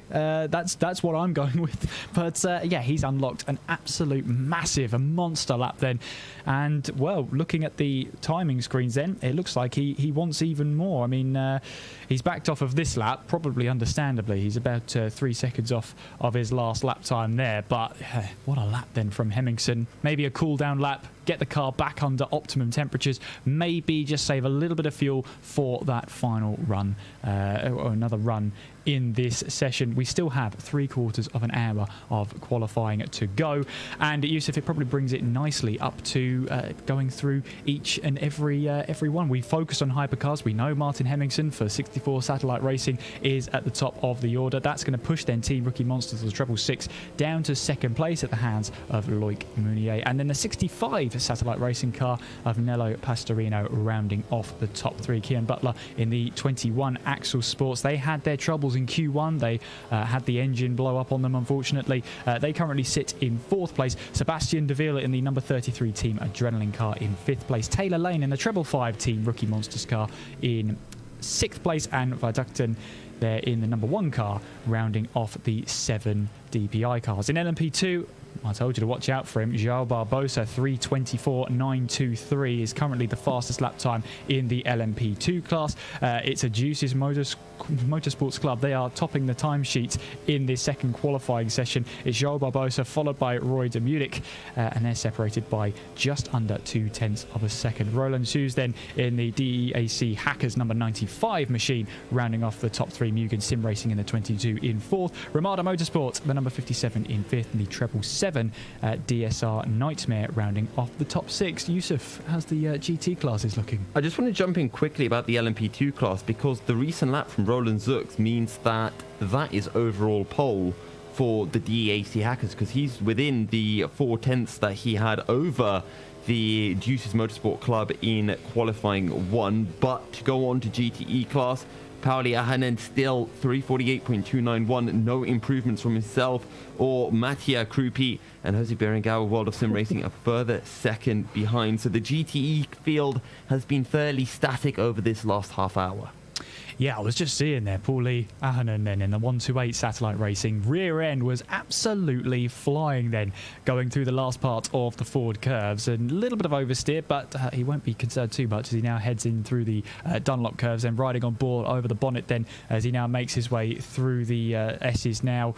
And it does a lot of undulation through these S's. It's not a set of and a series of corners we talked about a lot over the weekend, but there's a lot of undulation and there's a lot of camber through those corners as well before you head towards Tetra Rouge. It's a very enjoyable sequence of corners as well, as we see Pauli Ahonen going wide. That might be an invalidation. It could be, yes. Right there. But through those S's, you can carry a lot of speed. You just have to shift the weight in. Speaking of shifting weight, take a look at this beauty from Martin Hemmingsen. I've got the replay up, so hopefully we can bring it up on screen. So heading towards Indianapolis, you've got this fast right-hander. Now watch the steering wheel just twitch one way or another. And this is all while slamming the brake down. How he gets that car stopped at the apex, I do not know. It's beggars belief, really, doesn't it? It really does. And that just shows you the commitment and the bravery, the faith in the setup as well, that is, from Martin Hemmingsen in order to get as much out of the car as possible. And that will be half the reason why that 3:21.3 is our fastest lap of the session so far. Amazing car control, and just shows you the confidence that's exuding from the 64 Satellite Racing car. Absolutely. And it's, when you look at the Endurance E-Racing World Championship, as actually, I was just checking if Martin Hemmingsen was going quick. He's not, thankfully, because that would be insane right now. But it's essentially tiered, right? The GT3 is the class for the rookies to come in, people who are a bit newer to sim racing. They're still quick drivers, but they are a little bit newer to the series, and then it gradually gets faster and faster. It gradually gets more and more experienced drivers as you go up each class. And it's not just because the hypercars and or I should say the DPIs and the LMP2s are quicker cars. They're harder to handle, as you see there, or as we saw there from Martin Hemmingsen. They are very, very tricky to get right, and you have to be on the absolute limit if you want to get even close to the pace. Well, I have to have a look here. We might have something. I'm just going to take a look at this because Team Viducton might have run into a slight bit of trouble then. Here they go then. So this is a replay of what happened. This, I think, is approaching Tetra Rouge and turns the car in, and that snaps majorly straight into the wall there. And rear wing straight off the car. There's going to be some suspension damage on the rear. You can already see that it's sort of crabbing there, indicating that rear suspension has unfortunately failed. So, yeah, for Viducton then, it's a long, long way back to the pit lane. So essentially what happened there, for the people watching and not quite knowing, you turn and you've got commitment that the front end sticks, but it sticks a bit too much. The back end just steps out slightly on you. When you try to correct it, you then get grip on the front tires again, and it just pulls you over to the left, and then you're a passenger at that point.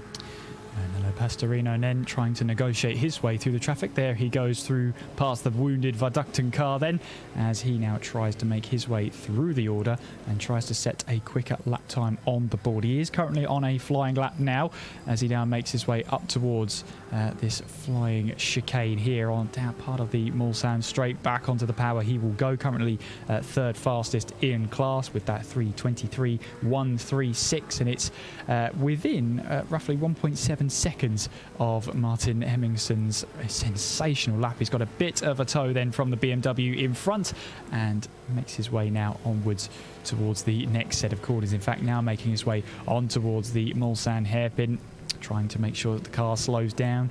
It's an interesting one because you're trying to slow the car down, but you're also trying to get it to try and bite and steer to the right. So you've got to be very, very careful on the brakes and make sure you do not lock up any of those brakes as he now flies all the way down this sort of curve straight on his way on towards Indianapolis and Arnage. And it's a test of bravery here as well, using all of that track on his left-hand side, chucking the car in now onto the anchors.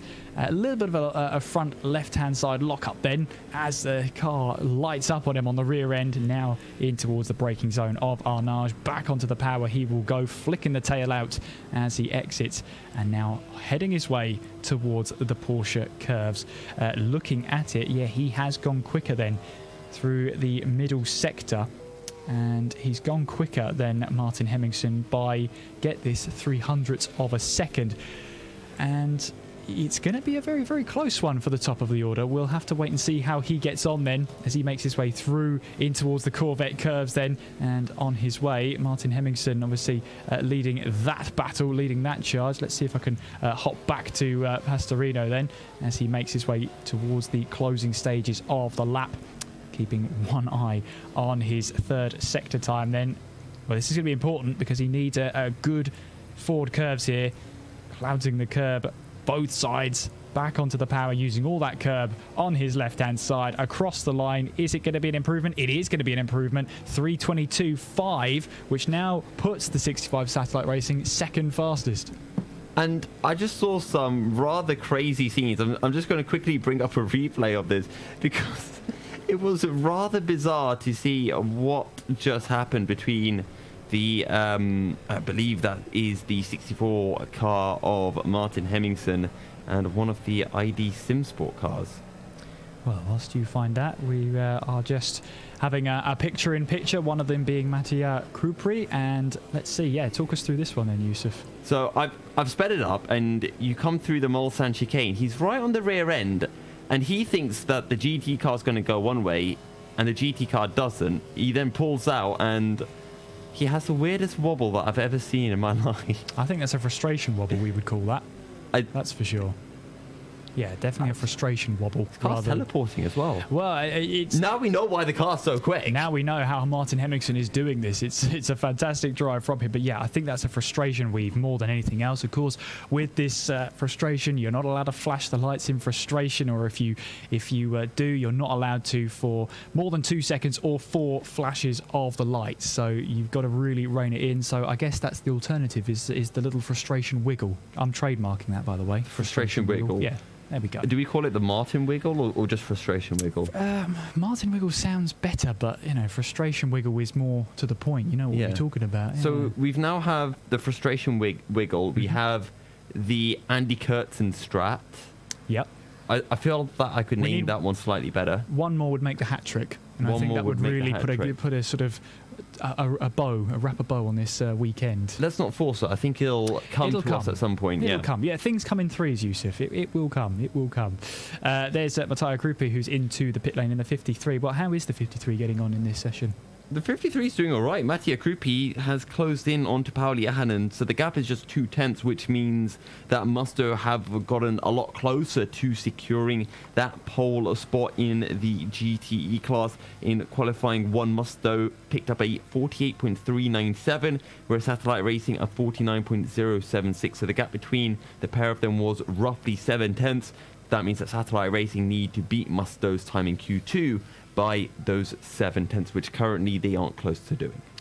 Yes, and we will, of course, have a look at that one as Krupri there tries to launch himself out of the way of an LMP2 car that was making its charge through, and possibly a good idea there.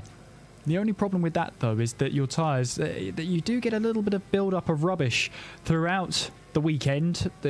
Once the track starts to rubber in, you start to get the marbles on the outside of the circuit, and they do take longer than you think to try and actually clean off the tyres and make sure that they, you do get the surface area on them. Because once you've picked up a couple of marbles, you're sort of restricting how much surface area the tyre has actually to grip onto the tarmac.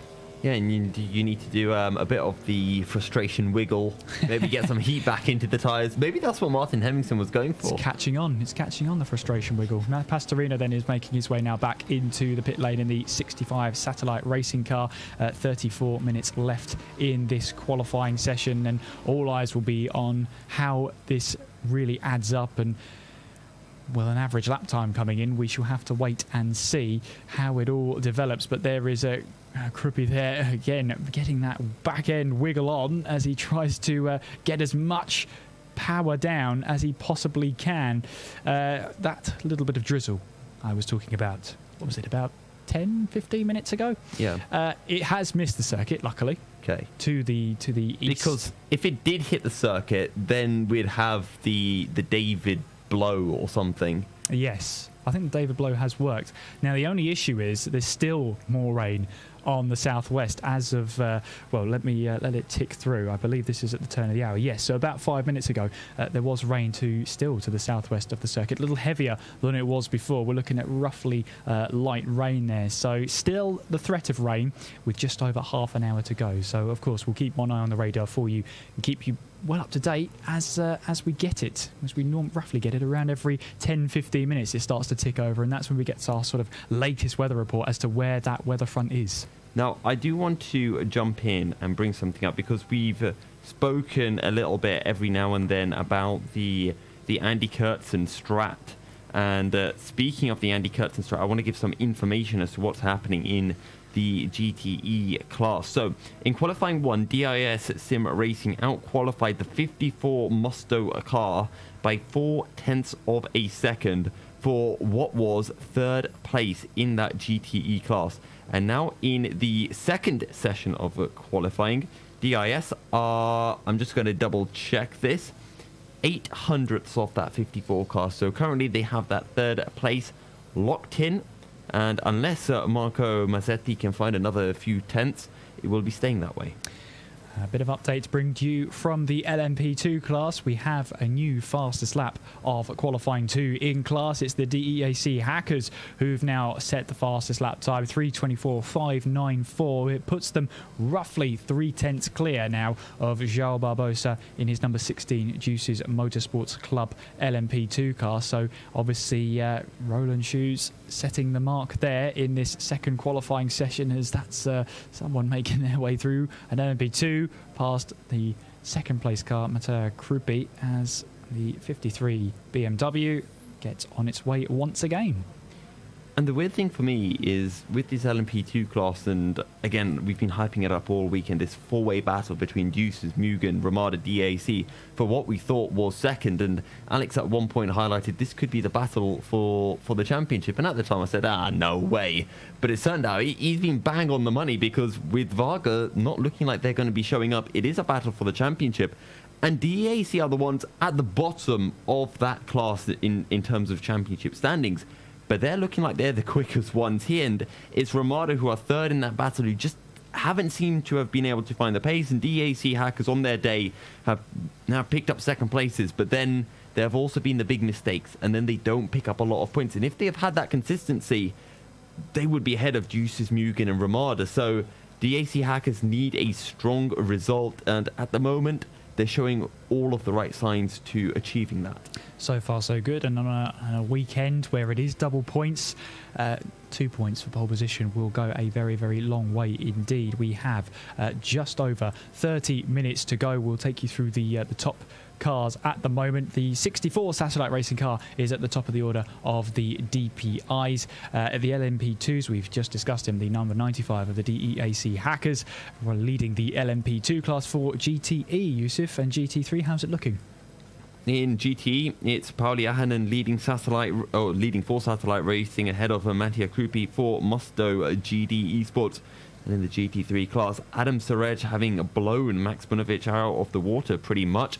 Mugen Sim Racing leading Unison by 0.7 of a second. Very close there between Unison in the 717 there, and of course 41 of Mugen Sim Racing. 717 of Unison Racing really turned up the wick towards the end of the first qualifying session. All expectations say that they're going to do the exact same again. It was roughly a similar gap between them last time around in the first qualifying session, around 0.6. It ended up being 0.2 in the favour of Unison Racing. Well, we're approaching the final half an hour of the qualifying session. Join us again when we come back after these messages to find out the conclusion of the second qualifying session.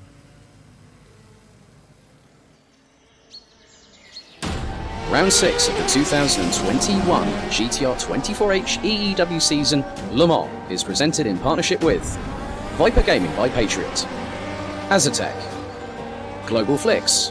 GTR24H EEW season Le Mans is presented in partnership with Viper Gaming by Patriot, Azatec, Global Flix, Film Vault, ESTV, and Motorvision.tv.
A 1v2 for the tournament. Pressure is on.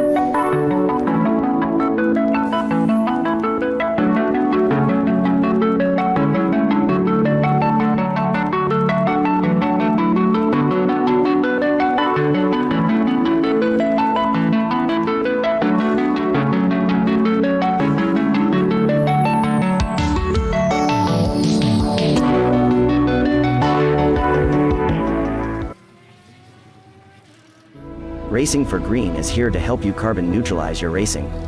By planting new trees, Racing for Green offers to make your racing carbon neutral.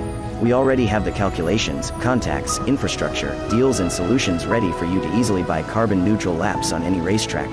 It doesn't matter if you are a racing fan, team owner, driver, sponsor or partner. Anyone can buy CO2 neutral laps in the Racing for Green webshop and trade CO2 emissions for New Forest. Racing for Green.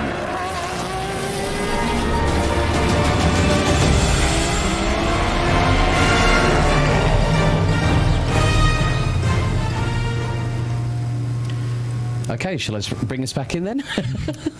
There we go.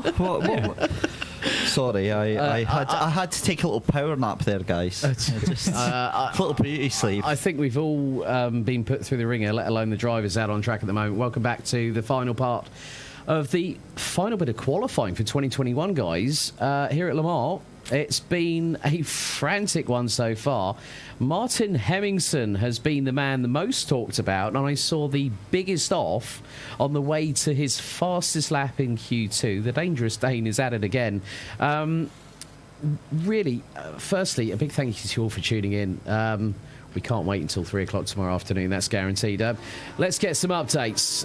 DPI, Mr. David Christie. Well, hello there. Hello. Right, at the top of the field, perhaps no surprises to see, it's now James Zebra in the 64 Satellite Racing, still on that pole position, 3:21.330. He's just done a 3:22, so showing similar pace. Like Muir for the Team Rookie Monsters, currently in second place, 3:22.250, so getting a little bit closer. But Ryan Nash for 65 Satellite Racing with a 3:22.547 in third place. Fourth place is Taylor Lane. Fifth place is Sean Butler for Axel Sports.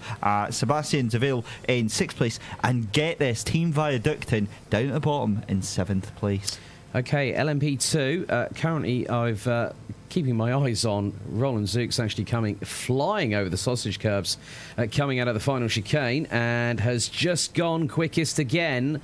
3 minutes 24.083. Joao Barbosa from Juices Motorsport Club. P2 ahead of Roy de Muink in the championship. protagonist in the number 15. Gabo Hevesi in the other car that is in the championship fight, rounding out the top 4, ahead of Carlos Bastos from Ramada Motorsport, rounding out P5. 2.672 seconds cover the top 5 in this session. DSR Nightmare, E-Team Brit, DSR Dream Team, B32 Racing and Blue Steel Racing rounding out the top 10. Yusuf bin Suhail, GTE update please.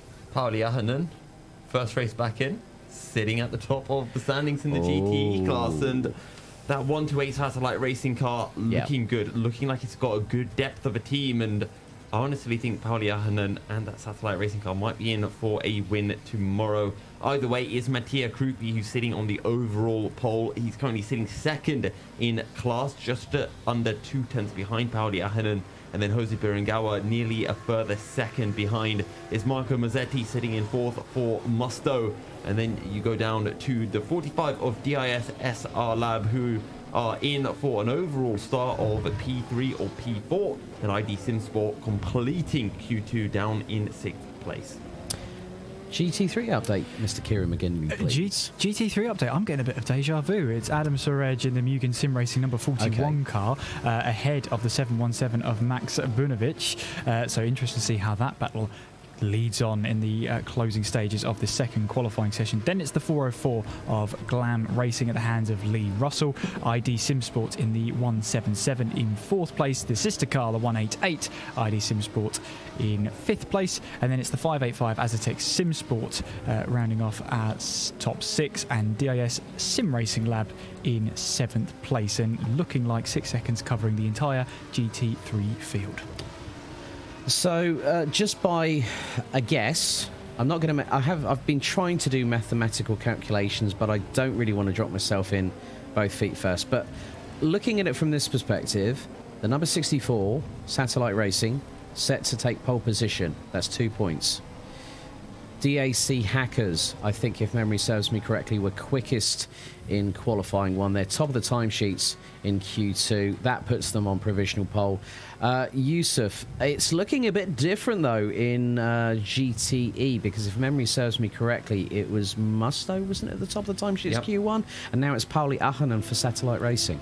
Yeah, and currently for Pauli Ahonen and Satellite Racing, they aren't quite close enough to be able to take that pole offer from Musto in Q1. Musto were nearly 7 tenths, actually just over 7 tenths quicker than Satellite Racing, so they practically have it in the bag unless Pauli Ahonen can find something special. The interesting battle is actually between DIS, Marco Massetti and Jose Berengawa, because back in Q1 it was the 45 of DIS SR Lab who were able to find a 49.8, and that was just under 8 tenths quicker than WOSR. But in Q2, WOSR back on pace, 8.5 tenths quicker than DIS. So right now, DIS need to get their lap time down to about a 50.0. If they can do that, they're starting the race in 3rd. So that basically means then, Kieran, in GT3 that Mugen Sim Racing are on course for their pole position. Is that correct? They are indeed, and even more so now, because their last lap time took them now to a 3:51.328, which now puts them over a second clear of the 717 of Unison Racing. So if it were to finish like that, my money would be that Mugen Sim Racing would grab the GT3 pole position. It's you know what's really been one of the more entertaining things, apart from David Christie nearly bouncing off the ceilings the minute that Martin Hemmingson puts in a hot lap and a DPI. We've had a serial reference earlier on. Well done, David. It deeply upset me. I didn't even know or realise I'd made a reference to the wheat biscuit with milk. The whole point of it. No, I absolutely didn't even realise that. I think that says more about me than you, Yusuf. The funny thing was, I was sitting next to Jon Fabricius Terral, and like literally as soon as I heard the words wheat biscuit and milk, I went, "Oh my god, he's just done a cereal reference right there." But yeah, but it's we've had some really, really great flat-out qualifying action. The drivers and teams have really put on a hell of a show tonight, Kieran. They really have in both sessions, in night and day. We've seen some fantastic driving throughout, and yeah, I'm looking at the battle of the GT3s as well. I've been looking at those throughout the entire session, and that's going to really be an exciting battle with the last 40 minutes of this qualifying session left to go. All hands on deck then as to who is going to grab those pole positions. All hands on deck, but they better make sure it's ship-shape and Bristol fashion, good sir. Yes, sir. Yes, sir. We might be having some developments in the GTE class because DIS have just done a personal best in Sector 1, a personal best in Sector 2, and maybe, just maybe, they could be finding themselves jumping up to the top of the standings. Right as I say that, I think they're pulling out of the way, so maybe not quite finding... Actually, are they on the Mulsanne Straight? Yeah, that's actually James Juba in the 64 Satellite Racing DPI that's just got past. So, right, my gut instinct tells me that behind the wheel of the 45 has got to be Andy Kirsten. It's always going to be Andy Kirsten, and apologies, actually he's on an outlap, so he's come out of the pits, but either way, maybe he can find some time. That's just me trying to cover up for my error, because I was frantically pointing to David, get the DIS car up, and then realised that he's just on an outlap. Oh, dear. We have also had our, I think the biggest moment in Q2, Martin Hemmingson, I think it was going down the Mulsanne Straight, literally rode over the... He did like an ollie, like a skateboarder, over the barriers on the Mulsanne, on his way to setting the fastest lap in DPI in Q2. Like, I literally... Was that he did the fastest lap? Yes! I thought that was when... Because I was talking to Kieran at the time. Wasn't that when he got behind one of the GT cars and did the... frustration weave? Yes, what was it? The frustration wiggle. That's your trademark. Yeah. I'm going to do the other type of the trademark, which is the wiggly frustration. Right. You're just trying to steal Kieran's thunder now. No. Yeah, this seems like an off-brand sort of... Well, I mean... Guys, I'm going to jump in for a second. I'm going to direct your attention to James Zuba here. Not at the moment, but he is just 3/100ths of a second off of the pace of that pole lap at the moment. So he could be, if he gets a good Section 3, able to actually improve on that. This is a potentially huge lap right here. I'm just keeping my eyes. I'm actually riding on board with Gabor Hevesi in the number 22, Mugen Sim Racing, coming down the Mulsanne. And... we're actually riding on board into Indianapolis. Oh! Back end steps out. He corrects with the left hand down through... that was definitely a big old moment. We saw that car in the barriers yesterday evening with official free practice 1 when Klanik, I think, actually did a Tony Hawk 540 sideways into the barriers off of Indianapolis. Now passing the WOSR iZone Performance 51 car. And now is going into Indianapolis. Very nice and neatly controlled there by Gabor Hevesi. And then we'll go through to Arnage. It was actually going into Mulsanne corner that the back end stepped out. And that's one of the things that we really, really admire from these drivers. How quick and how cat-like their reactions are, aren't they? Yeah, they're absolutely incredible sometimes. There's... DIS have now started their hot lap. I'm just double checking this. They are on a hot lap. They haven't done any sectors yet, so I'll be keeping an eye on that to see how that does change over the course of the lap. Not seeing any other real updates so far in the GTE class, as Mattia Krupi is on a lap. He's a couple of tenths down off his personal best, so maybe if he has got a good final sector, he can improve, but I doubt it'll be enough to pit Paul Jahanen off this at least Q2 pole spot. Yeah, Gabor Hevesi now heading into pit lane. And we have seen dramas going into the pits here at Le Mans in years past.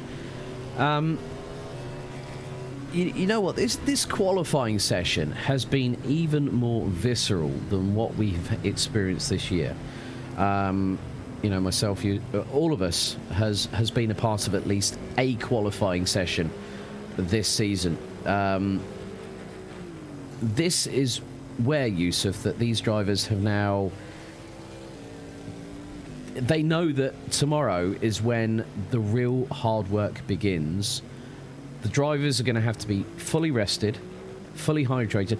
Then you've also got the strategy engineers that are looking at all the data, giving the drivers guidance where and wherefore on what to do when they're going to need to pit. We're going to have to keep a keen eye on that over the course of twice around the clock. I think we're going to have to keep a keen eye on DIS because they've gone green in Sector 1, they've gone green in Sector 2. So if we could bring up Mr. Andy Kurtzen from that GTE45 car, that would be wonderful, because I am really interested to see, because this isn't just for DIS to take 4th in Q2, this is for DIS to get 3rd. And when we spoke to Andy Kurtzen in that press conference, he said his target is to beat the Musto 54 car. It's to go for 3rd and get another podium in the GTE class, and at the moment they might be on point to doing just that. Yeah, very much the case. Who are you keeping your eyes on at the moment, Kieran, in GT3? This car right here, the 717 of Max Budovic, who is on a flying lap right now. Sector 1, looking at it, 2/10 off of Adam Serrage's number 41 pole position time, or I should say fastest lap in the session so far. So keeping an eye on him and to see what this battle between Mugen Sim Racing and Unison Racing will end up as. Unison Racing coming into this as the leaders of the championship. Mugen Sim Racing here ahead by more than a second. So Max Bunovic has got it all on his hands here to try and scythe that gap down as much as possible. Yeah, very much the case. David, it's DPI, it's just been an absolute binge of speed over two-hour quali sessions, isn't it? Yeah, it really has. I mean, Satellite Racing 64 has been almost a stranglehold on the class. The ridiculous alien-like pace from the team earlier on sets them up in a fantastic position, but it's still not over yet. We've got just a couple of minutes left to go in the qualifying session, and my eyes are kind of getting drawn to Loic Muir in the Team Rookie Monsters 666 car, because try as he might, he is trying to chip away at that gap there. They've got the fastest Sector 1 time out of everyone there, and ironically the 65 Satellite Racing team have the fastest Sector 2, so 64 Satellite Racing can be beaten, but it's going to take something special from one of the teams here, Alex. It is the indeed. EIS have just improved. They've gone 3/10 quicker. They're up to 4th in class, and that means they're within those 7/10 to the WOSR iZone performance car, and have for now provisionally locked in that 3rd place spot. Oh, we got qualifying. 2 yellow flags out. Sorry about that, Yusuf. 2 yellow flags out, Sector 2 and Sector 3. One was for Jose Berengawa. Yeah, a lot of the LMP2 cars have remained in the pit lane. Gabor Hevesi still out there and is again having to wrestle with the car, having now making his way through Arnage and now down towards Indianapolis. DSR Dream Team B32 Racing still out there, and I haven't really seen any improvements thereof. I know that DSR Dream Team are more than likely on an outlap. B32 Racing have got to within 2.5 tenths of their best first sector, 32.762. Gabor Hevesi is struggling with the car. He's about half a second off in Sector 1, nearly 7 tenths of a second off in Sector 2. DSR Nightmare running about 4 tenths off. And here we have the number 65 of Ryan Nash, David Christie. How's he getting on at the minute with the sectors? Ryan Nash, he's gone purple in Sector 1, so he's on a very, very fast current sector just now. The problem is for Ryan is trying to hook the rest of the lap up, but what we've seen from that 65 is he's more than definitely got the potential to do an upset. However, as he goes wide at the second chicane there, a huge tank slapper, the rear end of that car just lights up as he tries too early to get back onto the power here as we go into an instant replay here. You see him down on through the brakes here. I think he was caught off guard by that car that was just in front of him, missing the point there, but the car just fires itself out. Now I wonder, this is the thing that we've seen. We heard from the interview from Team Rookie Monsters, Chris Gitsov, that car looks dramatic, it looks exciting, but it is actually fast. So I wonder if they did actually lose any time at all. We'll keep an eye as the car comes through the second checkpoint here. But Ryan Nash lighting the screens up. I think he lost about 2/10 of a second going through that second sector here. But Ryan Nash currently making his way down through the left-hander here on the accelerator. Car looking very, very smooth. We've got a yellow flag out in sector 2 just now, and I believe that is for Max Bunovic in the 717 Unison racing machine. That's been lifted off as well. But yeah, this is what I mean. Surely there's also, Alex, got to be team orders coming into play, because the last thing you want championship wise is a 65 usurping the 64. It's a bit of a 50-50 on that one when it comes to a racetrack like Le Mans. You know, you're not always going to have your team drivers possibly thinking, yeah, I'll play ball, and then some of them will decide, actually, I do want to get pole position for the team, or I do want to contribute to said pole position. Actually, in the meantime, I have just kept an eye on what has happened to the DSR Nightmare car. They have had an absolute nightmare, because I just caught sight of the car heading into the Porsche curves, where the rear end has lost the rear wing, okay?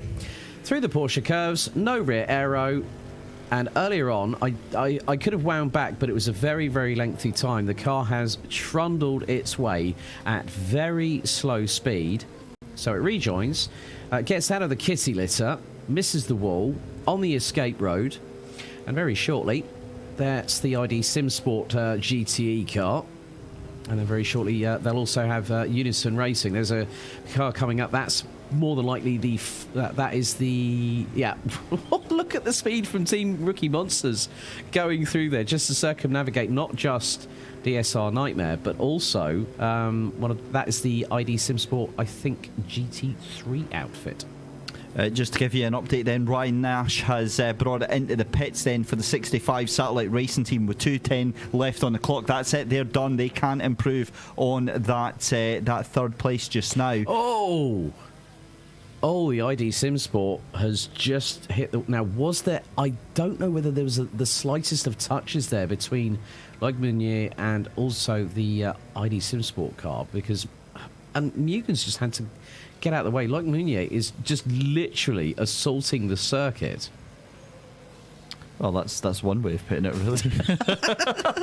I guess that's the most polite way of putting it. But well, it's the politically correct way of saying things, wouldn't you agree? I absolutely would. But 1.5 minutes left to go. This is it. This is now the final couple of laps here. So this is what happened to the ID SimSport car. You could see the car was out of shape already going through the Corvette curves there. So a little bit of too much on the rear end, and the car said, "You're having a laugh." Yeah. Looks like there's quite a few cars now coming into pit lane, which includes the 128 Satellite Racing Corvette. That was going through that was a nether realm through the wall, wasn't it, Yusuf? Yeah, Pauli Ahonen seemingly finding the same skills that the 64 car have.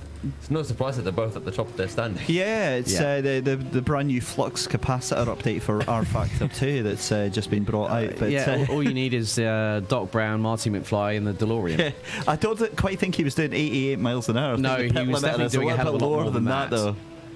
And looks like I think we are fast approaching the end of qualifying. We did have a bit of a reversal, so it was nighttime through into daytime. Hopefully very soon we'll be able to give you the combined qualifying efforts. So really, top of the timesheet, high DPI is 64 Satellite Racing, isn't it, David? Yeah, it certainly is. 64 Satellite Racing pole position in this second qualifying session. It's the 666 Loic Meunier car of Team Rookie Monsters, still on a hot lap, so that could change in second place. 65 Satellite Racing for the hypercars in third place in class. Team Rookie Monsters 555 in class. In fourth position, I'm going to distract myself there because Loic Meunier has actually went faster in sector 2 by 5/100ths of a second. I'm going to have to keep an eye on Loic because this could all change very, very quickly. Sean Butler for Axel Sports in 5th position in Class 5. Ducton takes 6th position in Class in that one. But this is starting to get a little bit scary with just a couple of corners left to go for Loic Meunier. Okay, Roland Zooks is fastest in LMP2. That provisionally, I think, gives them the 2 points for pole position for tomorrow's race, which starts in just under 16 hours and 20 minutes. João Barbosa at the moment has put in an equal first sector time of a 31.848 in the number 16. Juices Motorsport Club LMP2 car. Roy de Muink, the Dutch driver in the number 15, has been about a tenth and a bit behind. David, you're catching my eye with... he's... Oh my God, what is going on? Right, Loic Meunier in Sector 2 has went faster, but so is James Zuba. Both of them on track to beat their current times right now, and they're both coming towards the final couple of corners. What's the differentials in terms of the lap? Here's Loic Meunier in the 666. Team Rookie Monsters bouncing over the curbs, gets it all tail happy and sideways, and goes across the line. 3:21.858. Wow. Still improves, but still not enough. Half a second behind, but Zuba still ahead. So as it stood, Zuba was still way ahead of this. And as it could be, we could be back into the 320s for James Zuba. So we'll very quickly see if we can shift over to him just now. And here he is, James Zuba, just coming through the final couple of corners now for DPI. Sorry for hijacking the no, that's recap fine. That's here. fine. But oh my goodness me, the speed he's got coming in to these final couple of chicanes. This is huge for James Zuba. Yeah. He goes across the line. What can he do? He comes across just now. I'm waiting. Has he invalidated his lap? I think he did. I think he might have done. He cut the forward chicane, and that is it. I'm devastated. You know what? On that bombshell, ladies and gentlemen, we're going to go to a brief commercial break. We're going to give you a roundup. Who are our pole sitters for the EEWC 2021 Round 6 Le Mans season finale? We'll be back in just a couple of moments' time. Round 6 of the 2021 GTR24H EEW season Le Mans is presented in partnership with Viper Gaming by Patriot, Azatec, Global Flix, Film Vault, ESTV, and Motorvision.tv.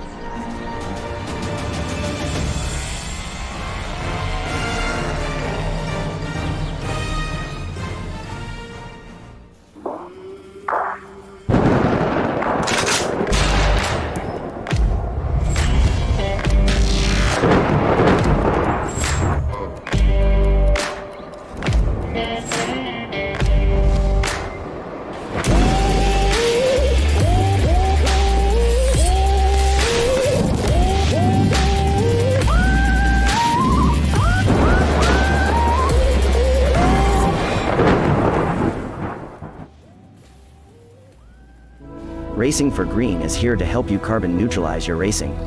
By planting new trees, Racing for Green offers to make your racing carbon neutral. We already have the calculations, contacts, infrastructure, deals and solutions ready for you to easily buy carbon neutral laps on any racetrack. It doesn't matter if you are a racing fan, team owner, driver, sponsor or partner. Anyone can buy CO2 neutral laps in the Racing for Green webshop and trade CO2 emissions for New Forest. Racing for Green.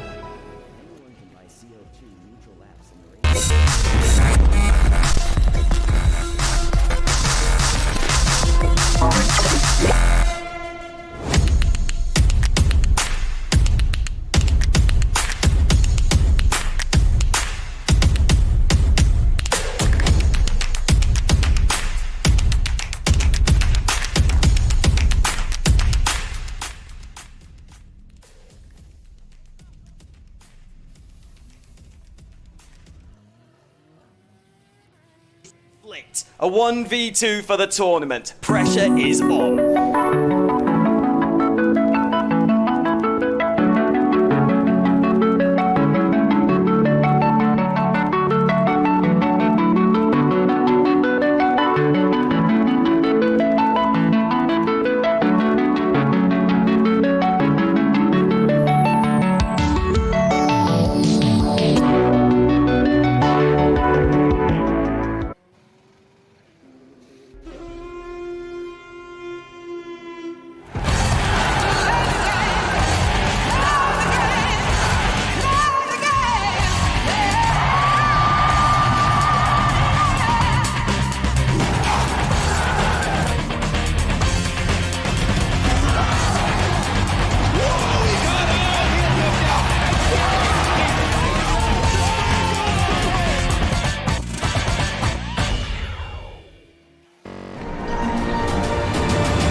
that was an exciting qualifying session. Two of them, of course, here at Circuit de la Sarthe. Here at Le Mans, in Pays de la Loire, Alex Goldschmidt, Kieran McGinley, David Christie and Yusuf Bin Suhail.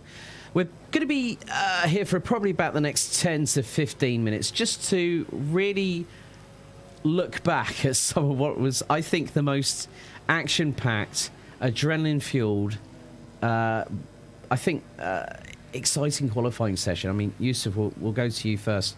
It looks like that provisionally, Musto GD Esports, the number 53 car, I think has taken we're waiting for the official confirmation, but we think that 53 has taken provisional pole once we get, as you can see, ladies and gentlemen, some highlights from both the daytime and nighttime qualifying sessions.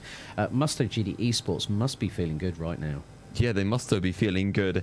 And you're the one who said must, so I decided to follow up on it. But either way, you know what? That, Kieran, I'm going to be honest here. That actually that actually trumps the knocking these back. And you said, is that a pun? And I went, well, that's puntastic. And the look on your face said it all. So you just now returned the favour. It's 1-1. As I said, I love puns. I give full credit to puns. I know. I mean, back to this. Great stuff from Mattia Krupi, but it's scary seeing the pace that Pauli Ahonen has and must have that pole unless they have a lap time deleted. But I tell you what, I'm jealous of this man right next to me, Davey Christie, because somehow when we got assigned our classes, I just thought, he's got the DPI class. There's going to be no challenge there. Satellite racing, he's going to smash it. And then lo and behold, the final seconds, it goes right down to the wire, David. It was absolutely fantastic, and obviously, you know, I had the lion's share of the excitement early on in that night practice. But my goodness me, I mean, nothing could have prepared me for that final lap there. And if anything, I'm actually more excited. I know, obviously, you know, satellite racing were dominant in that nighttime practice. But I'm really fancying now a little bit of fisticuffs and a little bit of fighting now. Yeah. With that second place team. Yeah. David, Martin Hemmingson, man of the evening by a considerable amount. James Juba, we could have seen him really helping the cause, but I mean, this is the moment I was talking about. Look, literally, bang, straight on, and he carried on and set his fastest lap of the Q2 session. Adam Surej, another driver that was not denied. Taylor Lane, who you spoke to the other day, had some dramas along the way as well, and that was going through and towards Indianapolis. That's a corner that's caught a lot of people out this evening, and also all the way through free practice. Yeah, absolutely. Just going back to Martin Hemmingson, that little wiggle moment coming out of the back straight, I would not be surprised to hear him being spoken to by race control about that, because while it's not in the rule book about that, what is in the rule book is an unsportsmanlike behaviour, and that sort of strays that line, doesn't it? Because you know exactly what he's doing. He's doing it because he he doesn't want to get into trouble for using his headlights, and he's wanting to show his discontent. But you're driving in a manner what would be classed in you know, back home in the UK from Motorsport UK, driving in a manner that's incompatible with safety. It's as in an unsporting manner. But we're going to leave that one to race control. You know what is really, really interesting? DSR Dream Team have had a little bit of trouble, but it's been worse. It's been a nightmare for the Nightmare Team. That's the first time I've actually said that this season. ID Sim Sport, this was the moment you caught, Kieran, coming out of the Porsche, you know, coming out of Corvette. Back end steps out, trying to put the power down, and Team Rookie Monsters manages to get out of the way. And here's the Dream Team themselves, and this is heading towards the Ford chicane. But what does this mean for the championship? Because there are double points. That is 2 points for pole position, 2 points for completing the entire twice around the clock endeavour here at Le Mans. This means that satellite racing in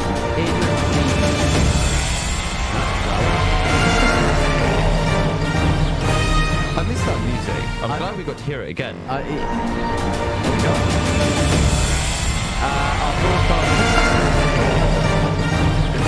There we are. Yes. Well done, boys. Right. Well, firstly, we have to thank all of you for you know what? He can't get it. You're part Italian. I think you've become a part of Vive la Révolution. You know, you become a bit French. I hear music, I start thinking. Oh my goodness me! I think you can hear our production team somehow blaming you for that. It wasn't me. No, Peter this went like this. I thought he was either going, I'm not doing anything, or he was doing like the Australian football referees where they just go like this. It's good. It's good. But what does this mean for the championship standings? I mean, we have, in the lead up to this, we have been waxing lyrical on this, that it is double points. It's 50 points for a win in each class, 2 points for pole position, 2 points for being there at the end of the race, twice around the clock. So what does this mean? DPI, Satellite Racing, the 64, extend their championship lead to 16 points ahead of the sister car in the 65.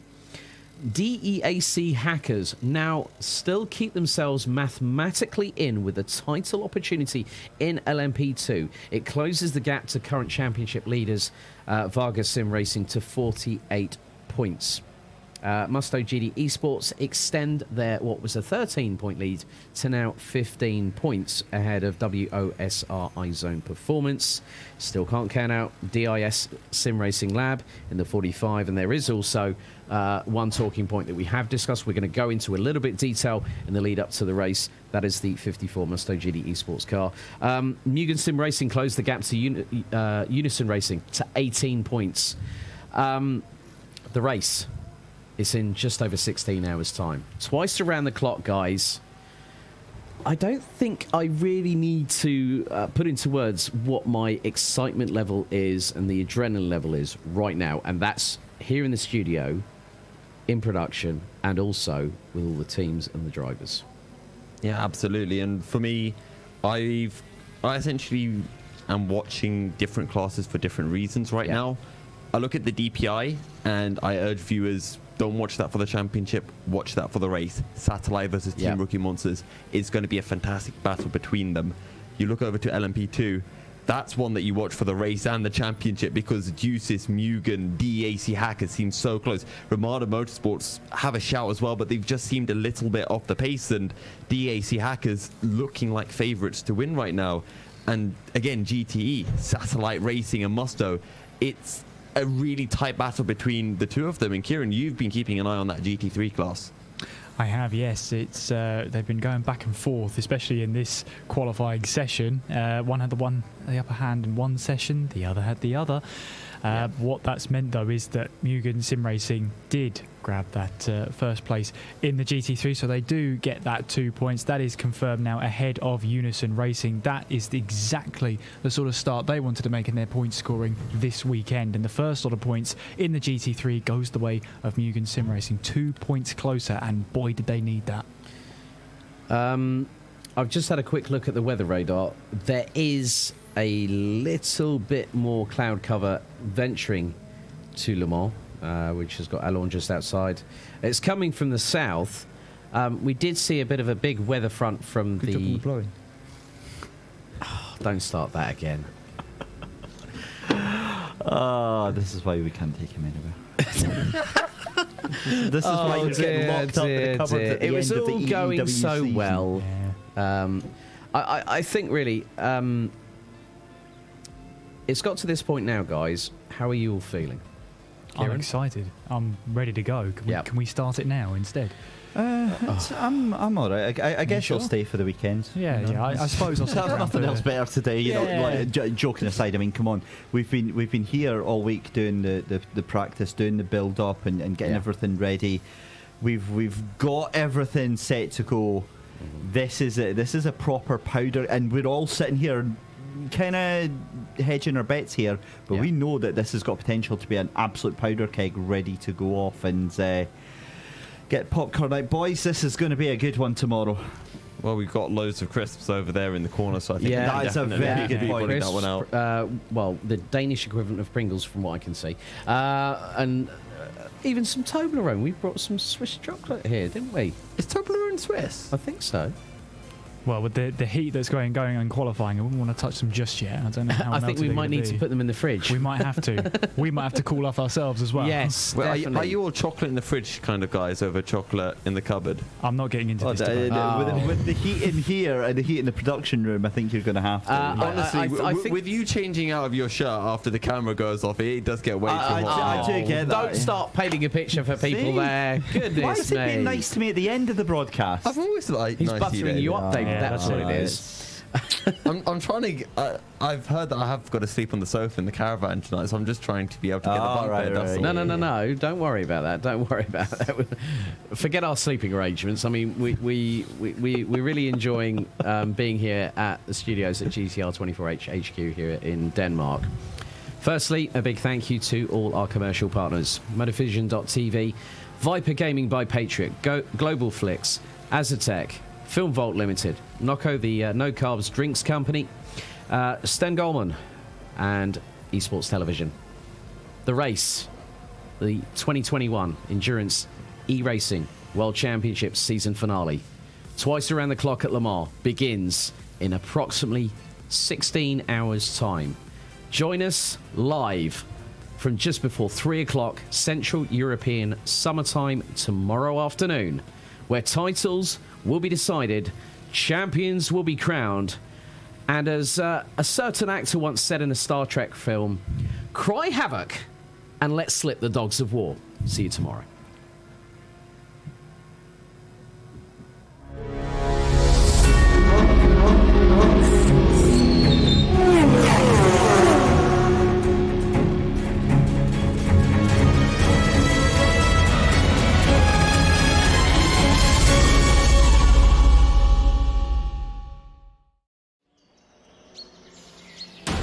Round 6 of the 2021 GTR24H EEW season Le Mans is presented in partnership with Viper Gaming by Patriot, Azatec, Global Flix, Film Vault, ESTV, and Motorvision.tv.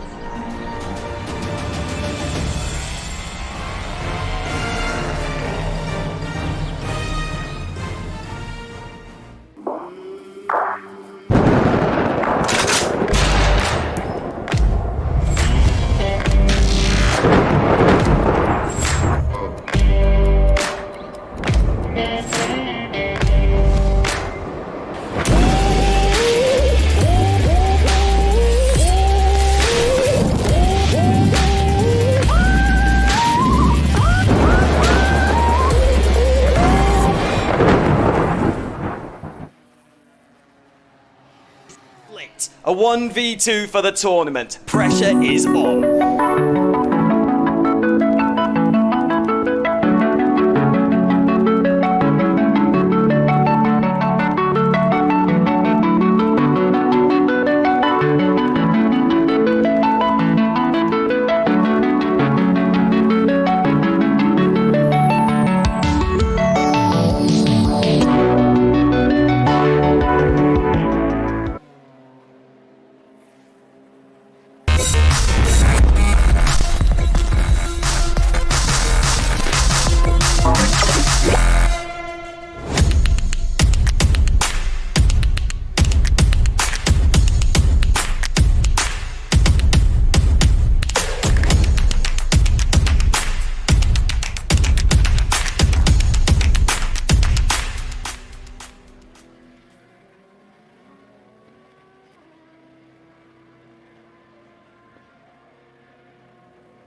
Racing for Green is here to help you carbon neutralize your racing.